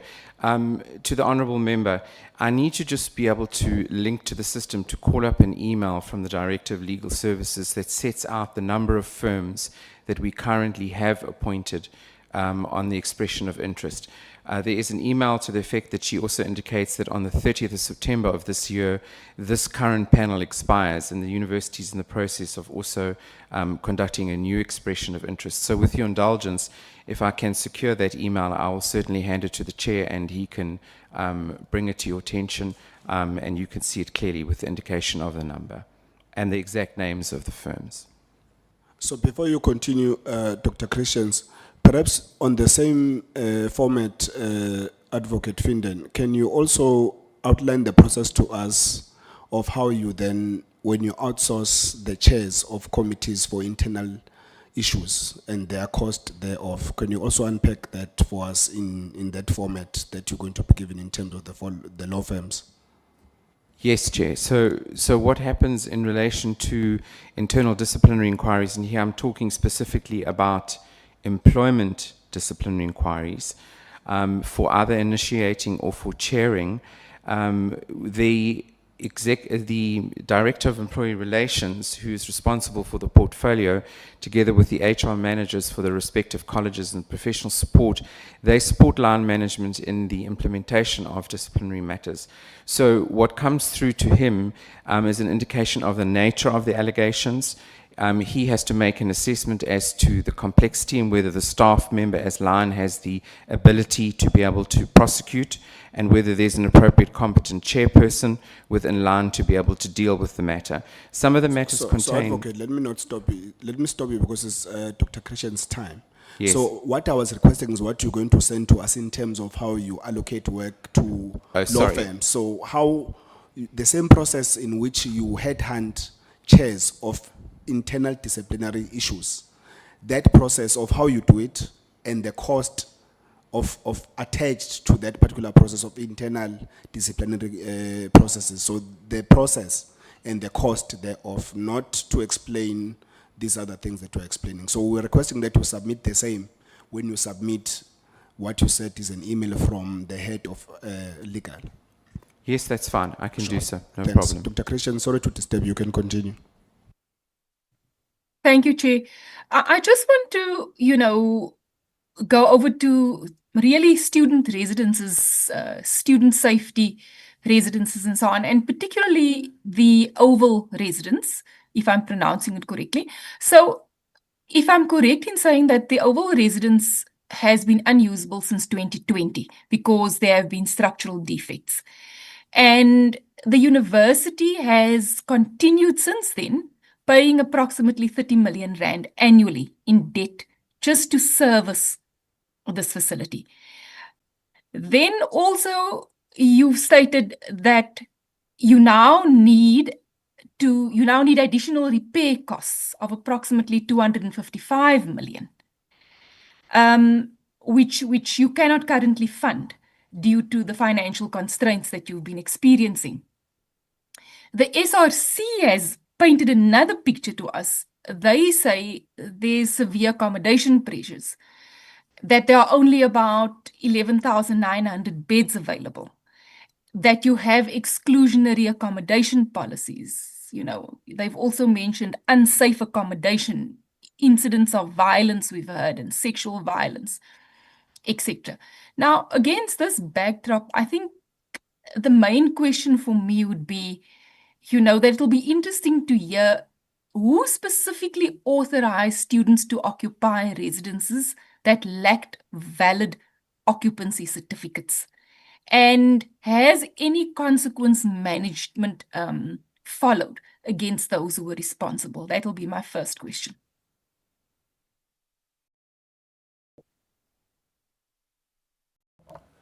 Thank you very much, Honourable Member, and through the Chair. The matter of the Oval, if I may just explain a little bit further. As the Advocate Finden indicated, at the time, back in 2008, when the building was handed over to the then Executive Council, implicit in the agreement then, and it's very difficult, hindsight, to understand why that was agreed to, was that on that first point of handover, all the related maintenance and upkeep and everything were reverted back to the university. Very unusual contractual demand, which then absolved both the builder and, of course, the fact that the building was borrowed on external funds, anyone else other than university from having to pay the particular repayment. The repayment is a legal matter linked to an agreement that was signed, and we have not been able to negotiate out of that. And that has been an intense negotiation from 2000 when the matter was 2020 when the matter was brought to council's attention. They directed management to engage very robustly, particularly with the bank and the builder. And we have done all of that. We've exhausted every avenue. But the bank have not yielded in absolving the institution of its commitment taken at the time of the agreement to pay. And the repayment is circa 28 million, not higher. But that is a significant amount of money that we're being saddled with as an institution. Coming back to your secondary, equally important point, I think you make a good observation about the fact that the institution needs to do more in terms of student provision. Most of our students are within quintile 1 to 3, over 75%, and we cannot, as an institution, meet the demands of catering for that. And the decision by NSFAS to actually onboard their own private providers and to allocate their resources through that mechanism means that there is a significant numbers of our students who are resident in private accommodation. And for us, there is a need for us to improve our governance oversight, which we are actively doing to cover the current gap, because the NSFAS directive did not clarify the accountability. Hence the very, very traumatic story relayed earlier on by the rape students was made possible without the institution itself being held accountable, because the student was in private accommodation. That notwithstanding, the university needs to do more, and we have undertaken to do so in addressing any gaps to ensure that all the students who are in our care are also catered for. But from the institutional provision point of view, there's an absolute limit to how many we can accommodate for. I hope that addresses the question, Honourable Member. Thank you very much. Yes, I mean, you know, it's a huge problem, and one that we're failing to see real resolution for, you know. And having said that, do you think that there is a possibility of resolving the oval residence soon in the future? Do you think that that matter will be resolved so that it can ensure students, you know, safe housing? And what would you say, what would the timeline be for that? Honourable Member, with the issue of the Oval, and to be brutally honest under oath, I think it will be futile to try and raise the circa 300 or additional million we will require on top of the D-head sort of very generous recent commitment to us in order to bring it up to the standard required. It might be prudent, if those funds are available, to seek to use them equitably in terms of building new accommodation spaces across our complex geographical system in terms of location of our university. We're a very large decentralized university across 2 significant cities, and we need to be able to address this particular problem equitably. So we will go back to DHEAD, which we have done and are in dialogue with, to ensure that we provide accommodation equitably with that additional funds. With the Oval itself, it will be, I think, sensible to explore not just reverting it back to student residents, which was going to be a significant commitment without the university entering into another long-term agreement, which we are reticent to do because the outcomes will be left to future generations to pay. We want to see if we can use that particular premises also for much more hands-on improvement in our teaching provision as well. So the issue, we hope, will be addressed through addressing the student accommodation matter in a decentralized way, while also ensuring that at this stage we cannot touch the building because it doesn't belong to us. But once it's seized, we have a plan in order to address it, and to address it in partnership with external parties in terms of private providers who will not tie us up to additional unsustainable financing mechanism. I hope that helps. Thank you very much, Dr. Christians. Thank you very much, Chair. Honorable Low. No, thank you, Chair. I have already submitted my questions with the Secretary so that because I'm not stable with my network, but I've already done the thanks, Chair. No, thank you very much. I did see them. I wanted you to put that into the record. Honorable Ngubane. Yeah, thank you very much, Chair. My first question from the principal. There is this notion that the student of your university keep on sending to us, asking, Oguti, we must ask these questions. And we must know we are portfolio committee. Some of these questions, they don't come from us. They come from your community in your university. So we are here representing them. So especially, they've clubbed you with the Wits University in similarity in this. They say your College of Health, the Department of Health, School of Health, yeah, the School of Health, yeah, yeah. So it's College of Health, yeah. You see, I'm right, Chase. College of Health, not School of Health.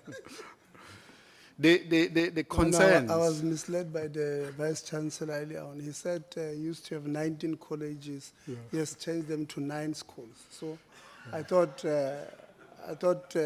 one of them is a School of Medicine. Yeah. Or health, Yeah, I think it's still the same. School of Medicine, School of or College of Health. It's the same thing. It's just naming convention that they utilize. The concern, principal, they say that the whole college or school is saturated by a certain race of a representative from top to bottom. It's their concern, number one. when I say certain race, you will know your school, what it means, yeah, by virtue of when you look at it and say, oh, this is a race. Their concern is that it's fully saturated with a certain race, and they wondering whether you have an element of thinking that the transformation needs to be diverse as a representative of all people who live in that province. Black, white, colored, Indian, all. But the moment this school is saturated by one race, it raises a certain red flag. As a leadership, I've been a chair of many boards as well. If there is something that comes to my table and I verify it, and I see exactly that there is something wrong, I always attend to it and solve it so that it doesn't have that perception in the outside world. And then they say there is that concern that this school of yours is saturated by one race, number one, all of it. And number two, as it is saturated by that certain race, now it has a tendency of abusing the deprived race. Anyone who enters that school in terms of graduation, to an extent, I think I submitted, I think Prof. Tandi needs to verify that. We submitted a complaint of another student by the name of Simpiwe Ngwenya, who was doing his last year on MPCHB, final year. He was just missed by 2 days of registration for the first semester. And then the reason that the head of the dean of that school said, if you get a letter confirming that there is someone who's going to fund you, I will admit you. He got that letter, he brought it on time. He met all the criteria they keep on pushing. They keep on pushing the envelope. He met all the criteria. But at the end, after meeting all the criteria, still, he was rejected to do his first semester. So the rejection are all frivolous when you read them. He said, something is wrong here. So what would you respond to me? It's not Simpiwe Ngwenya only. It is a list of other students. They're complaining about just reach the final year as a black poor student. That college of health will show you flames. There is this certain race. They even purporting that it seems like this certain race doesn't want to see black students being doctors, being nurses, or being whatever. It wants to see itself in that category. Honourable Member, you've raised a very important point and also I think a very compelling one. I would like to believe that there is no disagreement that UKZN has a commitment to transformation. And that indeed one of the reasons why we have become of late and a ground for predation by other universities in terms of taking staff is because we were the first university and my predecessors were outstanding in their decision to commit to fundamental transformation at roots. So we have a large cohort of black and ethnic minority, broadly, sort of students, but particularly black students coming from quintile 1 to 3 who have gone on to professional positions, and we want to continue that. I take the point you made about College of Health Science. I'll get the DVC, who fortunately is here with us, to comment on the specific of that. I also can't comment on the student just yet, but I'd like to give you my assurance that STEM transformation is the fundamental priority for the university. We're a STEM university, and medical science is a STEM subjects. And we are struggling at the moment as an institution to meet our threshold for particular groups, and we are investing very heavily in working with local schools in order to prepare the entry points towards university, not that they will come to us, but actually to enable them to be able to go and achieve higher sort of STEM pathway programs. But if you indulge me, I can ask the DVC of that college to address the particular sort of example you raise, unless there's something else you want me to address while I'm still on the floor. No, it was just to get that VC, that information from my side to satisfy myself as well, not only to ask the dean. We would like to get a report as well, so that we desist from a wrongly, passing message. A report that gives us the structure of that college. Number one, all the people employed in it, full-time and part-time, number two. And then a report of the output of the graduate that finishes medicine from there. Especially in the cases that are lodged, that so that we get this reality, that is there a truth in this, that a certain race every time on the final year is always given hard time to graduate. So that's a report that we would like to get in order as well to satisfy ourselves with all these complaints we're bombarded with. It's a huge complaint. It's not one student, it's a list of them. One case specifically that we will request a report from is this one of Simpiwe in Gwenya as well. A painful student who lost parents and struggling, and it's an A student, but is frustrated to finish his medical degree. So if we can get the full report of that, so that you verify, because there is a tendency to say, sometimes you are not in touch with what is happening. There is that leadership style as well of, you think you're running an institution, but some other things is happening outside of your knowledge. That's a report we'll request, a full report of that, specifically that college, with the output of the student. That gets out there in terms of race as well. What output of percentage is getting out, and what kind of output that always fails on the last final year. If we can get that, we'll appreciate it. Honourable Member will give you a full report as you have requested. Thank you. And then on the second question, on your renewal, project renewal, and the closure of 9 schools, UKZN's renewal, project renewal restructuring, it resulted in closure of 9 academic schools. Decision with the direct consequences for academic programs, research capacity, and student experience. So, to me, this raised a compliance concern under Section 27 of Higher Education Act, which requires that governance decisions serve institutions' academic missions and the equitable interest of students. That's what I expect. So, what specific mechanism were put in place to ensure students were not disadvantaged in terms of their credits, graduation timelines, and even academic support? Thank you very much indeed, Honourable Member.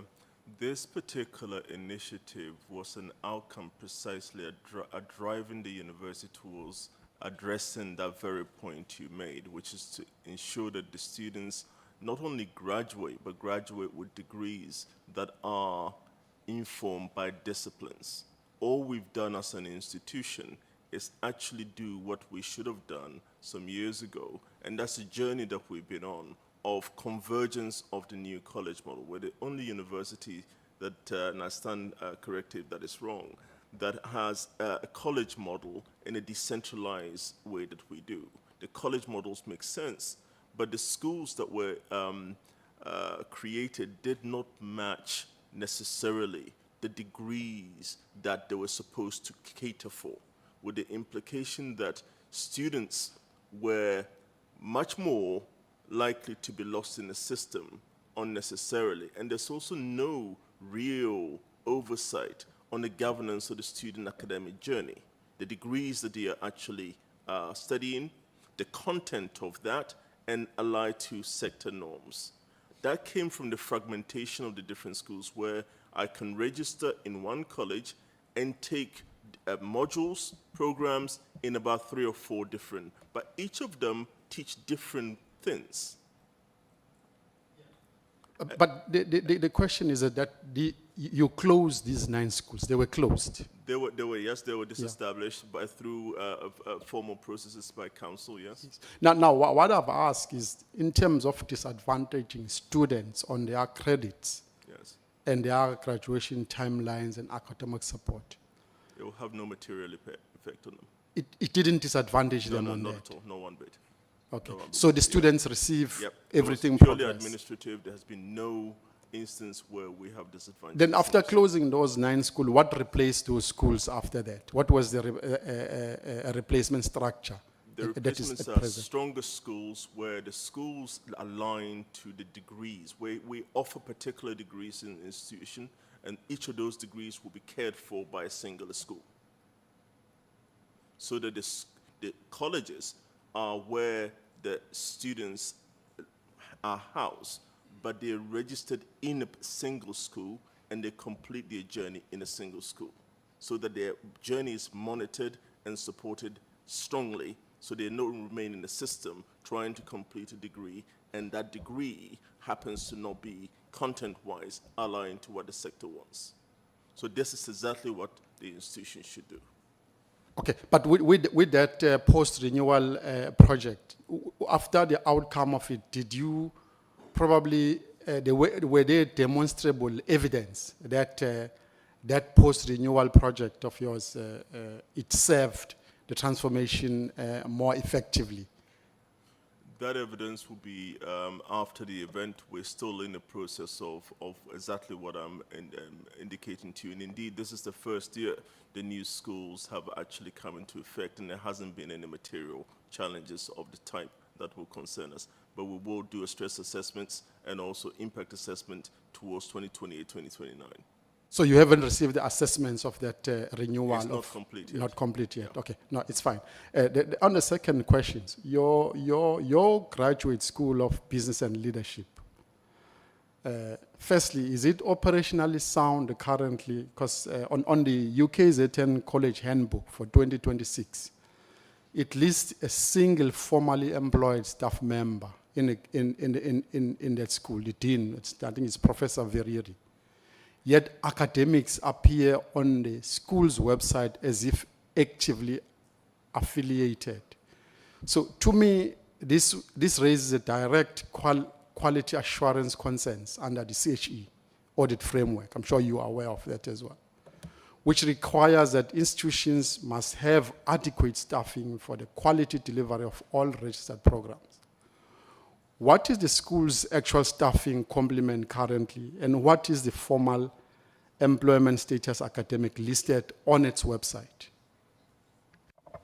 Honourable Member, I can't give you numbers because I didn't come prepared to give you numbers, but I can give you a context to the question that you have asked, which effectively means who actually teaches in that particular school. That's how I understood it.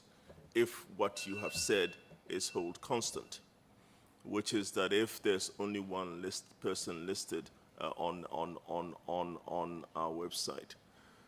Honourable Member, graduate schools of business are not like normal schools within universities. They are purposefully designed to bring in critical expertise that don't reside in the university. And in fact, if you look at most of the graduate schools globally, their actual committed staff will be less than 15% or around that sort of mark of the staff they have to teach their programs. That is because the very purpose of graduate school is to teach applied work that is applied to industry, commerce, businesses, and so on.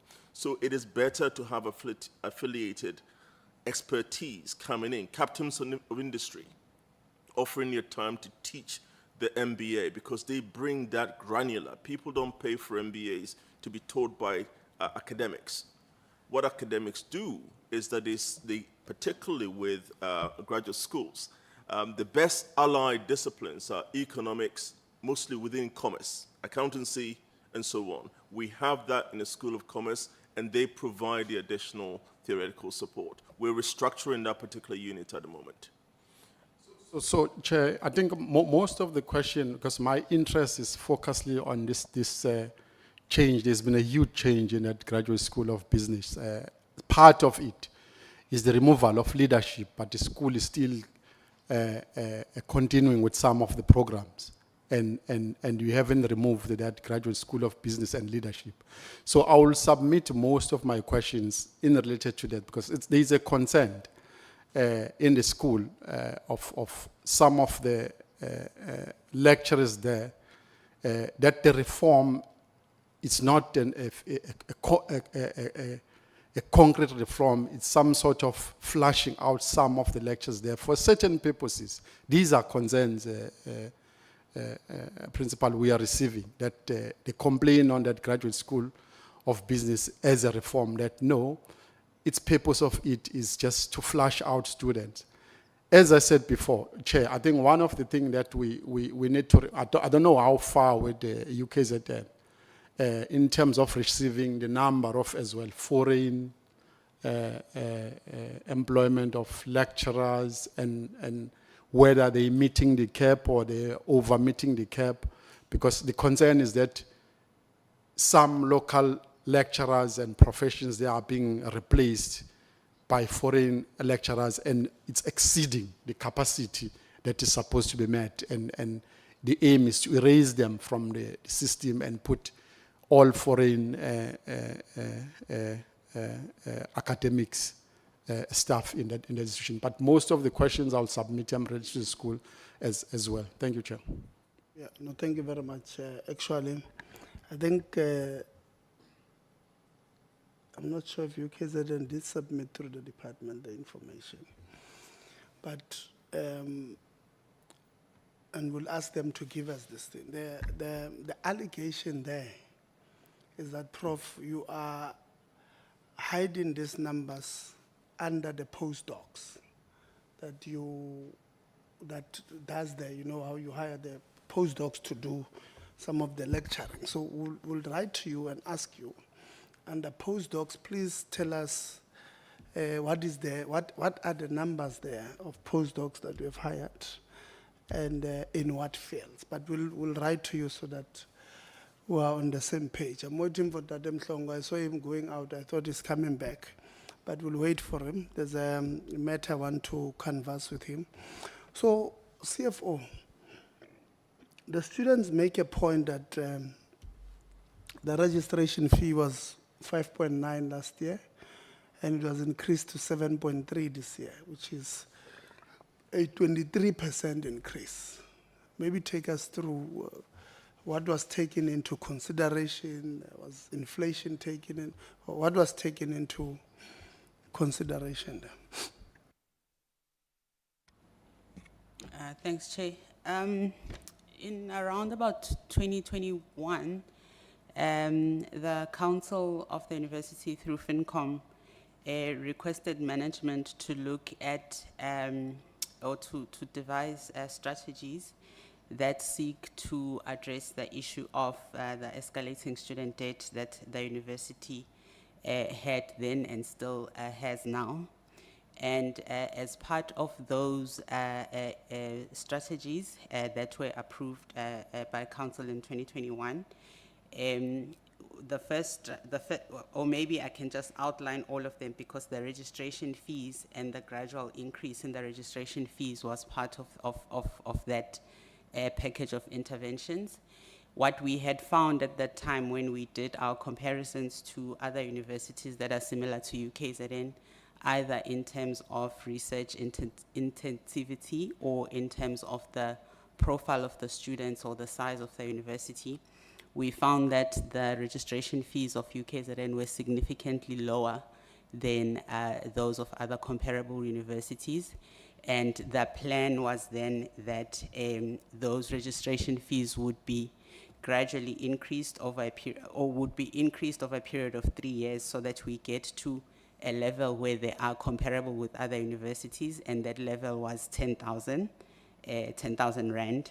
And that is the increases that are coming through now in 2026, 2027, and by 2028, we would be at the 10,000 Rand threshold.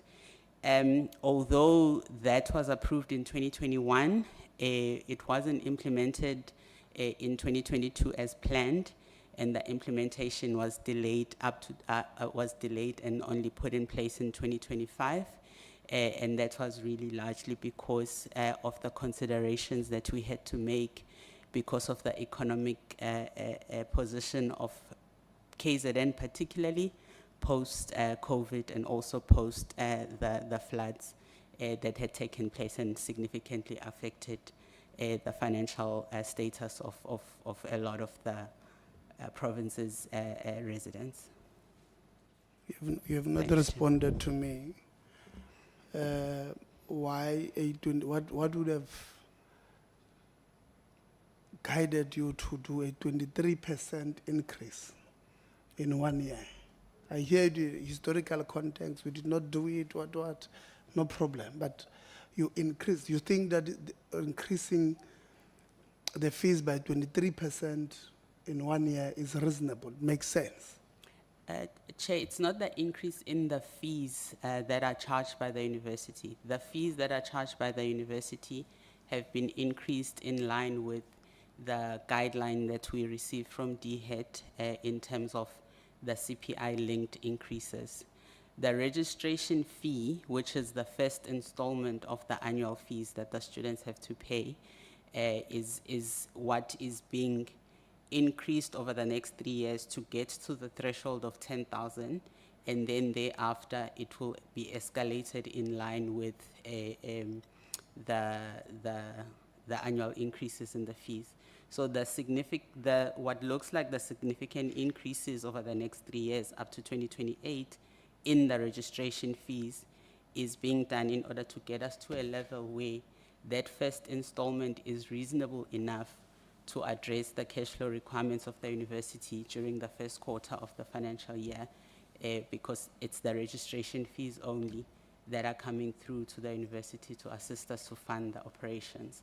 But after 2028, we will revert to the increases in the registration fees or the initial installments being in line with or being determined with reference to the annual increases in the tuition and residence fees. But the total fees that the students pay every year are being increased in line with the DHET guidelines. Yeah, you're not. We are just seeking to collect a higher initial installment than we did in the past, because the initial installments that we were collecting in the past were too low and were putting a cash flow strain on the university in that first quarter of the year when we don't receive any other cash flows either from DHET or even from NSFAS. Yeah, you're failing to make a case on your decision. I'm asking you, on the initial installment, what you call registration fees, you have increased by 23%. And I understand it's because you want in 2028 to get to a point where you get 10,000. That's you. And I'm saying, is it reasonable that in a single year you increase fees, and what makes it reasonable? You're unable to convince me how did you get to 23%? You are just saying to me, because I needed to get to 10,000, I just divided by 3 years from 26, 27, 28, and then I've realized I just wanted 23%. That's what you're saying to me. Chair, perhaps the chair of FinCom will assist, because this is a strategy that has been approved by Council and FinCom. Let's hear FinCom. Tell us, why would the people of South Africa who have children here have confidence in you increasing the registration in 1 year by 23%? Yeah. Maybe convince us.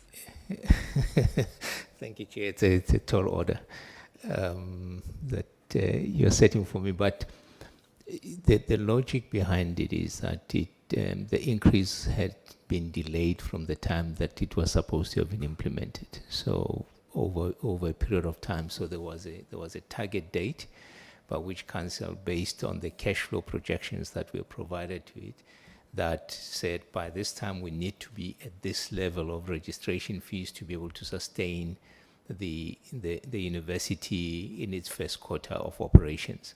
So based on that, their projections and the assessment was that by 2028 we get to 28,000.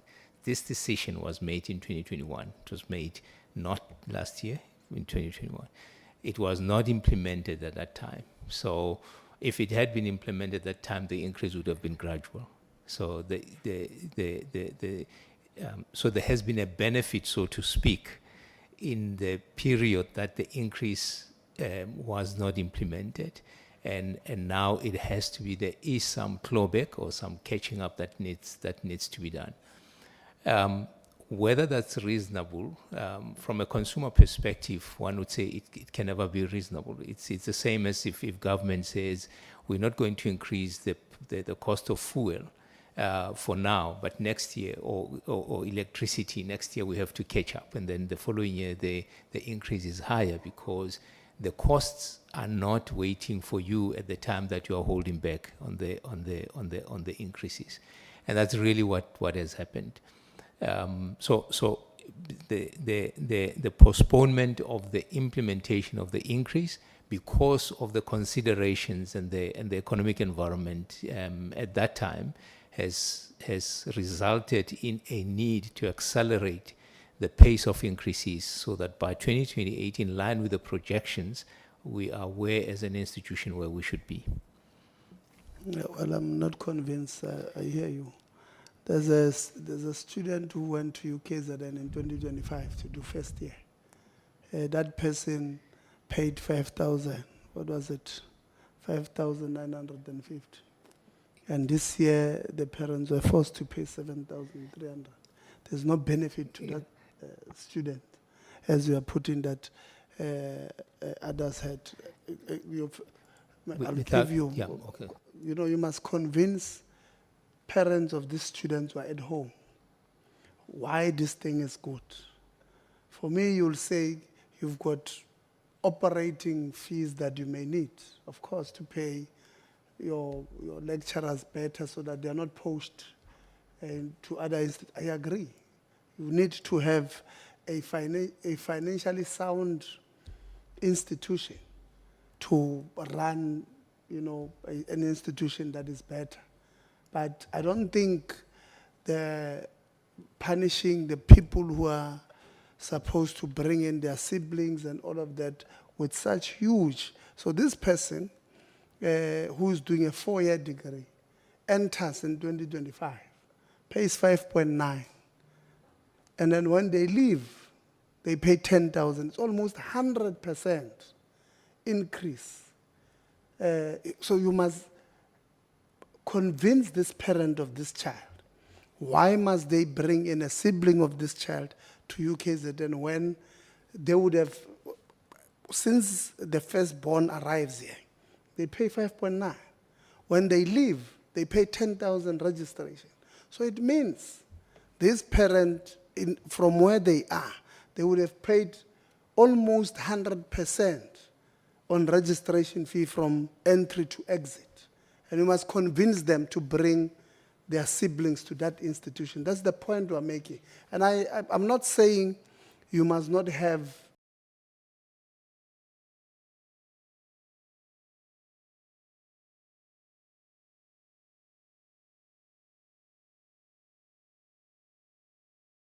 cash flow issues, address cash flow issues, you must. But there are other ways I could have thought of. Holistically, I could have said, does this thing make sense from a consumer point of view, from our clients?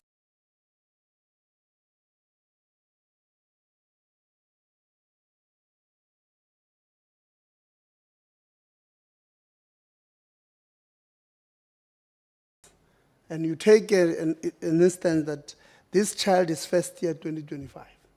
They pay 6,000. They pay 7.3. They pay 8.6. When they are doing final year, they must pay 10,000. So every year in January, these parents would have needed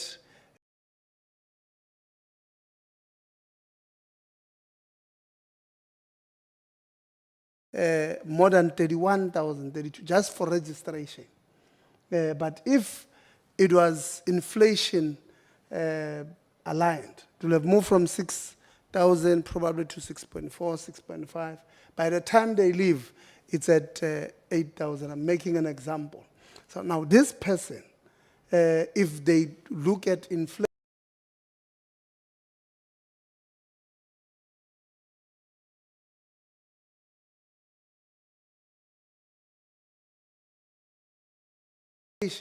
inflation is how much this person is earning. So you are likely going to have people who don't pay, who must drop out because their parents can't afford to pay this thing. Because their salaries are not growing at this 23%. So you are going to turn this institution into one, the institution with low throughput rate, because those who are supposed to come back will not come back. They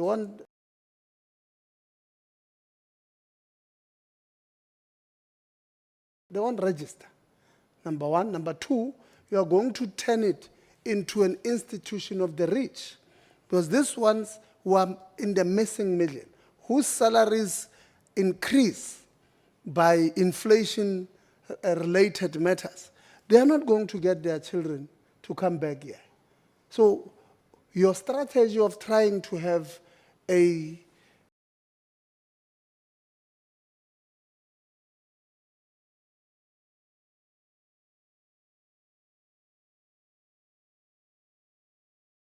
larger base at the beginning of the year may not materialize, because you will not have these people coming to an institution. If they do, they are going to go borrow money, go mashonisa. Then they can't pay you for the rest of the year because they are servicing their mashonisa fees. So this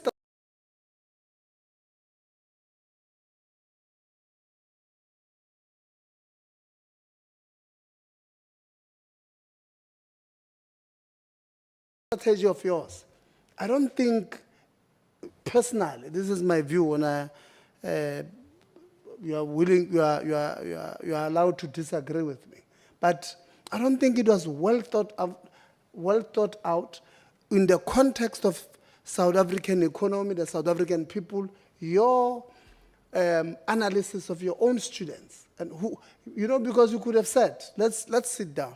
We've got, let's say, 10,000 self-funded students. Tell me.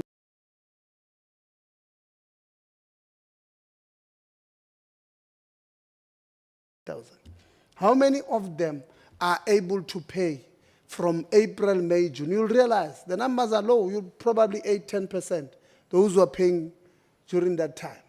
Then you'll get them to pay because there's concessions of paying 50% or 10,000, they'll go pay in January. But if you know that is the case, then you increase like this. You are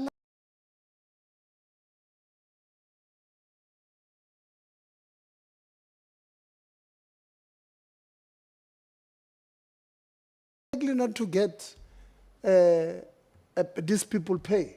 You see, next year, we'll have a conversation with you. Next year, you are going to tell me, Chair, they did pay the 7,300 this year, but they never paid throughout the year because they are servicing the mashonisa that gave them money for this 7,300. Yeah. Thank you, Chair. Three points. I think that starting with the last one that the Chair has made.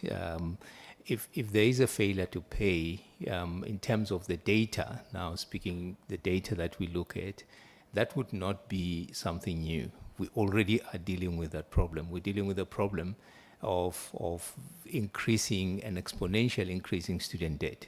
So I think that it may be difficult to extrapolate correlation in that sense, because that's a problem that's already there. Whether you're charging 4,000 rent, you're charging 5,000, you're charging 7,000, you're already sitting with that problem. So it's in the system, it's systemic, it's priced into whatever you do. So I think from that perspective, you're not making the situation worse by increasing. In fact, you might improve the situation because those that are able to pay at least are paying a little bit more. But that's the first thing. The second point that I think is very important, Chair, is that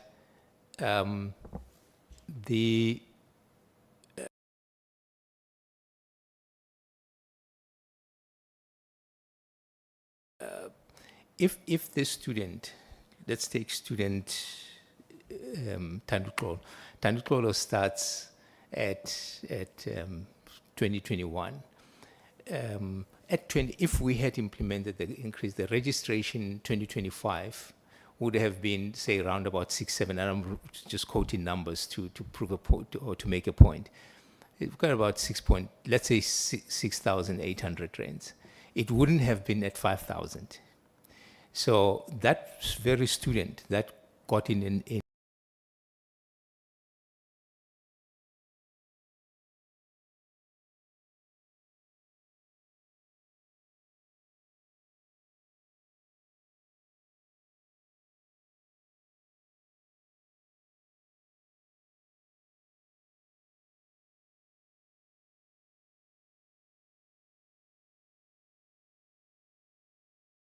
in the following year. So that student also has got a benefit, of that. So that's let's do this.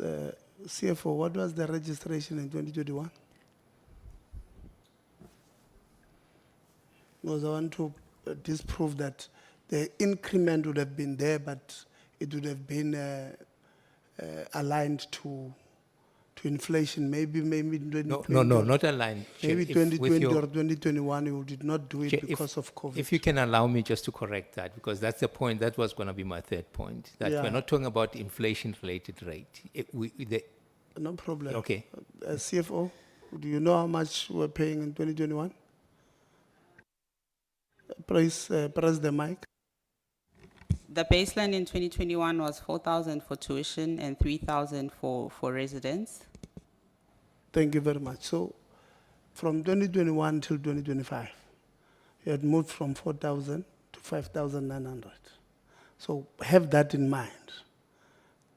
And then you must tell me why that is not in line with Yes. with inflation. Yeah, no, I have that in mind. Chair. Remember that it's almost like targeting. We're targeting a certain amount. It's like a certain increase by 2028. So that's the thing. And I think if the debate and the discussion is the merits of a target of 10,000 by 2028, it's a slightly different discussion. And that discussion, I think we can have, and based on the financial projections and the financial health of the institution.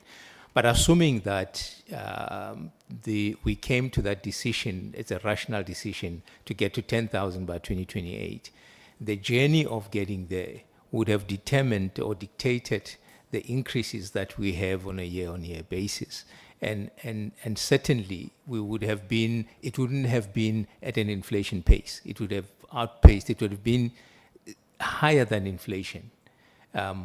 So that's the important thing that we need to bear in mind, that it would have been higher than inflation. It would have increased, and it would have been at whatever point, because we're talking, I'm not able to crunch those numbers, but it would have been at whatever point that is possibly higher than 5 point whatever where it is now. So that's the trajectory that we've got to look at it. That's the second. The third point that I think is really, really important is then to benchmark UKZN's fees, registration fees, with institution of the same caliber. In other words, its peers. And if you say UKZN comes in at a higher premium than the other institutions, then we're having a discussion. But if you compare the fees and you're saying UKZN, it's still with its accelerated program, it's still within the benchmark, then it tells you what the actual pricing should be, and then that's what it is. And I say this not insensitively, because as a parent, I understand fully the implications of increases in fees. But I've got to, as council and as management, we've got to wear a very different hat. We've got to wear a hat of the financial sustainability of the institution. And when I put on that hat, it tells me that If our fees are on par with the rest of the comparable institutions, then we are not penalizing the parents. We are not charging a premium. That's what I'm saying. Those three considerations. If we take those three into consideration, I think that we have an argument to make. Just a quick conclusion, Chair. I don't think there'll ever be a point where I can sit across the table and convince a parent that it is a fair decision. In the same way as I walk into a store and I find that food prices have increased, that store can never convince me that it is fair because I'm a consumer. And my interests are diagonally opposed to the interests of the shopkeeper. In the same way, our interests in this particular instance would not be necessarily aligned, but our responsibility is to make sure that we create an institution that is sustainable so that that very child in the future can continue to have a world-class institution, not a dilapidated institution because it cannot afford and to fund its progress. Thank you, Chair. Yeah, well, last part is extremely disappointing, Pranik, because as a council member, you are the ambassador of that institution.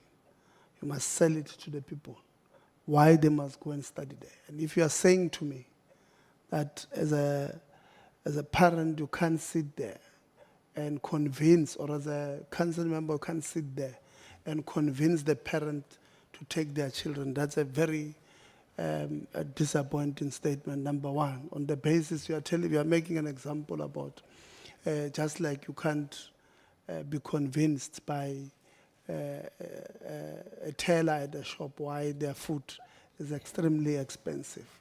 The issue of benchmarking, you see, we can have a conversation about these things for 10 years. We'll still not agree because even this thing of benchmarking, Prof, maybe let me make an example. Maybe let me ask Prof, when you say institutions at the same level as you with the research, who are you talking about? Just maybe two.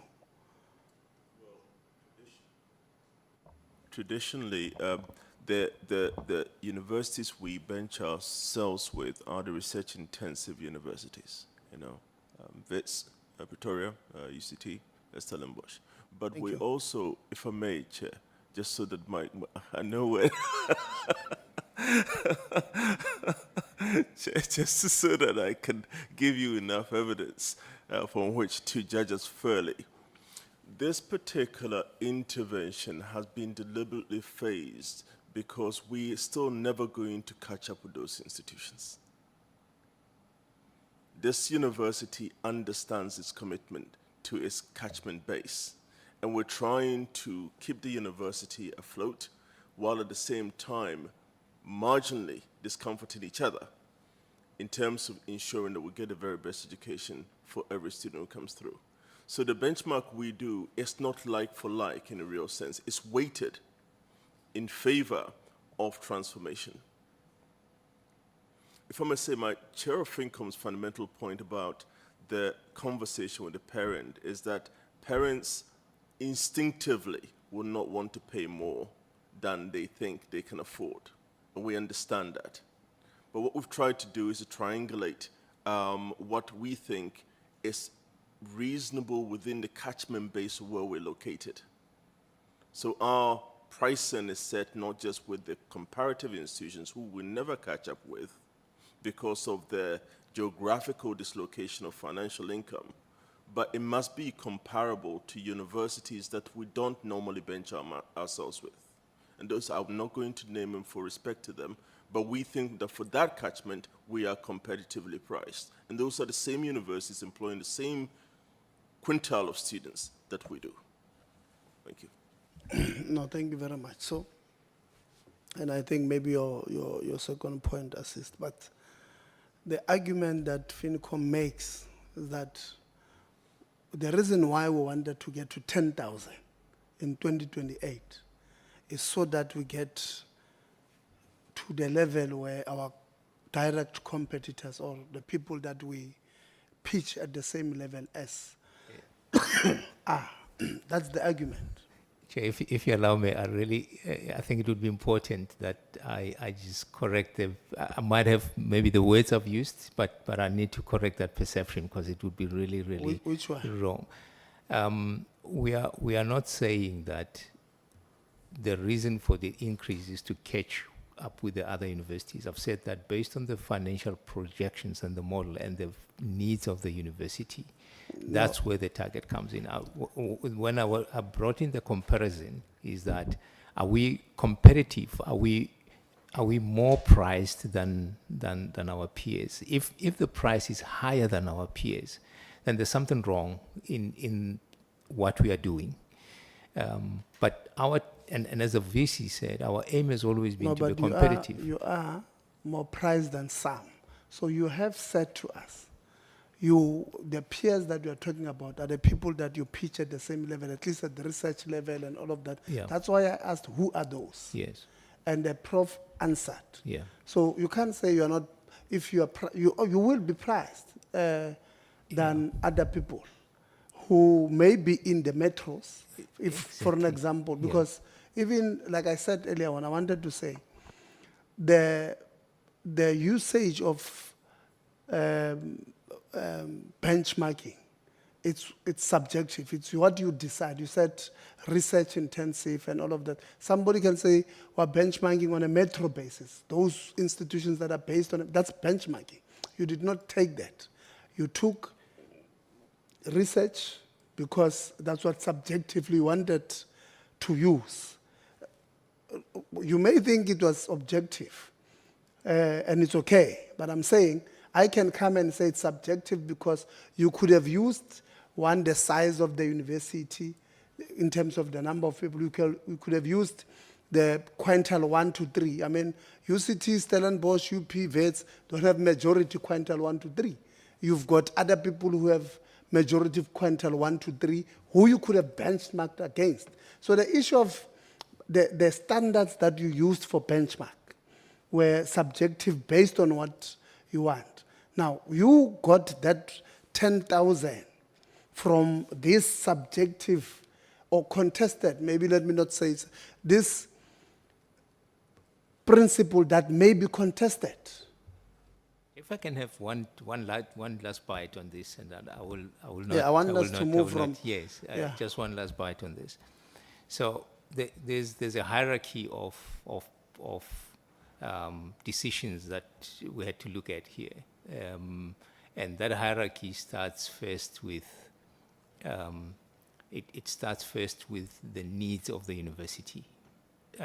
It does not start with who's charging what. It starts first with financially, how is the university doing? Remember that one of the key focus areas of this university in the last few years has been the financial turnaround. The whole planning has also to result in financial turnaround. And part of that has been to ensure that by 2028, we are at a certain financial position, and therefore the needs. That has been the primary driver. The secondary consideration is, if we do that, how do we compare with our peers, with the market?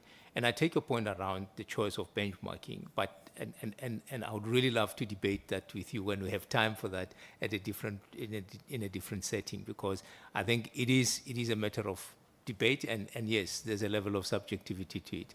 Thank you. But the primary reason, Chair, was not to try and price the same way as other people are pricing. The primary driver has been driven by the needs, the internal needs, and the financial projections of the university. Thank you.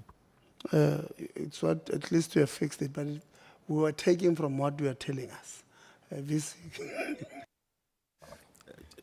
Chair, just to reassure you, the modeling that we did that served before FinCom did have a range of indicators. Some of them were the research intensive, but the difference between some of the universities that are priced lower quintile-wise is that our carrying capacity for research is more expensive as an institution. So the physical operating costs for our students are very expensive on the university compared to those who do not carry those equipment, those laboratories and those curricula that are specialized. And that was also weighting in the balance of the overall quantum we arrived at. Okay. You see when I said subjective, this is what I said. He looks at what's in the best, what's weighs higher for him. The issue of the metro where you are, the issue of quintile one, what doesn't help you. So those ones were not taken. But I will close it at that VC. Let me move to HR. The student spoke about this former SG who was employed by the university. Because I don't have enough time, I'll just give you even the name. Spelele Madondo. You have employed this guy, situational and awareness coordinator, started February this year. Give us the process that was quickly, just the process that was taken to employ this guy. Well, Honourable Chair, I won't be able to tell you because I'll have to go back and investigate precisely how he was appointed. I don't have that information here, but I will undertake to do it and give it to you. So just to get this straight, HR says they don't know how a person got, or this position is so low that doesn't get to your level, this one. Well, it depends. I mean, I would need to know precisely at what level he was appointed to determine how the composition of the recruitment and selection committee is formed, who chairs it, who comprises it. There are different levels and different compositions, whether it's fixed term, permanent, what is involved in it. So I would have to go back and have a look at that appointment precisely. Yes. Okay, the position is called Situation and Awareness Coordinator, so you don't know where it's situated, just to get a sense. Chair, let me tell you, we have 5,000 employees. If I knew where everybody was situated, I'd be an absolute genius, if not a savant. And I'm not trying to be obfuscating. I would have to go and check. Okay. Ndadem Mhlongo, the student wrote to you about this person. They wrote to you. Is that true or not? Can you confirm or deny? Chair, no, they did not write to me. It emanated from conversations when the president brought it to my attention that there's this challenge he's experiencing. When was this? I think sometime in March. Yeah, I think that's when probably it started being intensive on his side, yeah. And what have you done about it? Did you report it to HR or for investigation, or is there anything that you did about it? Yeah, so Chair, based on how the President submitted the matter to me, it was really on the political pressure or interference that he was experiencing on the ground. The allegation was against the staff member. I am aware that it has been engaged with the line manager responsible around a particular allegation that the SRC was concerned about with respect to this particular individual. So I am aware that they have engaged it at that level. However, as it relates to my responsibility and in terms of our governance processes, there's nothing that's been brought to our attention that needs immediate action to say here's an SRC meeting that has collapsed because of the intervention of this individual. So that's where my particular intervention in this matter has been restrained. I am aware of the allegations that are there and the political concerns that are there. I am aware that it has been engaged with the line manager responsible for that individual with the SRC. However, I do take note of this concern, and I think it's something that, as the EDHR is taking is confirming, will be looked into in more detail and really get facts from the student leadership so that we address it appropriately. Okay, so at least you have established that we do have this individual who works at the university. So HR, if I were to put it to you that we have looked at the adverts from September last year until February when he started in February. And we can tell you there was no advert of such nature. What would you say? How would this person be? And I'm not saying him specifically now. Let's talk policy of the university. Do you have a policy that says you can employ anybody, even if it's on a short term, employ anybody without a competitive process? Generally, any contracts that are generally of short nature, in other words, 1 year or 2 years, generally there is no competitive process. They normally would put out an advert, and simply people that apply, they would make an assessment without a full committee, and they would appoint. It would be a once-off fixed term. But all permanent posts within the university advertised, there should be a full recruitment and selection committee. Yes. Yeah, but you're saying even for a short term, there will be an advert.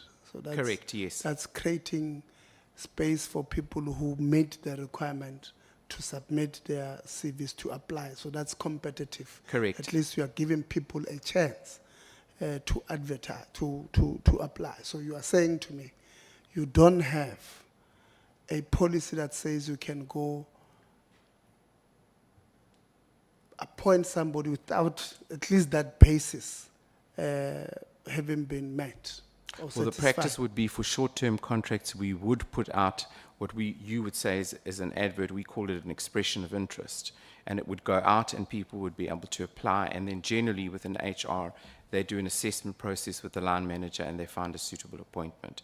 If anything is longer or permanent, then it's normally a full recruitment process with an advert, and the same thing. So what we do is we advertise normally simultaneously, internally and externally. Having said that, would you then agree with me if I say, let's say we establish the facts, you and I, and we find that this, what do you call it, the interesting? Expression of interest, was yes. not done for this short-term appointment. Would you then agree with me then that this appointment would have been highly regular and against policy of the institution? It would be, yes. Sorry? It would be, yes. Really appreciate. I'm going to give you, I want you to, it's very easy to find. How long do you think you need for this one? Just to confirm the process that would have led here. Well, as soon as I get back to Durban, and on Monday I would be able to ask the relevant college manager for professional support to actually go into the appointment. Yeah. And how long would you need before you respond to us? Minimum of 48 hours.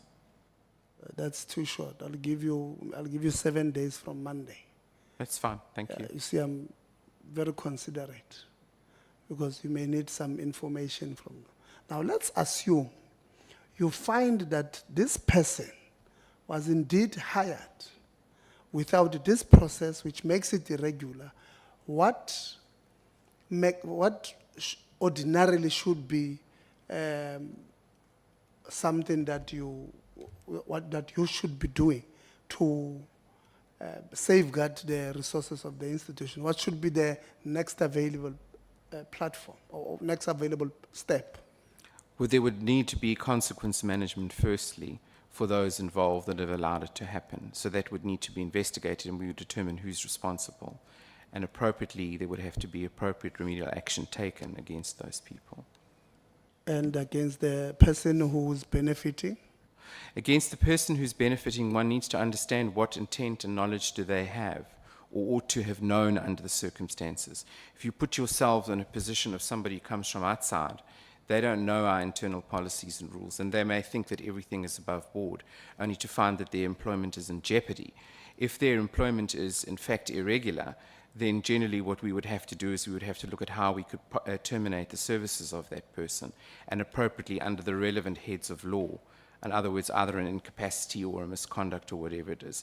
But if there's malfeasance on their part too, in other words, that they did know and they participated, then it would be more formal in terms of disciplinary action against them too. But the first option would be to preserve the integrity of the institution by also terminating, because if you don't, then you are saying to others, I can be disciplined, probably get a final written warning, but you will be inside the job because the precedents would have been put that we don't touch the person who is a beneficiary of an irregular appointment. No, we would look at both, and we would have to find a suitable head under which to terminate the services of the employee. We would have to have just cause to do so, but we would have to terminate the services of that employee procedurally and fairly. Who audits UKZN? What is the legal firm? You mean the financial, the external auditors? It's KPMG. KPMG? Yes. Okay. Might also need to get a report on what KPMG would have audited when we deal with the annual report, DG. Because in my view, if this is not picked up by internal audit, which baffles me how they will not have seen that, the external audit, if they decide to look at that part, they should pick it up, but we'll take it up with them when we're dealing with annual report, because we had a problem with the auditors of University of Limpopo when University of Limpopo had no process to appoint legal people. And for 5 years, they've given them clean audits and nothing on this issue of the appointments, even when the fees are so high. So we might have to have, maybe when we're dealing with the annual report, bring them so that they explain to us how would they have. I know that they don't audit everything, but they look at, they sample. But I'm sure they could have at some point sampled something on HR. And this might be, by the way, this is not the first one. Last time when we were at University of KwaZulu-Natal, we had that appointment of Lovemore Khumalo, which you are coming, I'm going to give you now. But we had that appointment of Lovemore Khumalo, who the university advertised and put, like now I've seen they've advertised this. So we do a few days ago, this week. Yeah, you have advertised that position. And we raised it there. So we don't have interest in applying there, but we have interest in the sector. So we do look around the sector. The university there has made a point that it will be market related, salary will be market, whatever the case may be of this person that is appointed there. It did the same last time, appointed Lovemore Khumalo, but they've paid him a company fee, got a tender fee without a tender process. So we might need to have a conversation, honestly, with KPMG and tell us, KPMG, how did you miss this thing? Because for us, it's highly regular, and the council did not pick that, or they picked it, they just looked the other way, or they gave the go-ahead, which is something that we will also follow up. Because when you take councillorship, Mr. Zana, you say, I'm going to do my level best to preserve the resources of this institution. And if there's something that they call fiduciary responsibility, that you are expected to act in this manner. And if you don't, tomorrow I can go and say, that council of UKZN, I want the public protector to look at their fitness as individuals to hold positions in council, any council, not necessarily that one. Because this is 1, 2, 3, 4, 5 that they've decided to turn a blind eye on. So that it's something that we'll do if we feel that we must do so. But this one, I'm going to give you until 11 plus 7, 18th of May to give us a response on this guy, on this Madondo guy. How was he appointed? Who was responsible for his appointment? Where was the advert? I know it's not there. Trust me, I've done that, but you'll tell us. Maybe you'll get an advert miraculously somewhere, but where was the advert put, or this expression of interest? Who expressed interest there? If you are saying there are people who did so, give us their CVs. We've got you see, this thing of AI is too much. Even when you send us an email and want to backdate it, we're able to get it, or no, this one was generated or this. So these days we're on another level. So I'm asking you, let's not try by all means to mislead ourselves. If there was a mistake, let's fix it. But if there was a mistake in inverted commas and you want to hide it, then we're going to have a serious problem. Honorable Msazan. No, thanks, Charles. Just be precise. I think when you were out, there was also a request that was made to the head of HR when he committed to sending the breakdown of costs of companies or legal firms, as it were, in terms of costing, how they are allocated work, I think in accordance with what he explained. There was also a request that was made by myself to say even how they appoint the independent chairpersons of internal matters, for him to send that breakdown as well as the costs thereof. There was also allocations, Chair, for your noting and the noting of the Vice Chancellor and Chair of Council, that the only chairs that are noted to be awarded work to preside over internal matters are of other races, but African black chairs. But obviously, we want to know the process in which you allocate work and you appoint these particular people. But there's also further allegations, Chair, that most of them do not even come from KwaZulu-Natal. Others would come from Cape Town, others would come from other parts of the country, and minimal from KwaZulu-Natal. And I would assume that you should be able to find suitable candidates that can be chairs of internal disciplinary processes within the university. So I think, Chair, I wanted to just make you aware of that one, as Anele also notes it.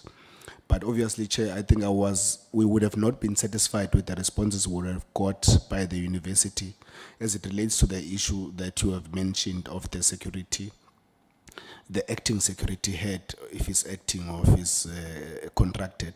So I didn't gather much from the presentation as it relates to that particular matter. So if we can get another response that is more detailed as it pertains to the issue of Mr. Love Mokumal when the university responds.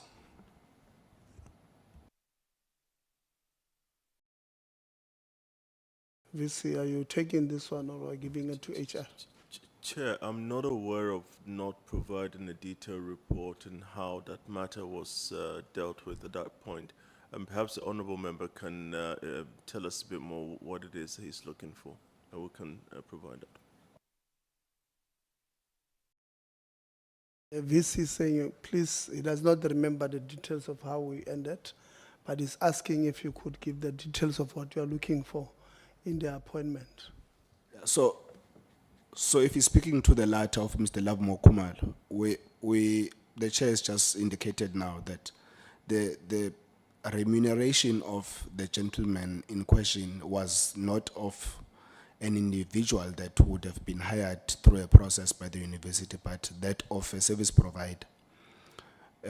So that would have been what we did not understand, which is what the church has just indicated to. So I'm saying in terms of that particular report, we would have not been satisfied. And the report, this particular representation of today does not speak to that particular matter. And it goes on and on about other allegations that I would not get into now because of time. But I was just saying that it was not satisfactory from the time we got the presentation in KwaZulu-Natal at the university, or even in this presentation. So we were requesting that when they write back, they also maybe just ventilate more on that matter. Yeah, maybe just to be fair to them. When we wrote to them now, we had not asked them to respond to that. So in writing, they will then respond, just so that they have enough time to look at it. Is that fair, Prof? Thanks. That's fair, Chair. Thanks. Honorable Longs, you have, I know you are in a good mood, but please, do you have anything? No, I think it would be unfair to the meeting, Chair. Chief Justice Maya have just liberated us and liberated the country and confirmed that indeed this is a constitutional democracy and no one is above the law. So I think, Chair, let me hold it there. There are celebrations at Winnie Mandela in Gandhi Square, Johannesburg. This is a victory for constitutional democracy. But on a serious note, I think it'd be unfair, Chair, because I was taking interviews, so I wouldn't want to pose questions to the university. I'll just have to study their presentation, and then I think I'll send to you in writing. Thanks, Chair. Well, thank you very much. Honorable Lonzo says it's a victory for constitutionality of the country and shows that this is a constitutional democracy. Honorable Msazana agrees, but the party of Honorable Msazana doesn't want constitutional democracy. They want a tribal authority to. So there's a conflict. No, there's a conflict here. No. Your president is on record saying this constitution must be scrapped, must be rolled by the chiefs. It's true. It's on record. No, there's no need for clarity. So I was just noting that we've got, but I think it is true that Justice Maya has ruled that Parliament Act and did not rule anything against the president. There is nothing that Justice Maya said that the president was guilty or not guilty. The Justice Maya was just saying that Parliament Act is not entertaining the report of the former retired judge. So that's where it starts and that's where it ends. No, now you are talking about, you want to be Bushiri now, you are prophesying. Bushiri ran away from this country when he was a prophet like that. So let's leave prophet things. Let's stick to the facts. What is this point I wanted to make? I'll give you an answer. There's a point I think I'm forgetting now that I wanted to make here. Is that I'm of the view, Chairperson and Vice Chancellor, that I must advise the Secretary General of the SRC to approach the courts and argue that the university is in contempt of the court's order, because that's what I'm seeing. I don't see you asking for transcript why it does not compel you to implement the judgment. And they must do so on an urgent basis. Of course, you'll bring your senior counsels. I'm of the view, I may be wrong. Like I said, I'll speak to some of the people that advises me personally, and also this, the legal team of Parliament on this one. And once they've advised me, I'm going to ask them to do so. And once they go to court, members, we must also get a legal opinion of joining that court case as friends and asking for punitive personal costs on those ones who are going to defend it, because I want to get to a point where state resources are not used to stifle student activism, to stifle debates on our campuses, to show who's boss. Because what I'm seeing here, I've said here, honestly, I've wanted to understand what is the legal reason, even a normal reason, for the university not to abide by this course. They are saying they are studying. They want to study the case. They want to study the judgment. They want to listen to the case. That's not a legal argument not to implement, because this thing is in two folds. It says, the judge there is very clear, and in fact, the judge reserves the right to give cost. I can tell you, they will give costs. In fact, we'll argue there that even on this one, you must give costs. And this cost must be punitive and personal. They must be to an individual. because we have wasting state resources. When we want money to have a, what do you call it, the university to be financially stable, we don't. We want money so that we are able to threaten students. So I want to make that that when President, I'll ask you to give me the numbers of the Secretary General before we leave here. I want to personally speak to him and say, you must approach the courts immediately, as soon as Monday, to say they are not, because they've not terminated as per the order. If you don't agree, you can disagree with the order, and you're allowed. You are given an opportunity to appeal. But if you have not done so, and you are not implementing a court order, because it said immediately, you must set aside, because it's invalid, immediately. If you don't do it, you are in contempt. Actually, even Monday might be too far. Might need to sit with these lawyers and start putting papers together. And then we must be clear there. Must enter there as friends and say, as friends of this thing, we are interested party because we have advised against going against court order.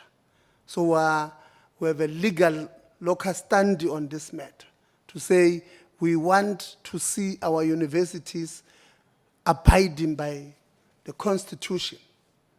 You see, we're now constitutionalists. We believe in the Constitution.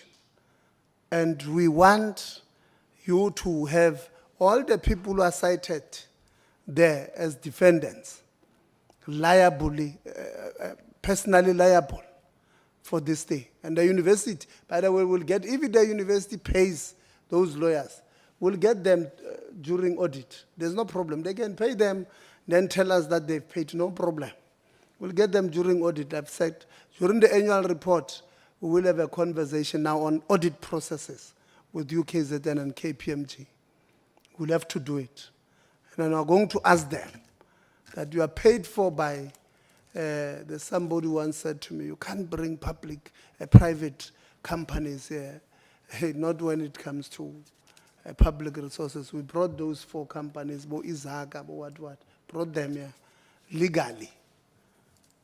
So there's no such that you can't bring public. If they are beneficiaries of public funds, we then put them through. We'll bring them with AG. We'll say, AG, go audit what they've audited and come and give you, well, they can't audit, but go look at what they've audited and come give us. Because I hear, Vice Chancellor, that you don't have anything against the board, but I'm not convinced. Because if you were not disrespecting the court order, you would have said to that one that you have been giving keys to SRC to say, look, there's this order against you. Just to be safe, hand them over. There's nothing wrong there's nothing that kills you to say so. But because you are not doing so, I'm convinced that there's a plan to work with that one and to remove the legitimately elected Secretary General. So from where I'm seated, this is what I'm saying. Because even if you say to the one that is legitimate, Chief, we are still studying this thing, but we are compelled, because that's what normal legal, normal people who respect the law would say. We are likely going to appeal this thing. Until we do so, we are giving you back your position. But please note our position is that we are still studying this thing. Once we take a decision, we'll either reinstate you fully or we're going to appeal and then the removal takes effect, whatever the case may be. But you can't say, no, I've not appealed, I'm not implementing the court, and I'm right. There's no such. You can't be. You can't have it both ways. I'm going to speak to, I know I'm abusing them. I've got very senior council people that I'm abusing, about 3 of them. I'm going to abuse them again I know they are busy there on opposite side there on that issue of BEE in Pretoria. I've got two of my people there on opposing, so very senior people that I can abuse, and I'm going to call them to say this is the situation. I know Honorable Lonzi will be one of them. Will be going to the Constitutional Court very soon. So, yeah, that's me, DG. So that's the first. I want to finish it. That one. We'll close it in that manner. I'm going to give you Msasana before maybe I give those who want to make closing remarks from the university. No, before. There's an issue that the Deputy President spoke about, VC, which is very important, that you implemented some system of student cards. And this student card prevented some members or students from entering exams.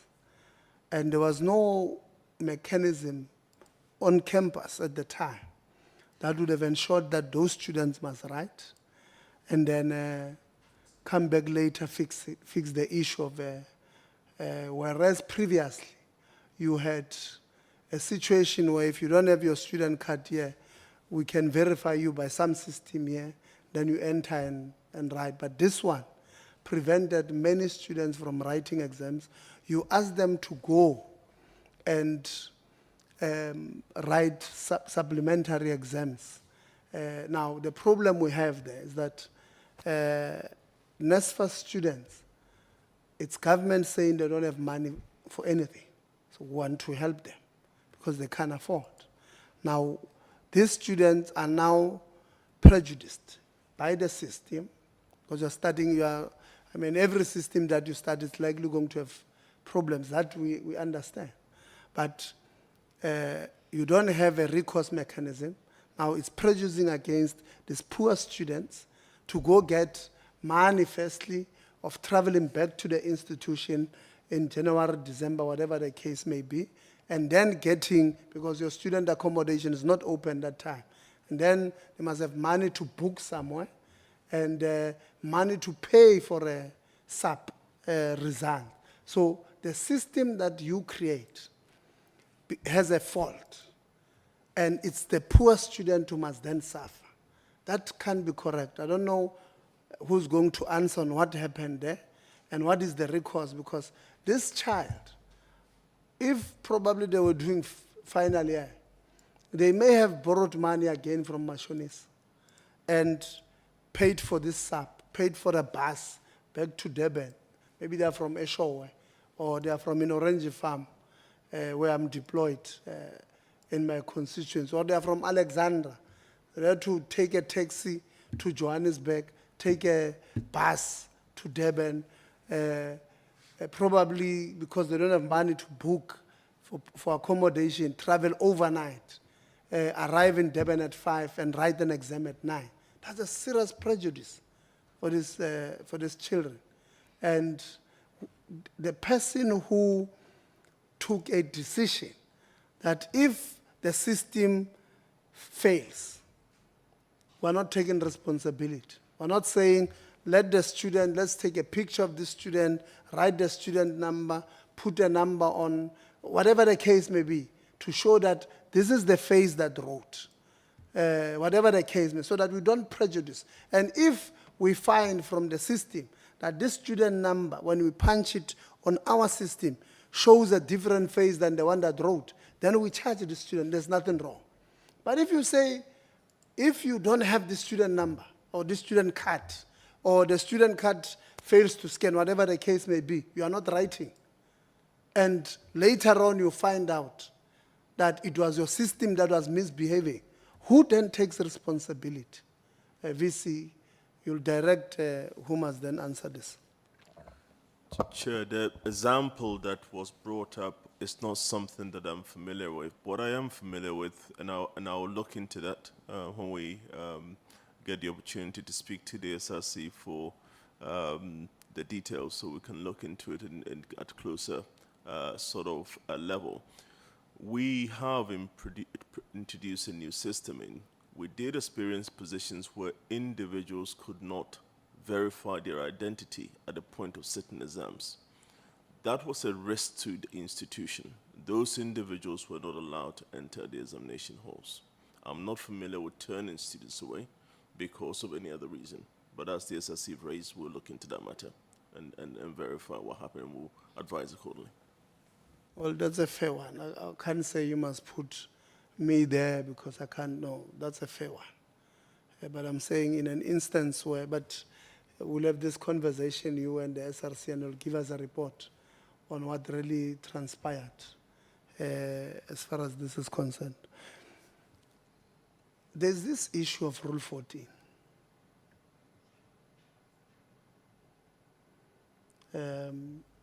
That you can just suspend somebody. Actually, I'm not sure, President, if it was you, but immediately after elections, the university tried or did the Rule 14 on yourself or the Deputy President.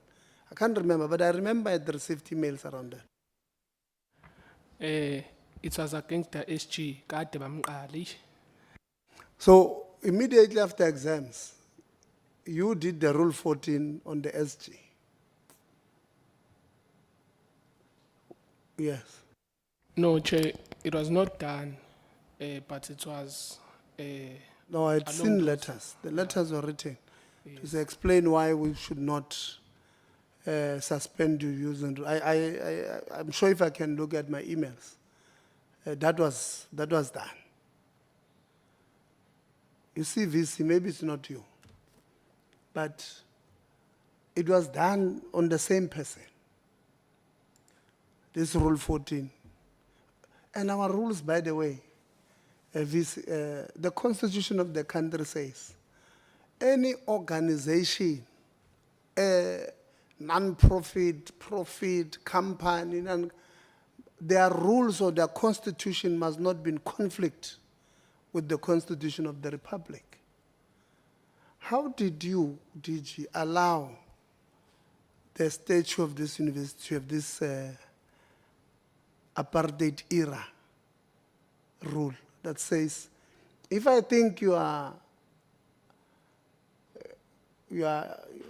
chargeable, yeah, tell me why must I not charge you when you're at home? When people are supposed, they do it when people are supposed to write exams, they say, you can't access university. Don't come close to the university. This person must supposed to write exams. They don't write, and in February, the DC finds this person not guilty. The university don't do anything to those people because it's part of a faction. Tell us, VC, DG, how do you agree to something like this? Chair, you are correct that there must be harmony between the Constitution, the statutes of our institutions, and the Higher Education Act. And where there is tension, it needs to be looked into. What we are doing currently is that with the preparation of the Higher Education Bill, we provide an opportunity for inputs from the university sector because as South Africa, we are quite proud of the fact that we thrive on the autonomy of our institutions. But we would like that autonomy as expressed in their statutes not to be in tension with the rest of the legislation as well as the Constitution. Thank you, Chair. Again, in the interest of justice, we might need to take or get the students to take the university to court over this rule. The basis that is not in line with the country's constitution. Honestly, I don't see why we should allow certain councils to make certain laws that are not in line with the constitution. This issue of fiduciary responsibility we might need to look at these councils and say, are you guys real? I mean, do you have legal people in your councils, and what are they doing there? Because there's no way. And we're not going to sit here. I know now we're going to elections, Honorable Loans, SRC elections. These institutions, they want to kill student activism. Some of them, they tell them, no, you can't wear a party regalia, you can't do this. It's not going to happen. And if they do so, you must tell us. We're not, as this committee, of course, we come from 6 political parties, but we're non-partisan. There was majority of us here were student activists. What they are trying to do to you, they tried to do to some of us. And we're not going to agree. We're not going to agree. And so we might need this Rule 14, I can tell you, DG, not going to agree to it. It's not going to happen. Not in a democratic, constitutional country like this one. You have an apartheid era law that says if we find you in Goodwood and you say you are from Langa, you see how close they are, we arrest you until we prove that you are innocent. Unless we prove that you indeed come from your boss, unless your boss confirms that you are coming from his house, you are going to jail first. That can't be. That can't be. Just walking on the street going home. 6 o'clock, you are walking here in Goodwood, jail. This is literally what this Rule 14 means. And our council members have not seen anything wrong with it. And when we must convince legal people out there to volunteer now on pro bono, serious legal people to help us on this one pro bono, and take this council to court. It can be. It can be. So that will pack it at that. But we don't agree with that Rule 14. And I know it's going to happen. I'm telling you now, it's going to happen. Honorable Mr. No, thanks, Chair. You've covered me largely. So I'll just maybe also start off as I move on the one of Rule 14 that I think at least now it's better, Chair. During our time when we were subjected to it, you were not allowed to attend or to write exams. I think it was about for 30 days in which I could not access anything close to campus or residence, by the way, Chair, not just campus. So I think maybe it had been reviewed, but if it was reviewed, really it should have then looked at the aspects that the Chair is emphasizing. So I'm just going to ask 2 questions, Chair. And then the last one, I think, will request an update from TVC academic Prof. Msibi, who, by the way, was my dean during my days at UKZN, Chair.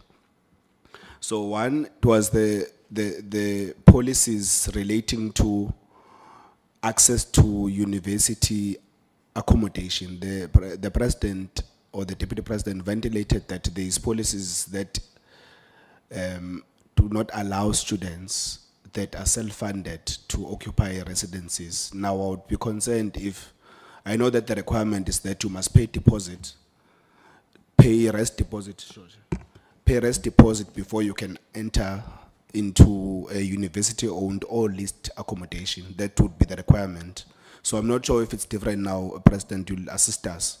If it now means that you pay deposit, but if you're not funded altogether, you can't be in a residence, which will be a very, very flawed policy if it's like that. But secondly, I would want to know from the SRC if you were part of crafting this particular policy, because it cannot be that there's a policy crafted for students and the SRC is not part of crafting that particular very important policy.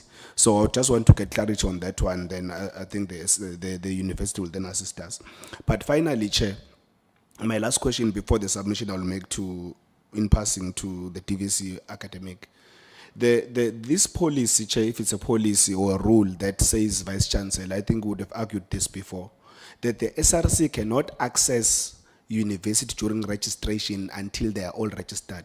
It's very concerning, Chair, because if a similar rule applied to staff members to say they can't access university because they are working online, because apparently you don't take walk-ins in terms of registration, even inquiries for that matter. Students must inquire online, which you do not have the capacity to ensure that timeously your people respond to emails. We've seen this. There's always backlog in terms of communication of students that have inquiries, particularly first years. So the fact that you do not allow your own SRC members to access campus during that particular critical period is something that I think needs to be looked at. And I think, Chair, we need to have advice as far as that particular matter is concerned, because it's really, really concerning that SRCs can't even enter campus to even inquire on behalf of the students that have inquiries at the gates of your campuses. We've seen this, and it's a major concern for me. So I would want you to speak on that aspect.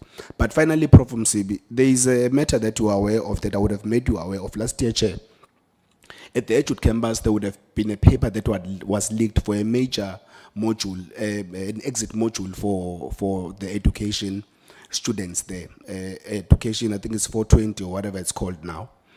I would want to know the report from that particular unfortunate incident, because, Chair, the students, thousands of students, they were subjected to rewriting that particular paper, an exit module. But we've never heard if there was consequence management. And in fact, the students had alleged that the leakage would have been reported the previous day, or the university would have known about it before they wrote. But the university had allowed students to write. Then after that, the students would have to rewrite because of that particular, which I thought would have been something the SRC would have also referred to. So I would want to know, if you're not in a position maybe to give us a report, if you can just send us that report in writing, would greatly appreciate that. Thank you very much, Chair, for another bite.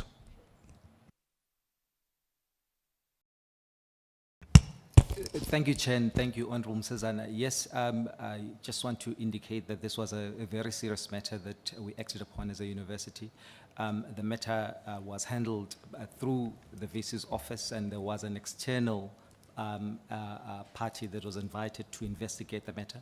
There is a report that is presently with the DVC and the Dean of School, and the VC perhaps can provide further information in terms of that.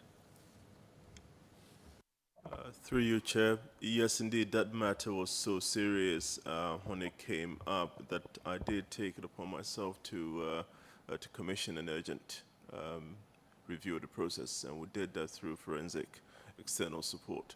There is a report. The recommendations have been duly accepted, and the consequence management is being, as I speak to you now, operationalized. With reference to the students' access, Honorable Member, and through your Chair, to be a student, you need to first, a student leader, you need to first be a student. So yes, our elections for student leadership takes place in the last quarter, but the registration period, particularly for certain cohort, takes place elsewhere. We allow the student leadership to come in at least a week before, or before they are due to, the rest are due to come in, so that they can, providing they are registered, and we even assist them to do so. So it's not necessarily the case that we exclude them. We assist them where they cannot make means to get external support to do so, so they can register to be there to assist our students. It will be highly irregular for us to allow students who are not themselves registered onto our campuses when we can't verify their status. And if anything has taught us in the example you raise, with one of our students whose currently his case has been material to this discussion, it is very important that we establish upfront the status of students before we allow them to take important roles in the institutions, in line, of course, with policies, procedures, and of course with the law. President? Yes, no, thank you, Chair. On the first part of the entry of the SRC, which you asked clarity on, we are not granted a entrance in UKZN during registration.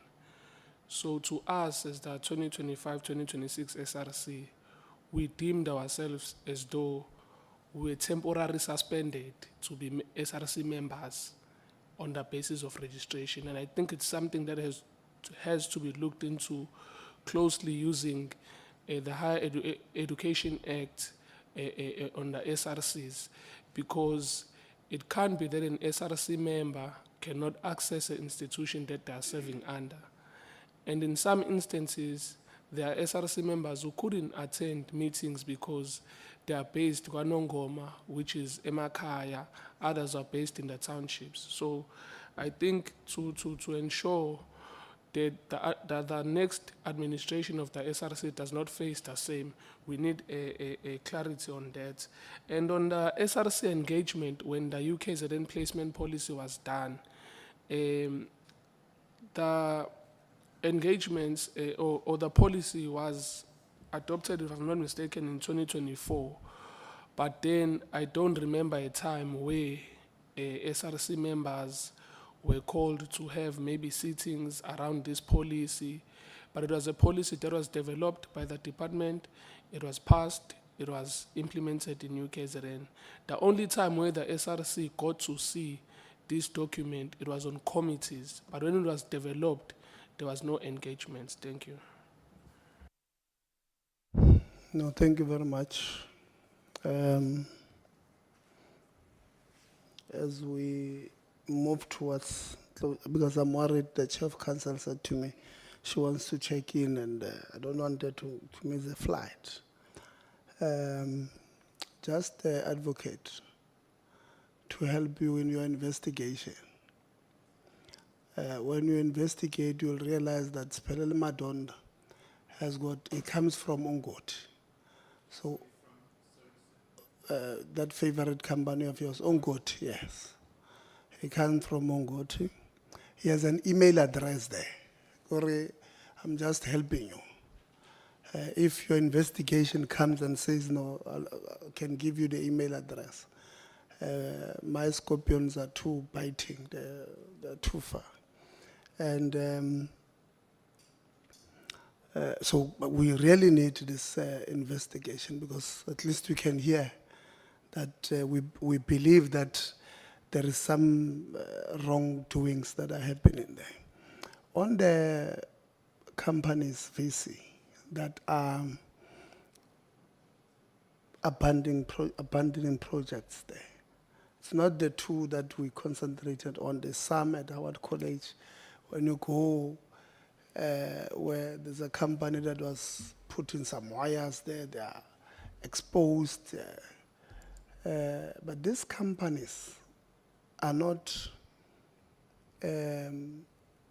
blacklisted, nor their directors. In fact, some of these companies, their directors are directors of these companies that are doing work at university. When we say capture, we're saying to you, Tebogo is the director of 10 companies, and his 10 companies are doing work at UKZN.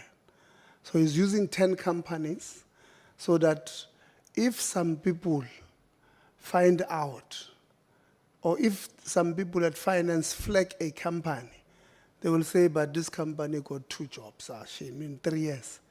But it's Tebogo. It's 2 jobs per company, so it's 20 jobs. So you don't look at those particulars. Look at them, because they look, as a vice chancellor, I don't expect you to know the directors of these companies. And I'll be very unfair to you to suggest that you should know those things. But I'm telling you, there's this thing that's happening there, and you guys must look at it. Because there's a shady man, shady, what do you call it? Workmanship that is very shady, that comes from certain companies that are linked to certain people. And they do get the work. Then majority of the time, they don't finalize the work that they're supposed to do, and they continue to get this work. It creates a big problem for us. Don't forget to give us, when we give us the employment of foreign nationals, because we do ask for them, you must indicate firstly their level of qualifications. I was very happy with Stellenbosch when they were here. They were very honest. They gave us a proper table that depicts each person who's employed at the university, who are not South African, their level of education. Considered about 40 or so are in administration, which was not under scarce skills. So we want you to also create that distinction. And also give us a breakdown of postdoc lecturers, those that you are utilizing for that space. You say, this is in science, this is in human resource or human sciences, this is at medicine.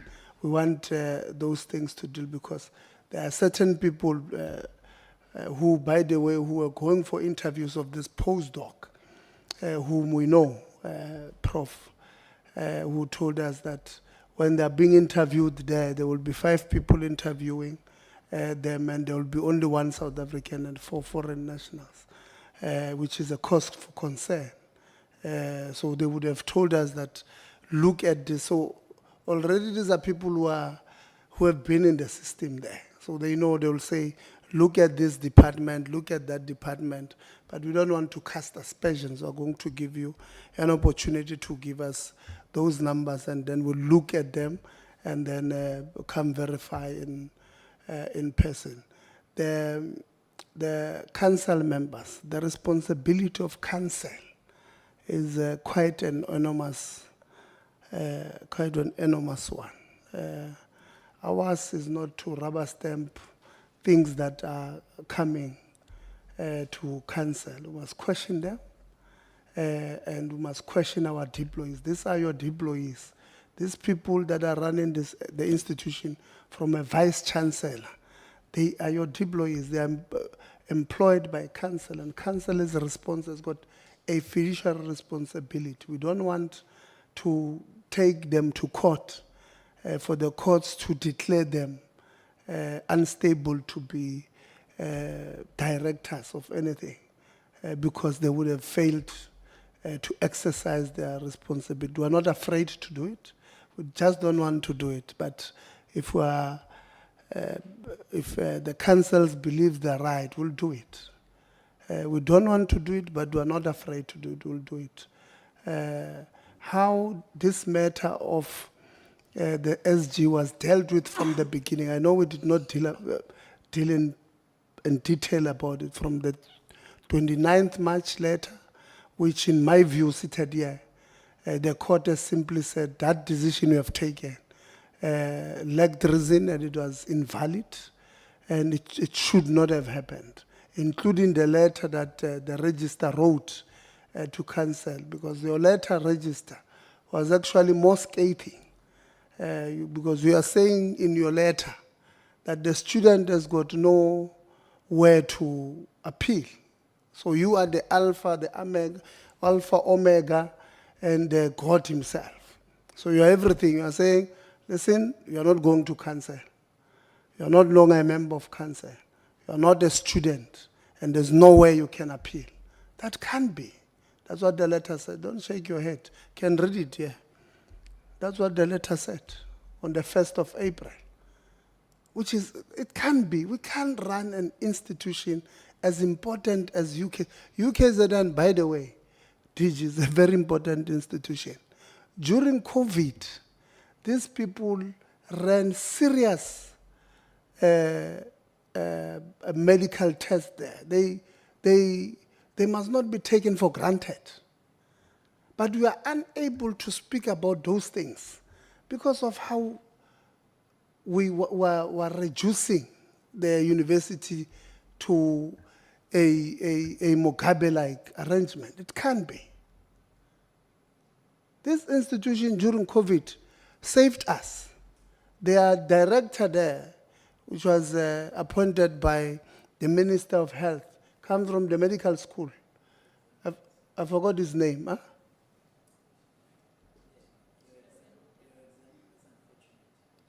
My example is unfortunate.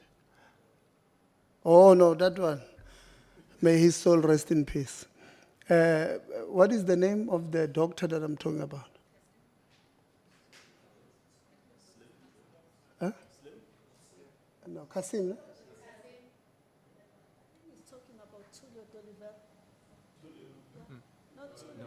The one who was working on this thing of, was addressing the media with the minister. Man. Salim. Yeah, it's Karim. It shouldn't be Karim. Karim, no? Yeah. Dr. Karim, yeah, Prof. Karim. Did a marvelous job. Were unable to take advantage of that to speak about the university in that light. Do we want to speak about these things? We don't. Honestly, we want to speak about the core business. How do we assist the institution to be where you invest? You know, I've listened to you when we're presenting. You've got big plans. Your visions are good. You want the university to be here. We want to help you get there. But it becomes difficult when students write to us and say, no, this vision, it's about them. They are targeting us. They are hiring themselves there without a process. If one of them makes a mistake, there's no consequence management. If a student raises an issue in a FinCom meeting, it's being targeted. We've got this issue of 23% increase. 23% increase. By the way,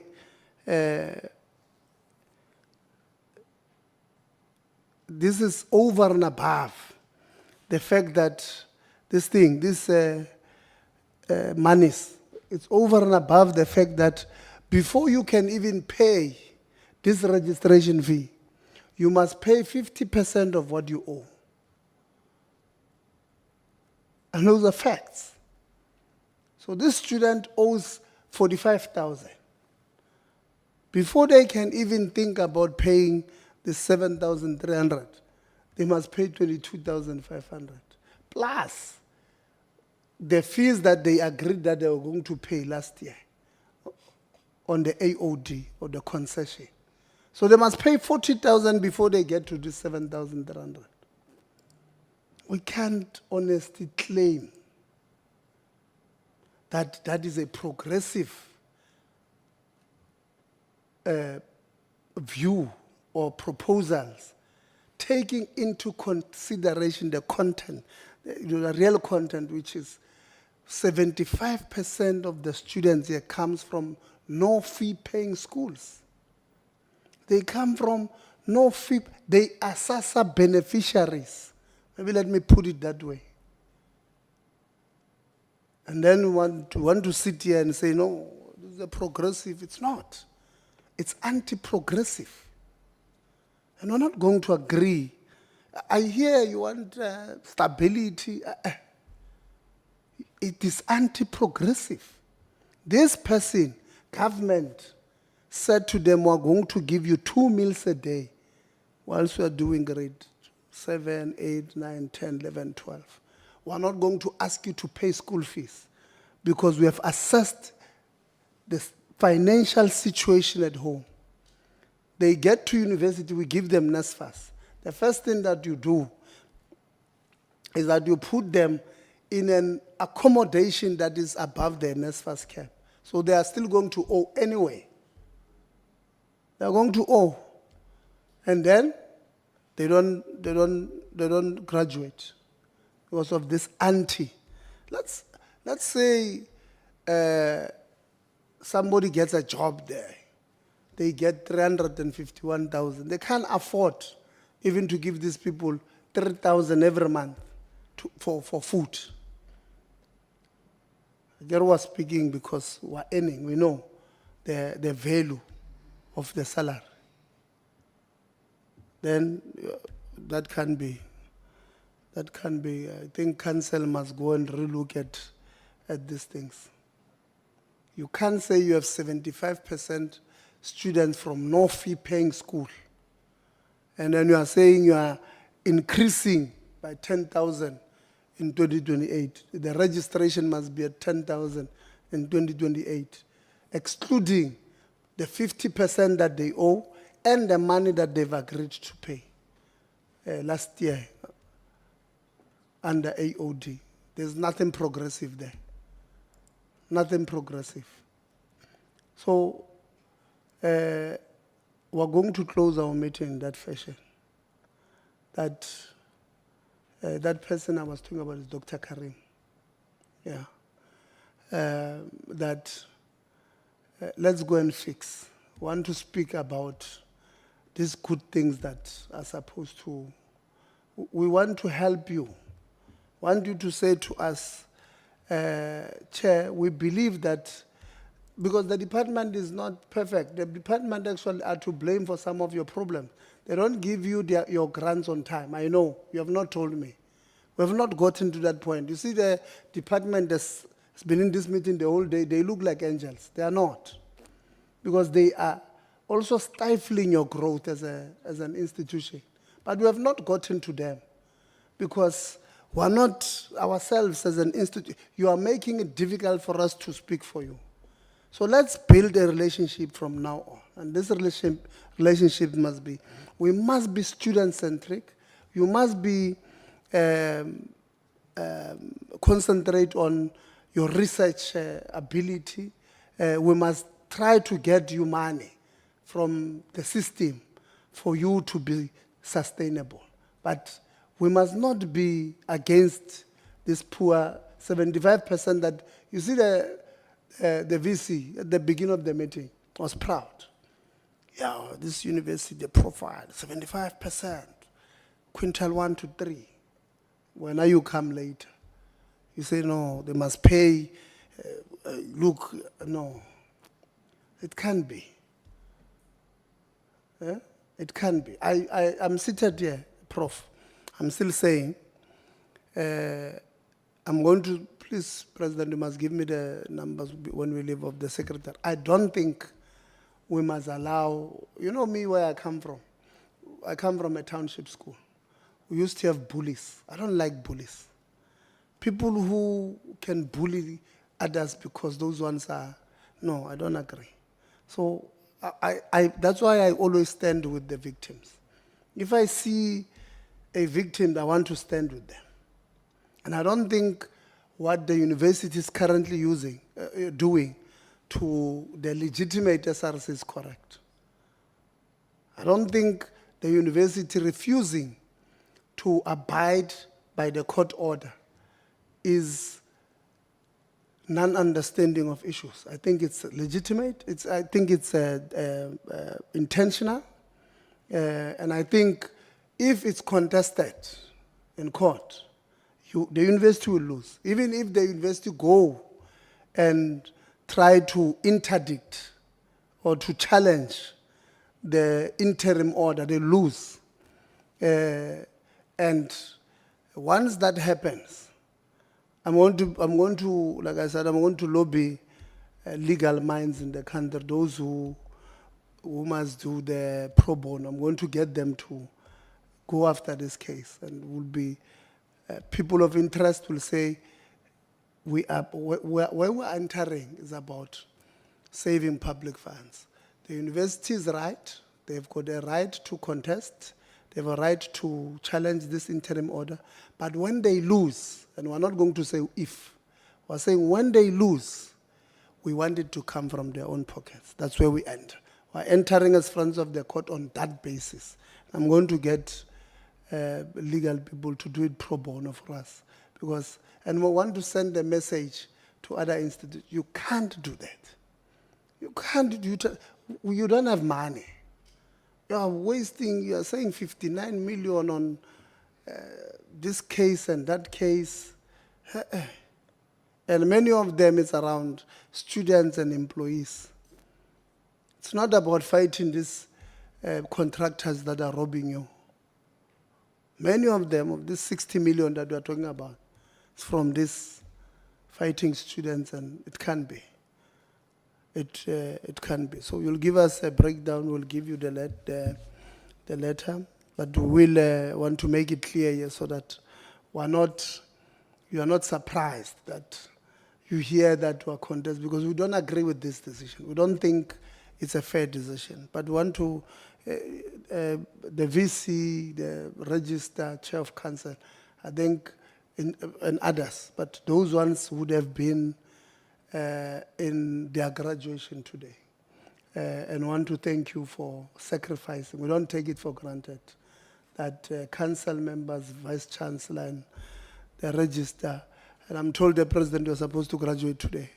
We also don't take it for granted that you also missed your own graduation to be here.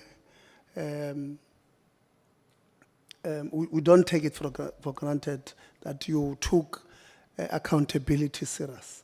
And, you know, I even had said to Anele, when the register wrote to us to indicate that there's a graduation, I said, write to them, ask them, can I postpone them to a different date?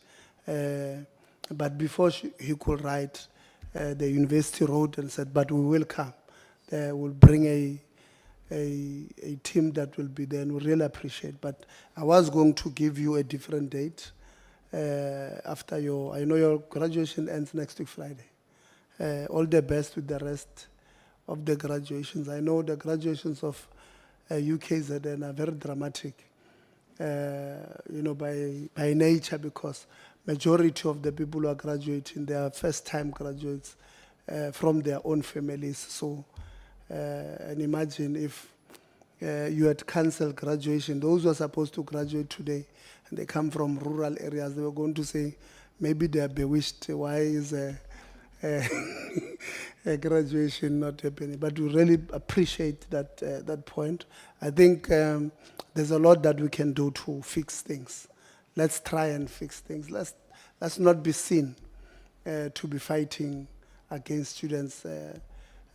Students are a critical body there. They are the clients of the sector. Without them, we don't have the sector. And that is why it's extremely important to you know, treat them well.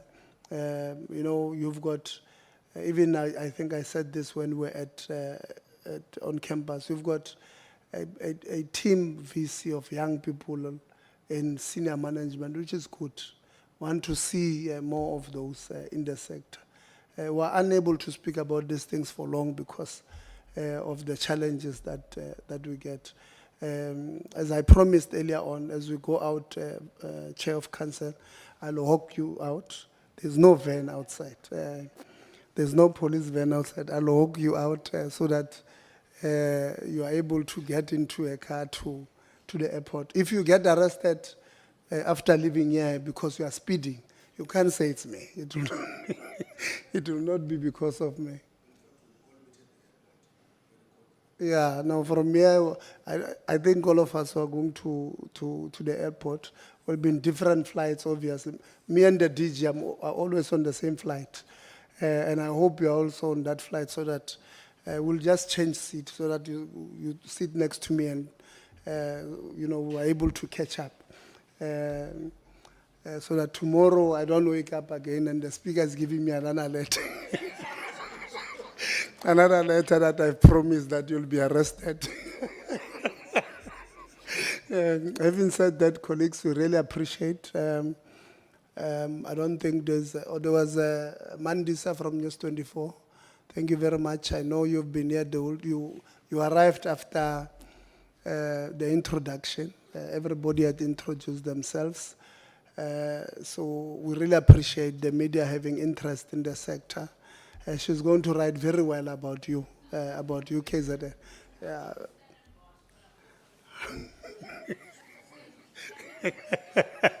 So thank you very much, and the meeting is now adjourned. We'll then meet next week, Wednesday, members. Thank you. DG, thank you.